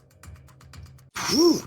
Then using that momentum from like that last swing, he's gonna spin on his heel to hit the other one with his second attack. That hits. Spinning back punch. All right. Come on, land. Do it. Ooh, that misses, unfortunately. I was doing so good. You're on a roll. Literally. And then Midas is gonna just finish this like that. Kind of just eyeballing the other one. All right. It's like, you want some? You're next? Bet. And Oh, you do. D-Train. Yeah. Sorry, real quick. So, my bad. I just realized the rabbit hop is a bonus action, and my shillelagh is a bonus action. So Okay. it would just be a regular hop, but not the special. All right. So it's gonna try and this yeah. this matchstick crow or scarecrow is gonna try and swipe at you. Yeah. Matchstick. I don't want to do that because it was funny as shit. It just can't keep the bunny off. But it got a 20 on the roll, so it's gonna hit you for 6 slashing damage and 2 fire damage, and also need you to make a wisdom save for me. Okay, cool. That's a lot of hurt. It is a lot of hurt, but it's fine. Let's see. Wisdom save. All right, you're good. Cool. All right. Next up is our group of scarecrows over yonder. So this first one's gonna attack you, Czar. This poor matchstick is gonna try and get you. Come at me. And it's gonna attack with its flaming claws for 21 to hit. 18, 20, 21. Shield. What's that get you up to? 22. Oh, all right, all right. So it tries to claw down at you, but you prop up your shield and it bounces right off of it. So that's good. So that's that one. Next, it's these two that are near the Dragonista, and they're gonna take a couple of strikes at it. So the one that's currently baned is gonna go. Oh, he does not hit you. The next one's gonna try and swipe at you with a 17 to hit. Yes. All right. Can I use a reaction and use cutting words? What's that do? So as a reaction, when a creature that's not immune to being charmed that I can see within 60 feet makes an attack roll, ability check, or damage roll, I can use one of my bardic inspiration rolls to subtract that number from the creature's roll. All right. Yeah, I think I love cutting words. You'll be So okay. It doesn't. So Yeah. you're good. So how much is it? You have to D8. roll. You have to roll your bardic, right? Is that what it is? Yeah, I roll a d8. Okay, go ahead. Come So on, we're three. gonna cut it down Oh, to by a lot. by 6. All right. Yeah. So that just does not hit whatsoever. And Drag, you're no longer frightened, which is great, because it's your turn. Yes. And now I'm going to break my trident in half, and I am going to deal some double damage to the yellow guy this time. All right. So bonus action to break your spear apart and roll them attacks.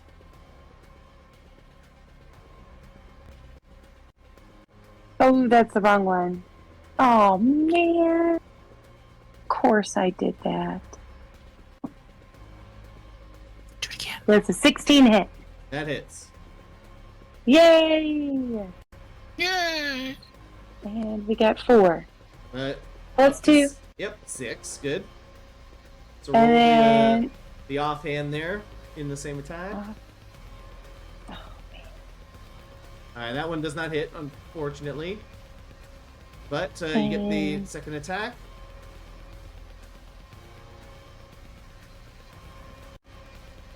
we got a 24. That'll hit.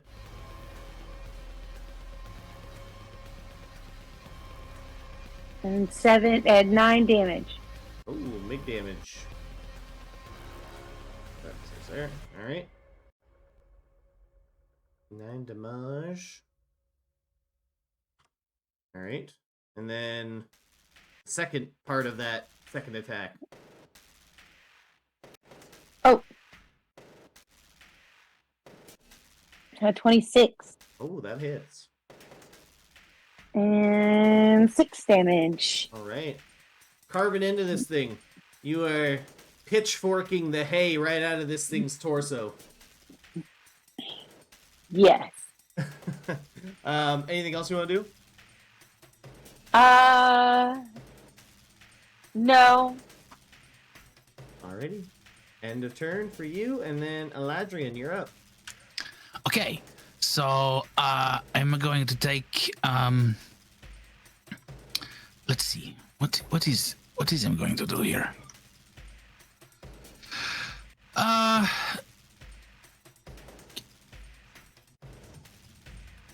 Well,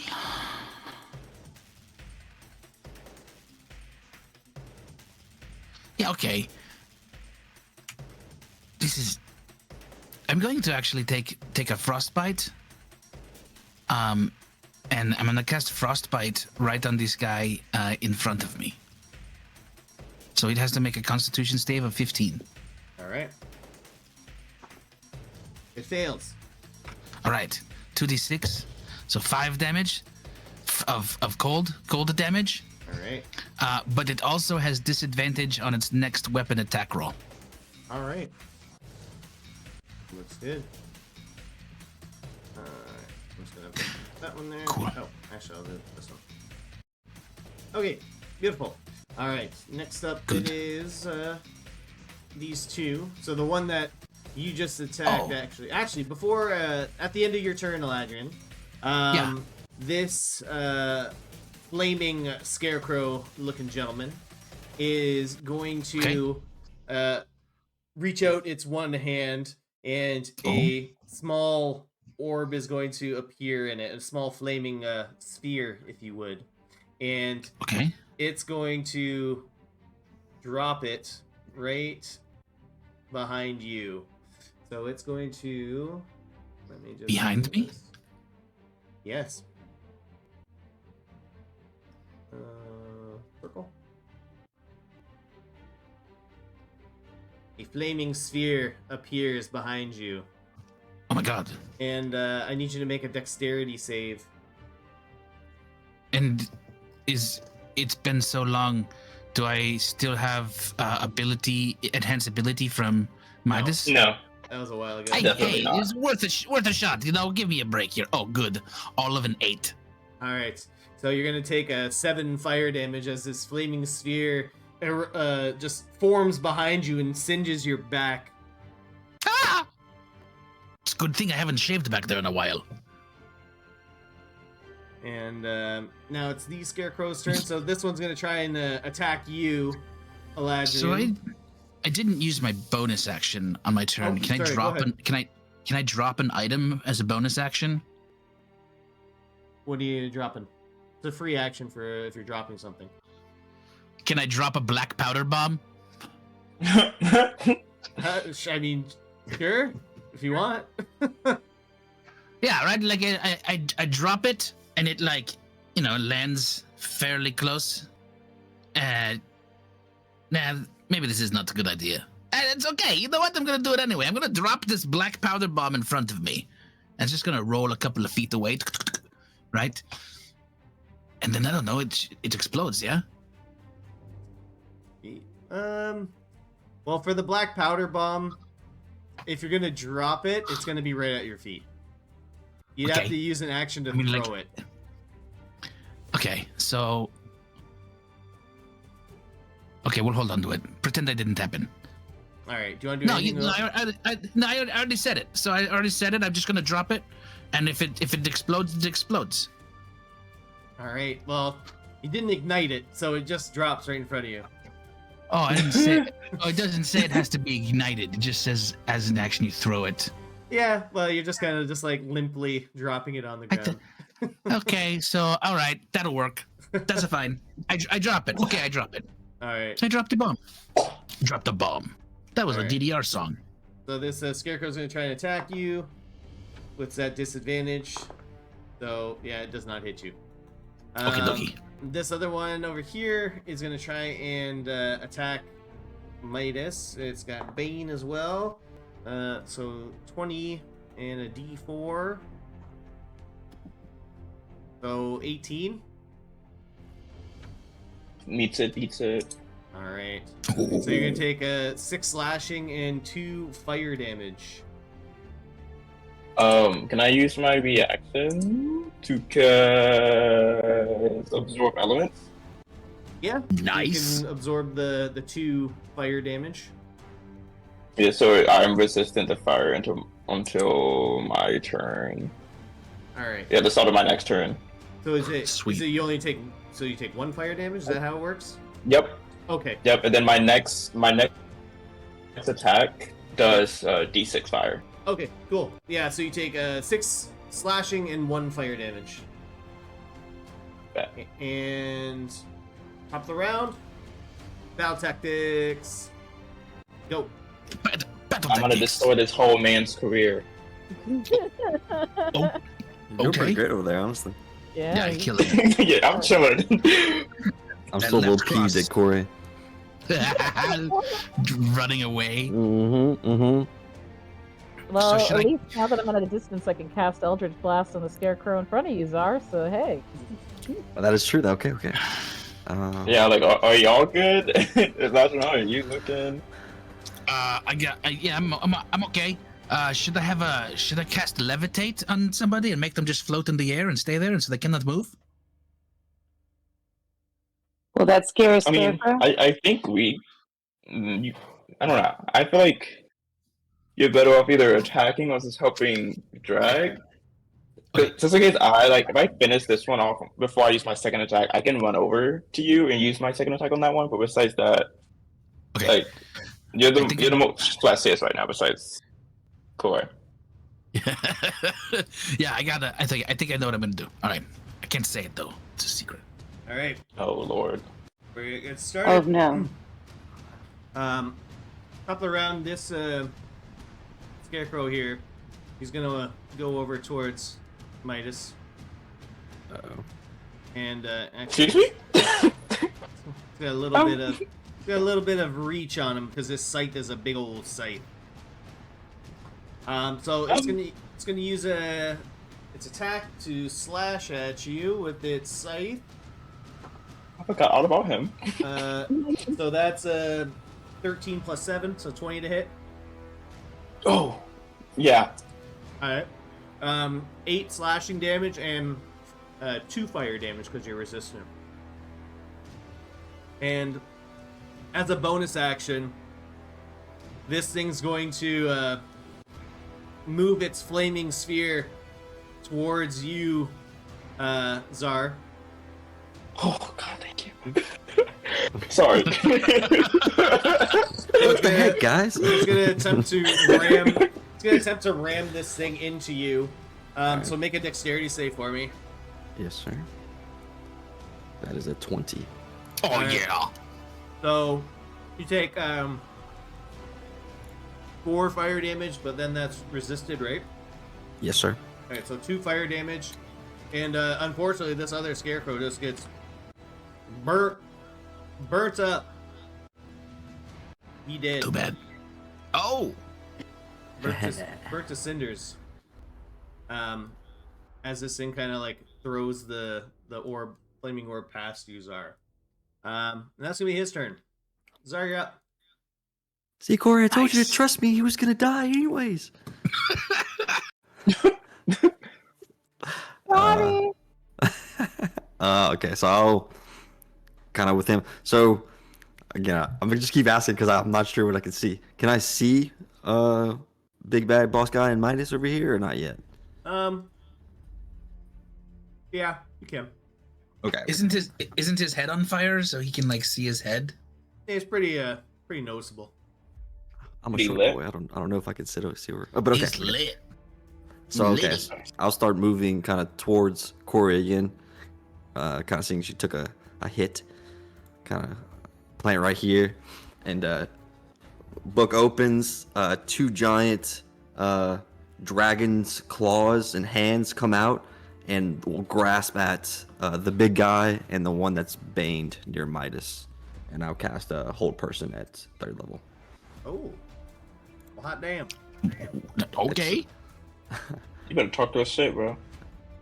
As long as they're humanoid, I'm kind of gambling on this. I'm not sure. I don't want you to waste a spell. Okay. They're constructs. Okay, so it wouldn't even work. I'm a nice DM. I'll let you What's- take it back. Okay. What's a construct? Don't want to use that. Okay. Not a humanoid. Think Yeah. golems. Yeah, or like Warforged, like inorganic thing. You could make Like it an- out of organic things, but anyway. Midas without a heart. Like Data from Star Trek? Shit. Like an android? Yeah. Yeah, Okay. yeah. Okay. Got it. Sorry, that was my. Yeah. That was what I came up with in my head. Okay, whatever. I'll just do this instead. I'll Don't do. rush.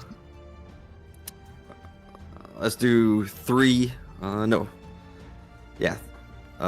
3 dragon's head will kind of form out of the glyphs from the book, and then one will split off into a 4th one, and I'll cast a Scorching Ray at 4th level.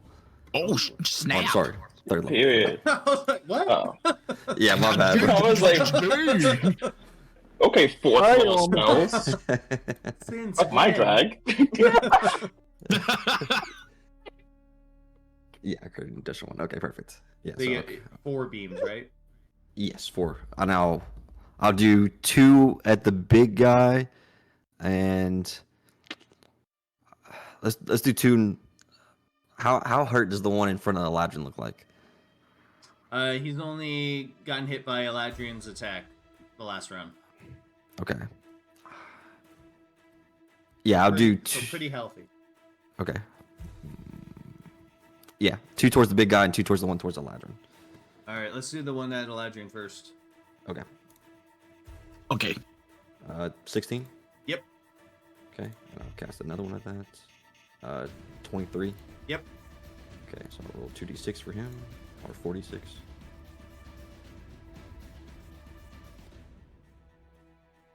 Did both come through? 1 came through. I'll try again. Okay, so 9 plus 6, yeah, 15 to the one next to Eladrin.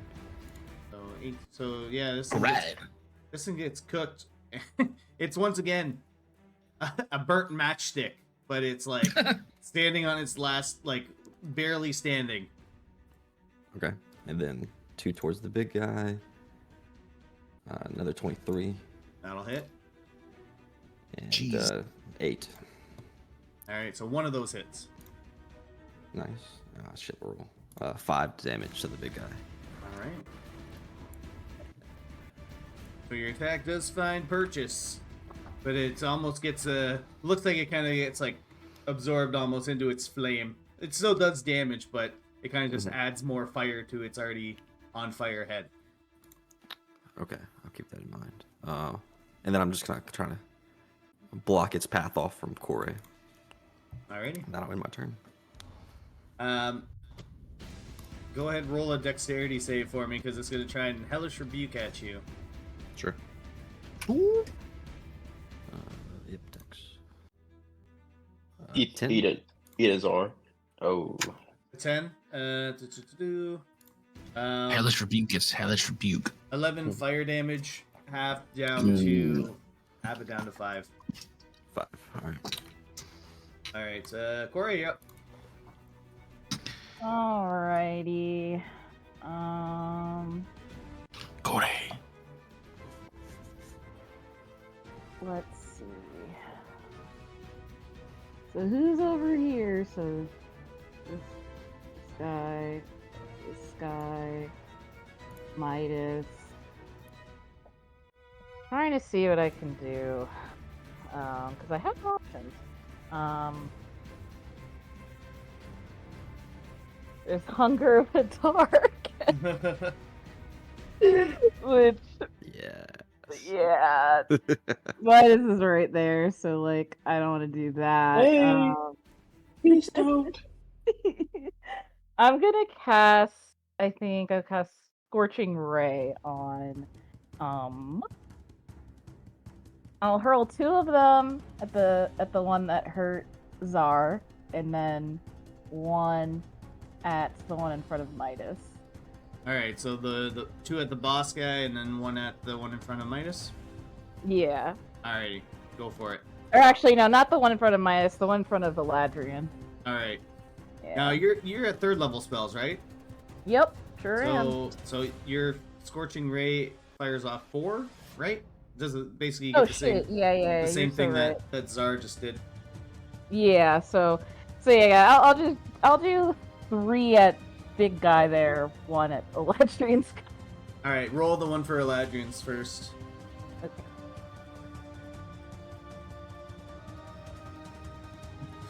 Oh. I'm just gonna say this matchstick man burns up. Let's go, Corey. Okay, he's down. Let's do Alright. it. So roll Way to your go! 3 attacks against Big Boy. 25 hits. Damn. Alright, 7. That one hits. There's 7. That does not hit. 7. Okay. Oh. So that one kind of gets absorbed into like the fiery pumpkin head of this scarecrow. Okay, no problem. And then I will move back. Yeah, I'll move back like 15 feet. Alrighty. That's my turn. Midas. Oh, whew. Okay, so Midas is gonna start off by hitting the ugly in front of him with his thunder gauntlets. Alright. That hits. Perfect. And this one applies the fire, right? The first hit here? Yeah, I gotta roll it. It's an extra d6. Yep. There we go.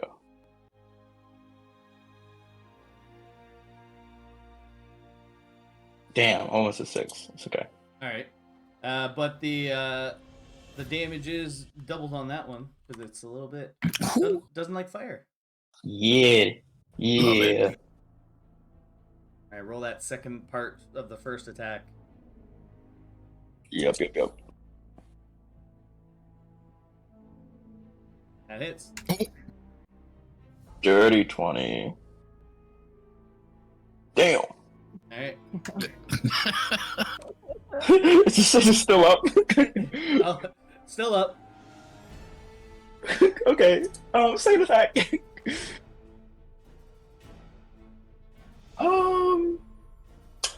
Yeah, so I'm gonna go for the offhand. Yeah. Meets it. Okay. That hits. Oh. 8? Okay. You know, I take it. Alright. So gonna. There you go. You take that. Alright, did some good damage to it, but it's still up. What the fuck? Okay, and then as a bonus action, he's gonna activate his defensive field. Hits the glyphs on his armor with the glow. As he gets 5 temporary hit points. Alright, get them 10 hit points. As we go over to Yep. we go over to Dragonista. We got these 2 guys coming after you. So the one that's baned currently is going to try and strike out at you. And 17 minus 3, 14, 18 to hit. No, that hits. All right, so it's going to slash at you. It's going to do 6 slashing. That's half to 3, and then 2 fire damage. So 5 damage total. And then the second one's going to strike at you. That does not hit you. So that's going to be their turn. Drag, you're up. Then me.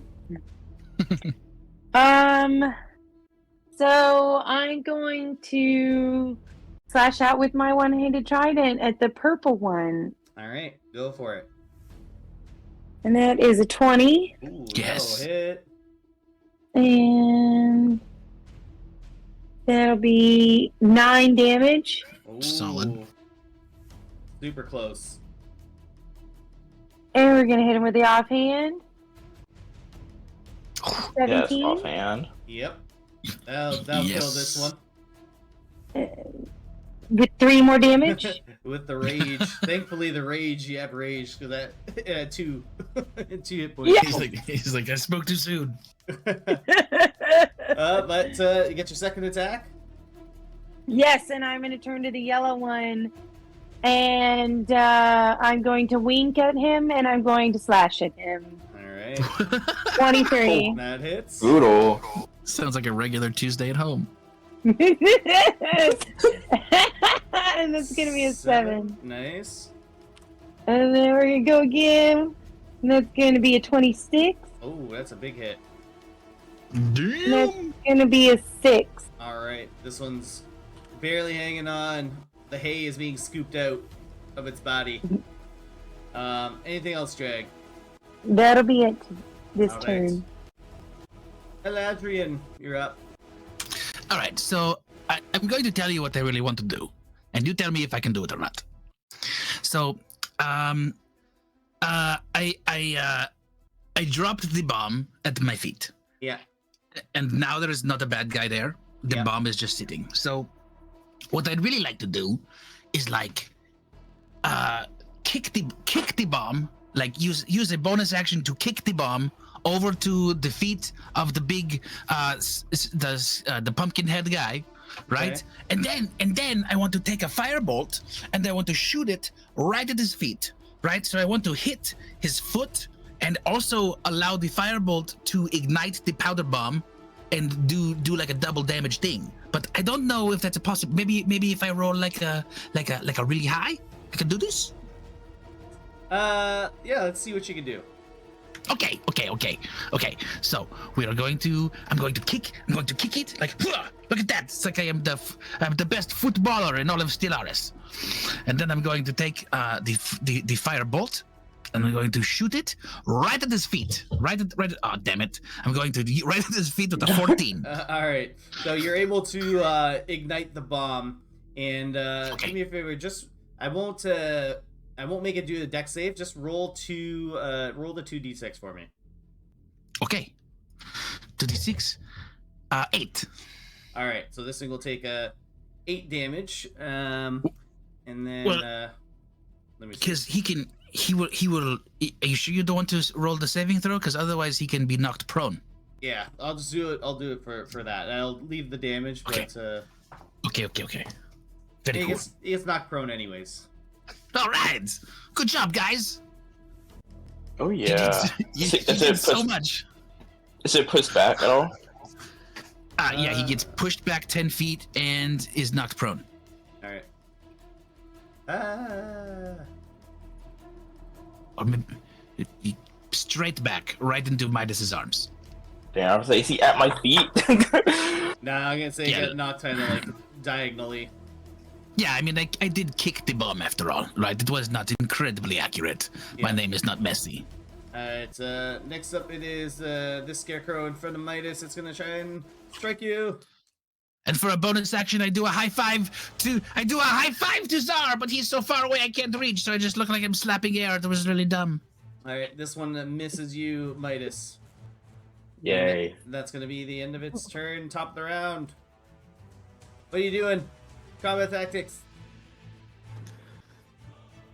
Set everything on Casters? fire. What are you We're in the doing? cornfield. I think we know what I'm doing, so. Alright. Very good. Anything special anyone's planning? Question: If Yes. Corey was in darkness, does she get advantage? If she's in Since she can darkness, see. Yeah. Advantage of, in what regard? What do you mean? On like Oh, just Lord. attack roll, like if her Eldritch Blast, if she was like completely in darkness, and I no one else could haven't see her. needed it to be fair. That's true.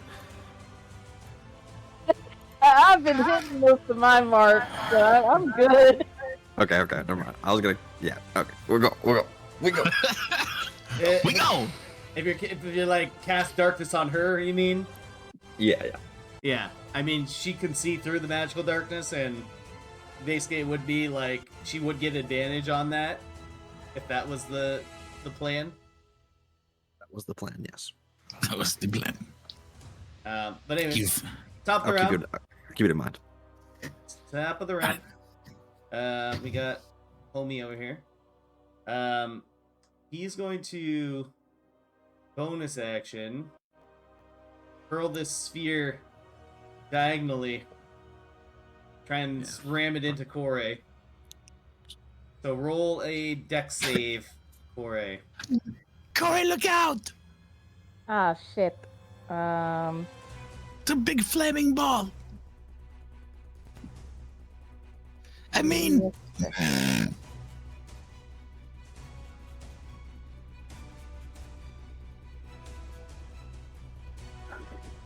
No.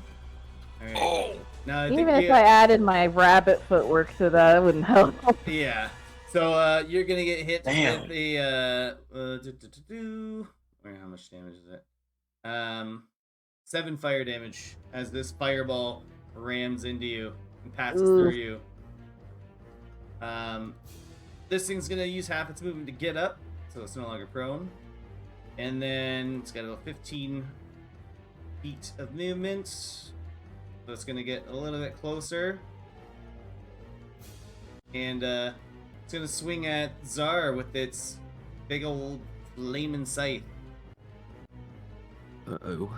Alright, so that's gonna be 11 plus 7, 18 to hit. Shield. Alright. So 22. you're able to repel the scythe as it Shit. tries to come down on you. like water off a duck's back. Zar, you're up.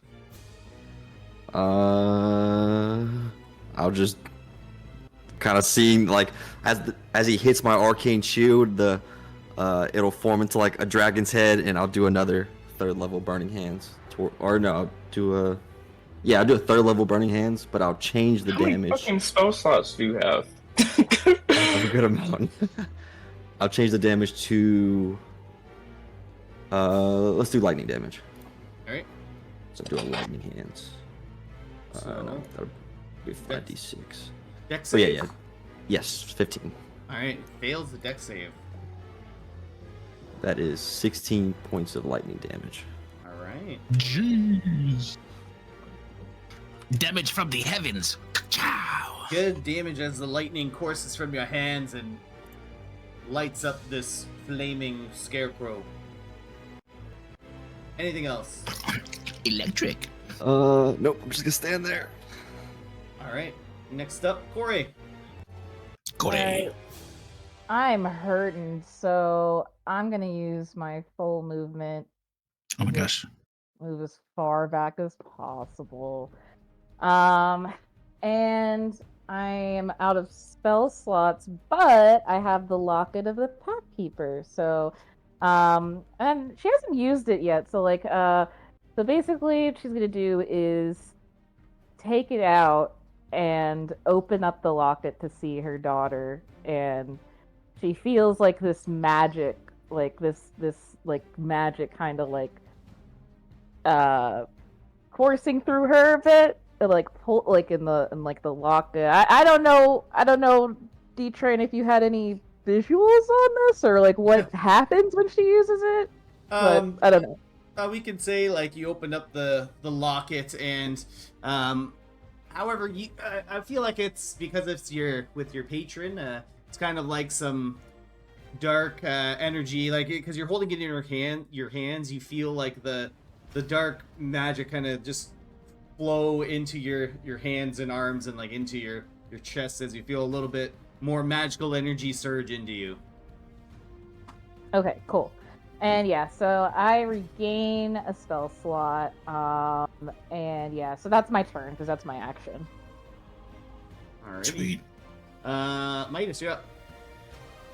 Oh yeah, it's Midas time.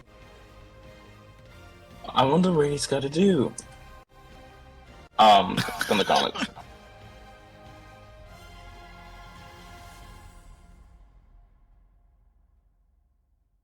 Come on, roll us.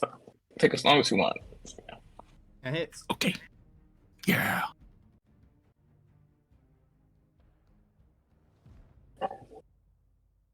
Wow, these dice don't know how to roll. Come on, take your time.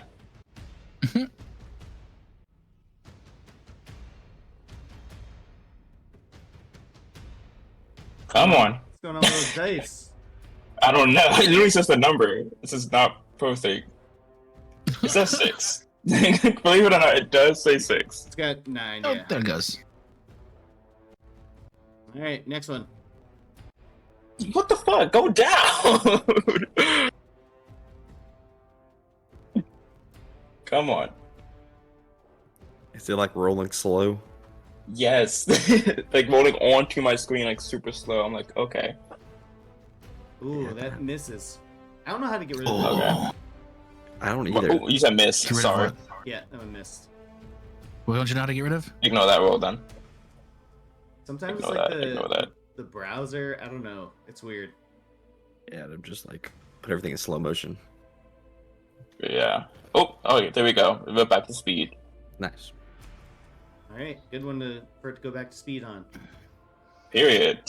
Yay! Better. Hey, you did it. Batteries to power. He's gonna use the side of his fist, kind of like to slam it into the ground, like fucking die. And then before he uses his offhand, he's gonna move in front of Zor, kind of like get in the middle, defensively, kind of like not defensively. That's not the word, but tactically get in front of Zor, and use his offhand to hit Mr. Skinny Plankton Scarecrow dude. All right. 15 does not hit. What the fuck? Just barely. Okay. You're very close to Well, hitting Mazaka is just like hold his arms up, like get the fuck away from Zor, it. and that's it for his turn. All Our right. savior. Next up, the one that's in front of Drag. It's gonna try and slash at you. Try. Oh, it was close, but no cigar. Oh, get him, Drag. Then close with no Yeah. cigar. Get So him, drag. I go after him. After barely, Ooh, Escaping his- does not hit that one. and I missed that one. But I'm gonna hit the next one. Hopefully 13. That does. Yeah! And that's gonna be Ooh, 5. just enough. Just enough. to kill him? Yep. Yes.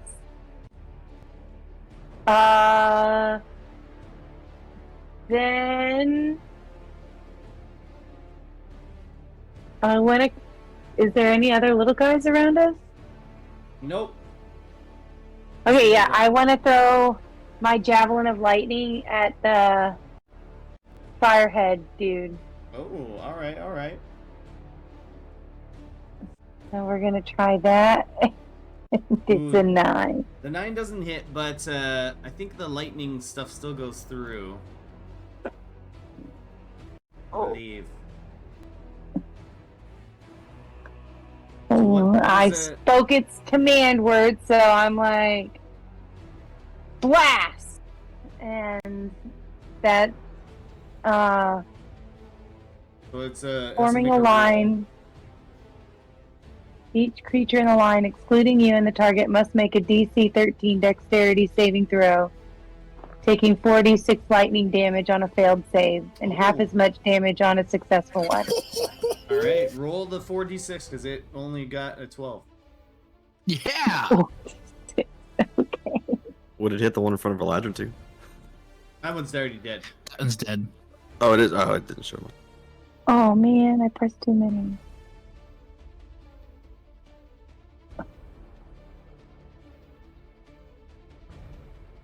I got press happy. All right. Does that count with my rage at 13? Not this. No. Not Okay. the magical effect of it. If you hit it with the physical portion of it, It then would have yeah. been different. Yeah. I gotcha. Alrighty, perfect. But good throw. Good throw. Do you want to move or anything? Yeah, I do. I kind of want to move.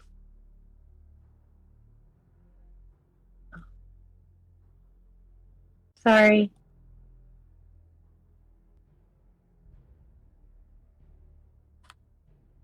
Up there.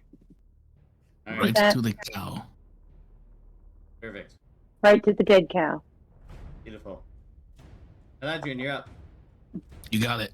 All right, so I'm going to look at this guy, and I'm going to tell him, I'm going to say, you know what? I hope both sides of your pillow are hot. And then I'm going, and then I'm going to cast Dissonant Whispers at 3rd level at him. So he needs to Okay. make a wisdom save of 15. Wisdom 15. Ooh, it fails. Yeah. All right. So here's a 5d6 damage for you. A 19 of psychic damage. Oh, damn. That's heavy. Yeah. So it's what's it have to do with that? It has to move as far as its speed allows away from me. Okay. That's it. All right. It's And I hit move, him for 19. it's gonna move 30 feet. It does not provoke opportunity attack, I don't think, because it's forced. Yeah, it's force movement. Damn. Sorry, bud. All right. Combat tactics. What are you guys doing? I'm gonna say just hit that guy. I guess I can just chase him down. Does anybody need healing? Does anybody want healing, as I say? So I think Corey could use it. Kill him. Kill him. Kill him. Kill him? I was like, where the fuck is Corey anyways? Yeah, I was just like all the way over there. Corey's running. Zar and Corey go before you anyway, so like they're gonna, shoot at it. I guess they've got reach. All right. That's true. Do it. Let's do it. Yeah, I can't get up to Corey anyways, so. Yeah, it's fine. This guy is gonna get on in close. With its action, it's gonna try and swipe at you, Midas, with its scythe. Ooh, that's only a 15. No. Does not hit. Oh, denied. With its bonus action, It still misses. with its bonus action, it's going to drag its flaming spear through both of you guys, Midas and Zar. So make dex saves for me. Come on, baby. Come on. Not good. Shit. Alright, that's a fail.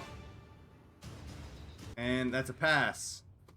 Good. So with that, fail is 7 fire damage, reduced down to 3, and then Midas, you also take 3. Okay. Alright, and that's its turn. Daria. All right. Yeah, let's do some scorching rays. Second level scorching rays. Kind of 3 dragon's head pop up again. I'll switch out the red rune for a green one, and I'll make it acid damage. Alright. 24. That hits. Thank you. Yeah. Like, 11. Yes. Does not hit. No. 12. Does not hit. Just 1. 6 acid damage. Ooh, so close. Ooh. Damn. Alright. And I'll kind of get in close to him too. Feeling frisky. Alright. Feeling frisky. wait, what? Corey, you're up. Froggy? Scorching ray, baby. Let's go. All 4 of them. Oh. See here. Alright. I'm just gonna ask how you want to do this. Whoa, not the kill steal. 1 damage. Or like almost every time. I'm sick. Yeah, I mean, her hair, it's lighting up as she's seeing this thing attacking her friends, and she shouts, and with her shout, she lets out all of her fiery hellfire blasts out at hurtling straight towards the scarecrow, and just lights it up like a big old bonfire. Wonderful. Yes. Wonderful. Yeah, you absolutely light it up. And as this thing goes down, the fire in the back is also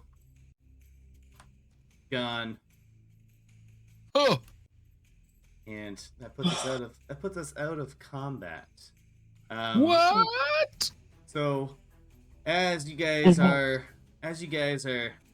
catching your breath after that battle, you see a small little flame, like almost like a little beating heart kind of levitate out of the flaming scarecrow, and it begins pulsing, and you hear a voice through it. It's the mighty ducks. Consider yourselves marked by the coven of the Crimson Moon, for you have killed our sister, and we require a replacement for dear Geneva.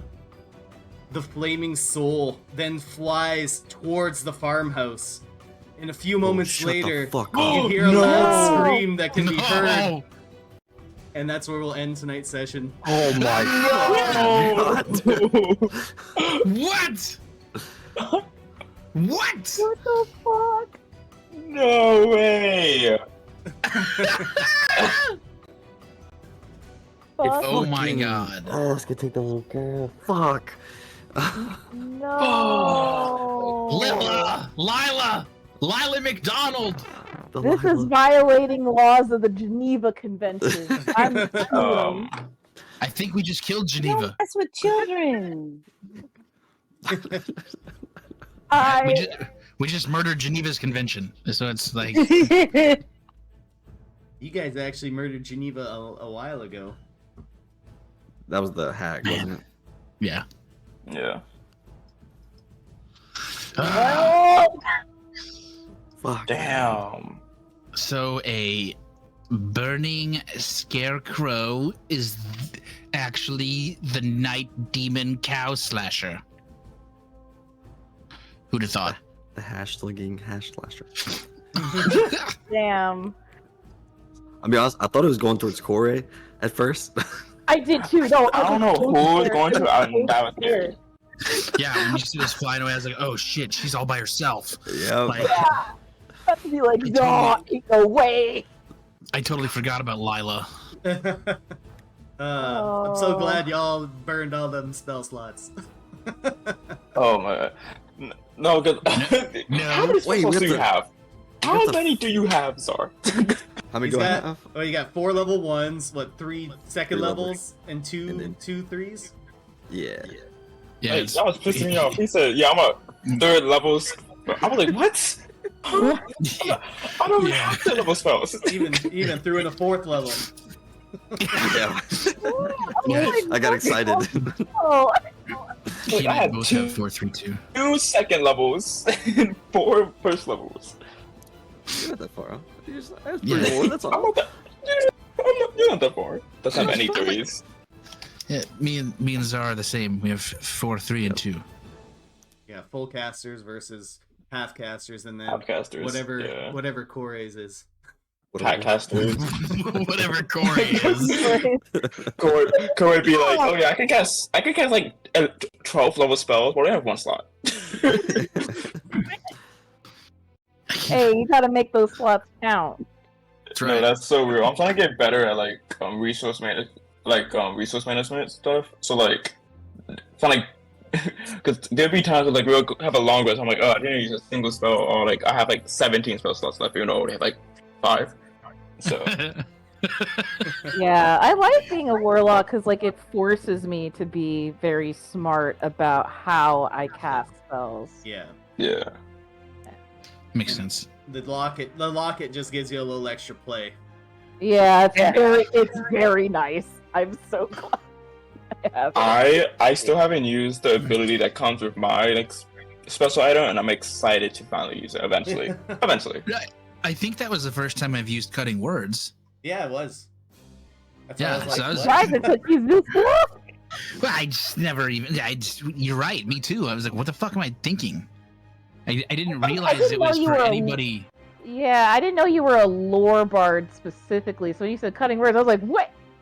You've had this the whole time.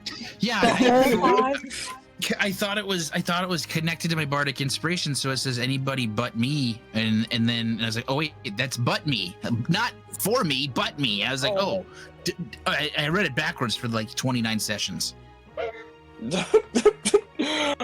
No, I'm not like I was a little bit scared this fight, only a tiny bit, because Ugh. when they did hit, they hit hard. Yeah. like a truck. So like, yeah, I was like, the temporary hit points have to come out. But like, no, I was kind of scared for Corey. A little bit scared for Eladrin. I'm surprised Zara was barely touched like that. And then Drag is a smoky. Hey, Zara was throwing shields up left and right. That's frantic defense over there. Dude, I got 22 AC with shields, so heck yeah. Okay, tank. I'm the new tank. Right. So you can take over for tank, and I can go on blaster Yeah, mode. you can be DPS. What's a twink tank? Let me let me change my armor mode.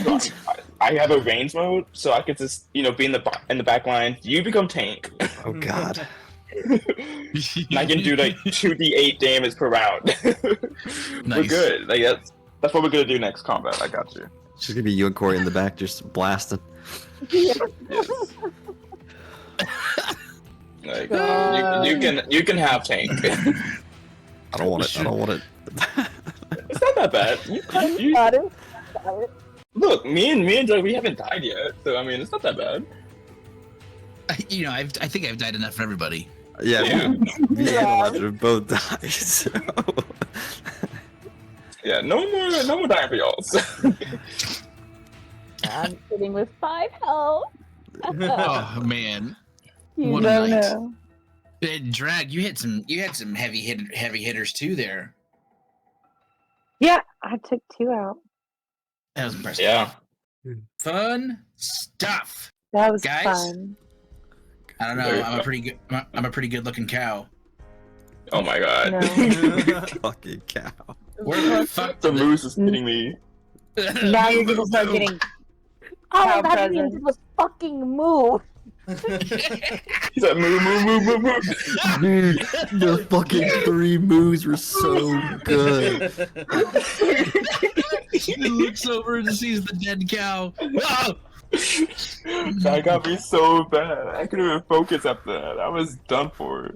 I was destroyed. I can't. It was so fun. Like, literally had me like, I wanted to cry and laughter. I was like, wait. I can't wait to run that back in the recording when that goes up. You're just waiting for me to say what I'm doing. I'm just crying. and all the cow stuff, like with the name. Oh, it's just stupid. Oh my god. It's absolutely stupid. It's so much fun to be such a hard R. The way the scarecrow was a twist, the way nobody saw that coming. So I got a question for you though, DM. Like this was session 29 total, right? Yeah. When you started this almost a year ago now, like where did you see where did you see us right about now? Honestly, I have no idea. I have like no clue. No idea what Oh, it's almost been a. Why would you say that? I would just say Gotcha. But like, I mean, can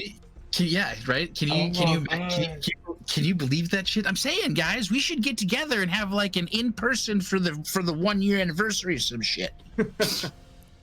We should, we'll have, we gotta get D-Train a visa so he can come across the border. I could visit. I'm allowed. Fucking visa. They're gonna just deport him? Hello? What are they gonna do to Canada? They're gonna be so polite. They'll be like, "Oh, I can't believe you. I'm so sorry that we gave him to you guys." But yeah, our first session 0 was October 6th, so we're less than 2. Crazy. Wait, what? Yeah, Wow. Yeah, and we met on Reddit. Like, I have no idea who you guys are. Like, almost being a year. What the fuck? Is that crazy? Or that's That crazy? is wild. And all of our adventures are documented because this guy has put some serious work into having all these overlays and making us create characters so that way we can have them on Hero Forge and then bring them over and giving us these kick-ass images and just a mind-blowing amount of stuff. I annoy you with my OCD. No, it's fine. It is It's worth safe, every Bob. second of it. A maze.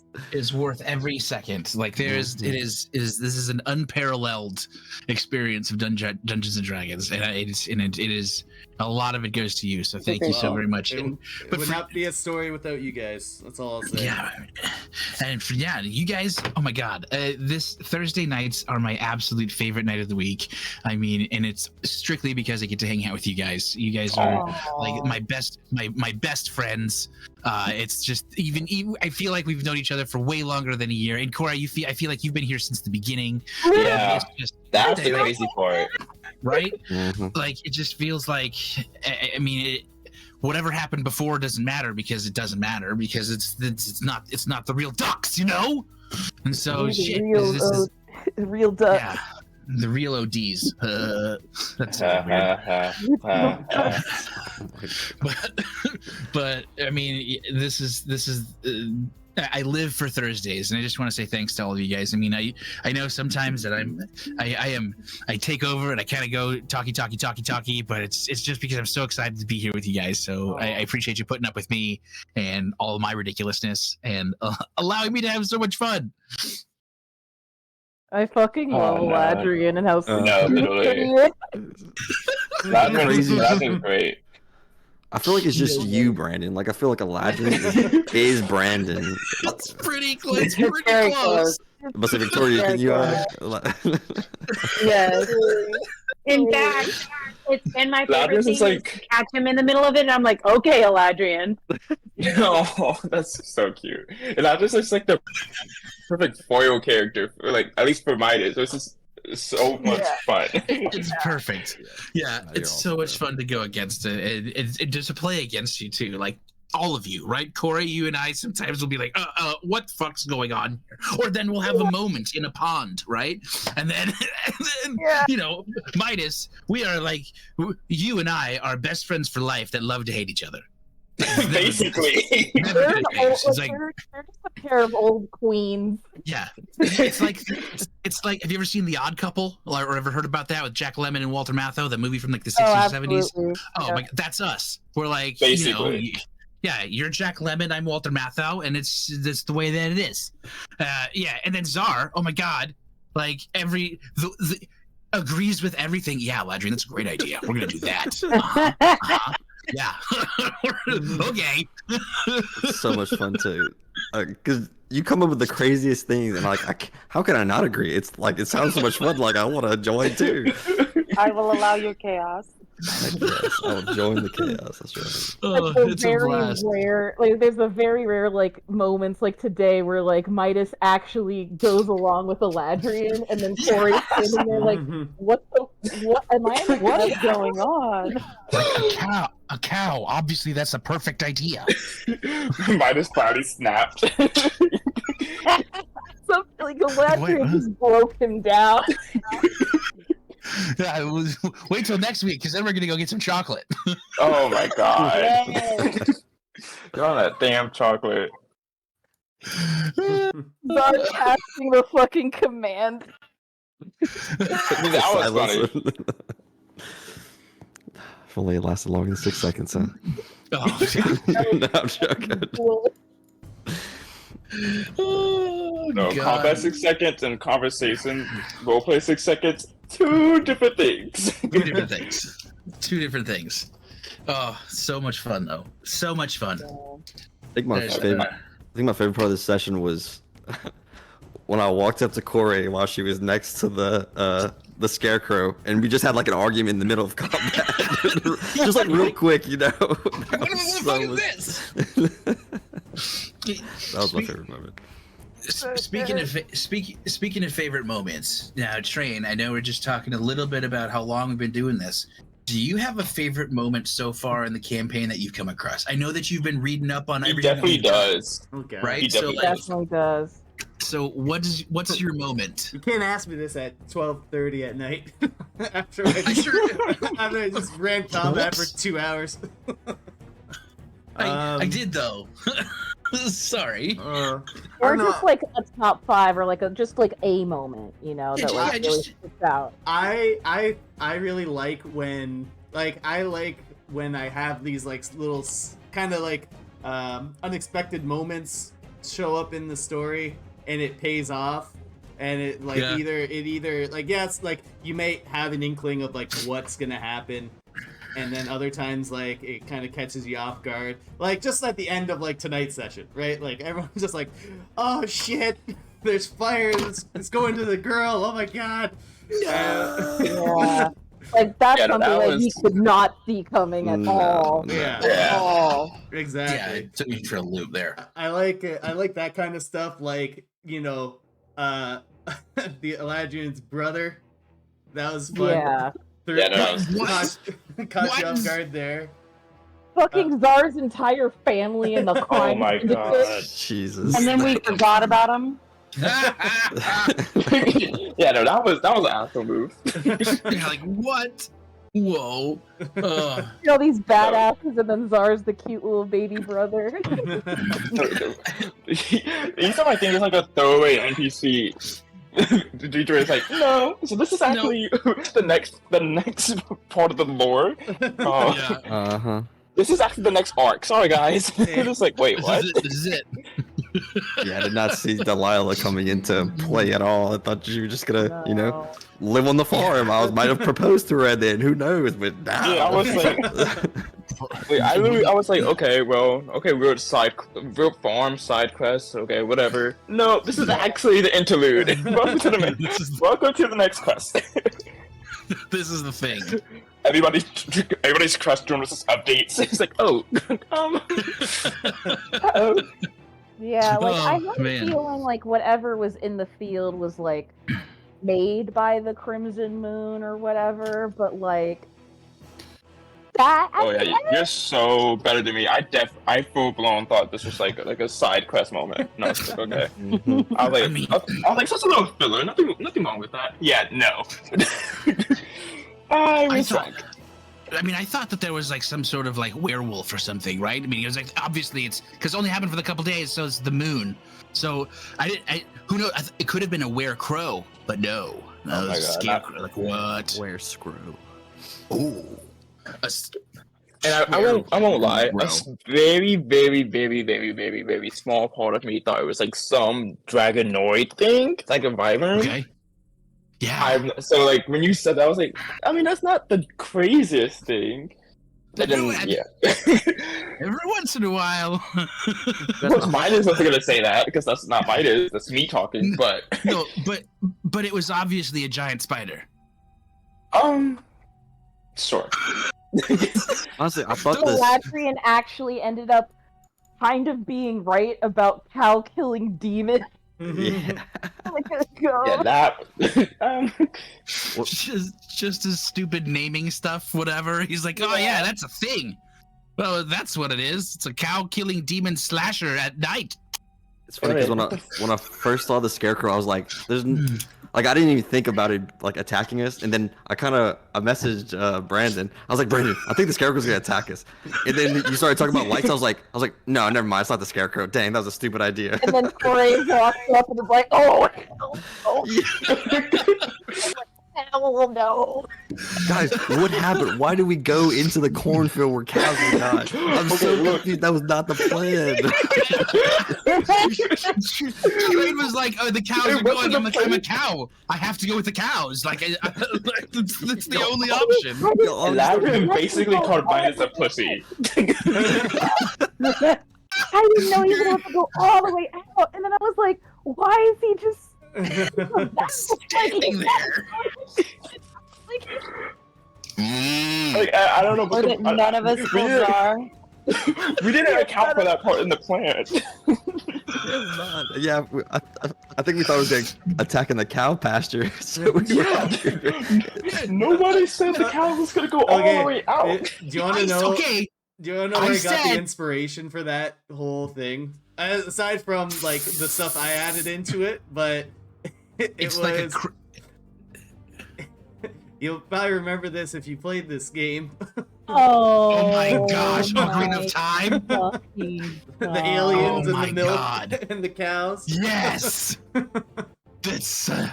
surprised some chickens It's like a didn't little run up on us. It's like, oh, they're too OP. I can't have chickens around here. No kidding. Fuck those goddamn chickens. Man, that's little great. Inspiration from that. That's great. Love that. Makes tons of sense too.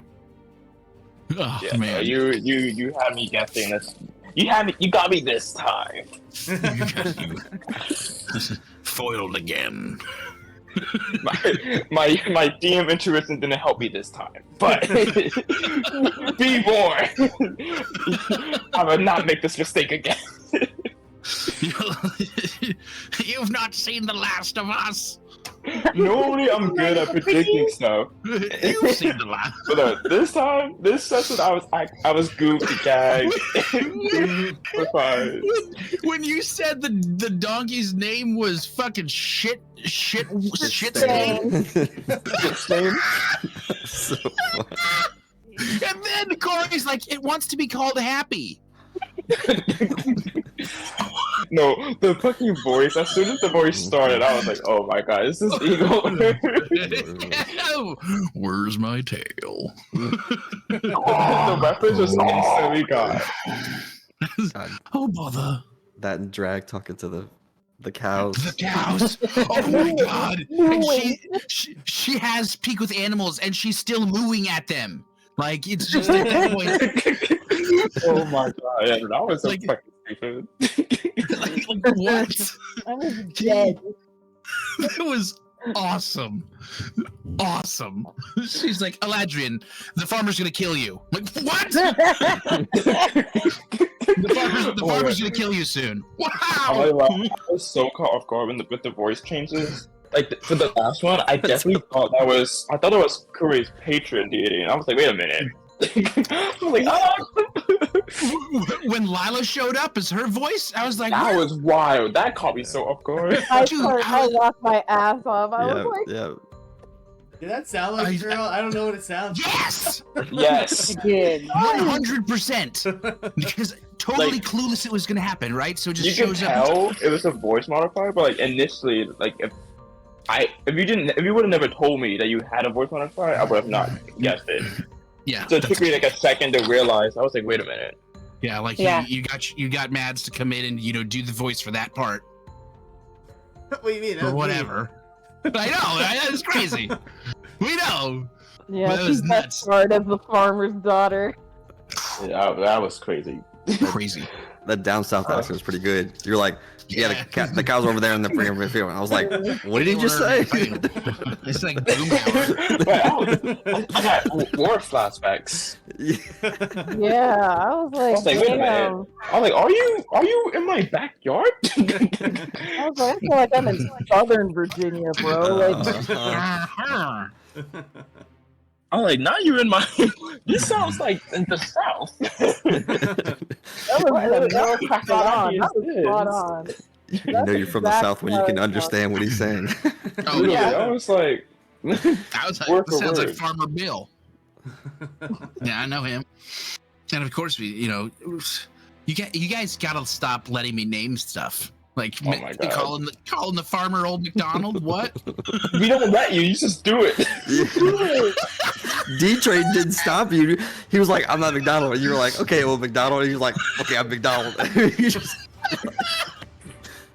Delilah McDonald. Look, listen, Brandon, we have to choose our battles with Eladrian. Yeah, that is so true. Because or else we just keep going forever. Oh, yeah. He will. He'll just cruise. Just you give him an inch and he'll take a mile. That's him in Or real two life or too. two. Oh God. So funny. I can't believe next week's gonna be session 30. Like, that's Right? crazy. Fuck yeah. I have something planned for that session up my sleeve. My sleeve. I won't reveal it though. His fancy hand-tailored sleeve. You know it. You gonna crochet me a quilt? So how you gonna do this? Like, you got a tablecloth? No, I'm gonna put black dots on you. You thought you were gonna get free work out of Midas? Nice try. He's still gonna pay his Understood. membership fees. And download a car. You won't download a car. That's amazing. So fucking Bud. But yes, session 30 next week. I'm so excited. That's crazy. Yeah. No. Agreed. Oh my god, the 1 year anniversary is gonna be crazy. That's wild to think about. That's literally right around the corner. Yeah. Right. When it comes to our anniversary, we should look into like getting an art of like our group. You know, like sitting around a table, sitting around a bonfire, or something like that. I'm in it. Oh, that'd be fierce. Let's go. Yeah. That's literally like four or five sessions. That's crazy. Yeah. Our first session was the 20th of October, but our session 0 was the 6th. Really? Wow. I count the Damn. session 1 as the real one. Start of the adventure, so to speak. The start. Yeah, because D-Train gave us the lore, a little bit of backstory on the lore. He gave us the map. He gave us the rules and stuff. I remember not playing the week of my birthday. I do remember that. Yeah. Because my birthday was right around that time. Yeah, because one of the first things you were like is like, I'm banning changelings and bugbears. Like, those can't be in here. Like, okay. Okay. Also, makes one of the antagonists a changeling. I do think that we as a party are missing out on our inspiration points. Like, I think we as a party need to start using those more. Or at least me. I've been using them a while ago. I'm out. Yeah, I have the one that we just got. So. I gotta stack up on them again. Yeah, I've been using mine, so. Yeah, I'm not giving. I'm not giving away for polka dots on Eladrian's clothes. Once I do start getting attacked, like once it does hit me, it's like it hits me good. It's not like 1 point off, so it's like no point of using them. Yeah. No, it's rough. But by the time I do get hit, like I'm getting hit no matter what. So. Mm-hmm. I'm with you. You're like, what? It's like oh, they rolled a 2, but it's only plus 18. What's the AC again? 18? Oh yeah, it hits. So. How many times did you say meets it, beats it? No, yeah, no, those hurt the most. Oh God, This is great, guys. I have heavy armor proficiency. This is great. Now we gotta out AC Zara over here. Yeah, right. Yeah, no, that's crazy.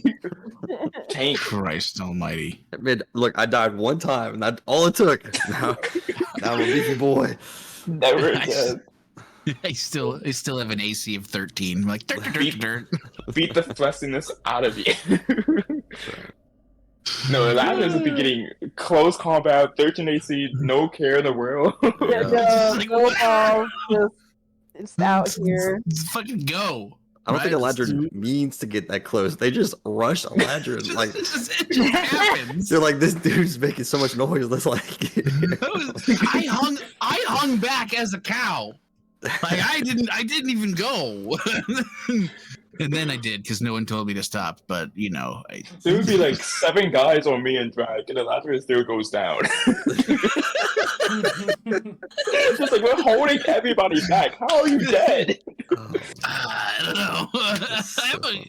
No, those combats piss me off. But like when I'm like, okay, I got this dog, I run for it. They all leave me alone. You go for Eladrin. Yeah, mine is my drag. like that one boss fight when I go up to the main target and he leaves me alone. He just doesn't do anything. You chase that dude around the map. He literally ran from you like 60 feet full speed away. I pre-buffed and everything. Like I had Misty Step, I had temporary hit points. Not Misty Step, I had mirror image, temporary hit points. Leaves me alone. What? And Aladdin dies twice. I'm barely touched. I'm like, huh?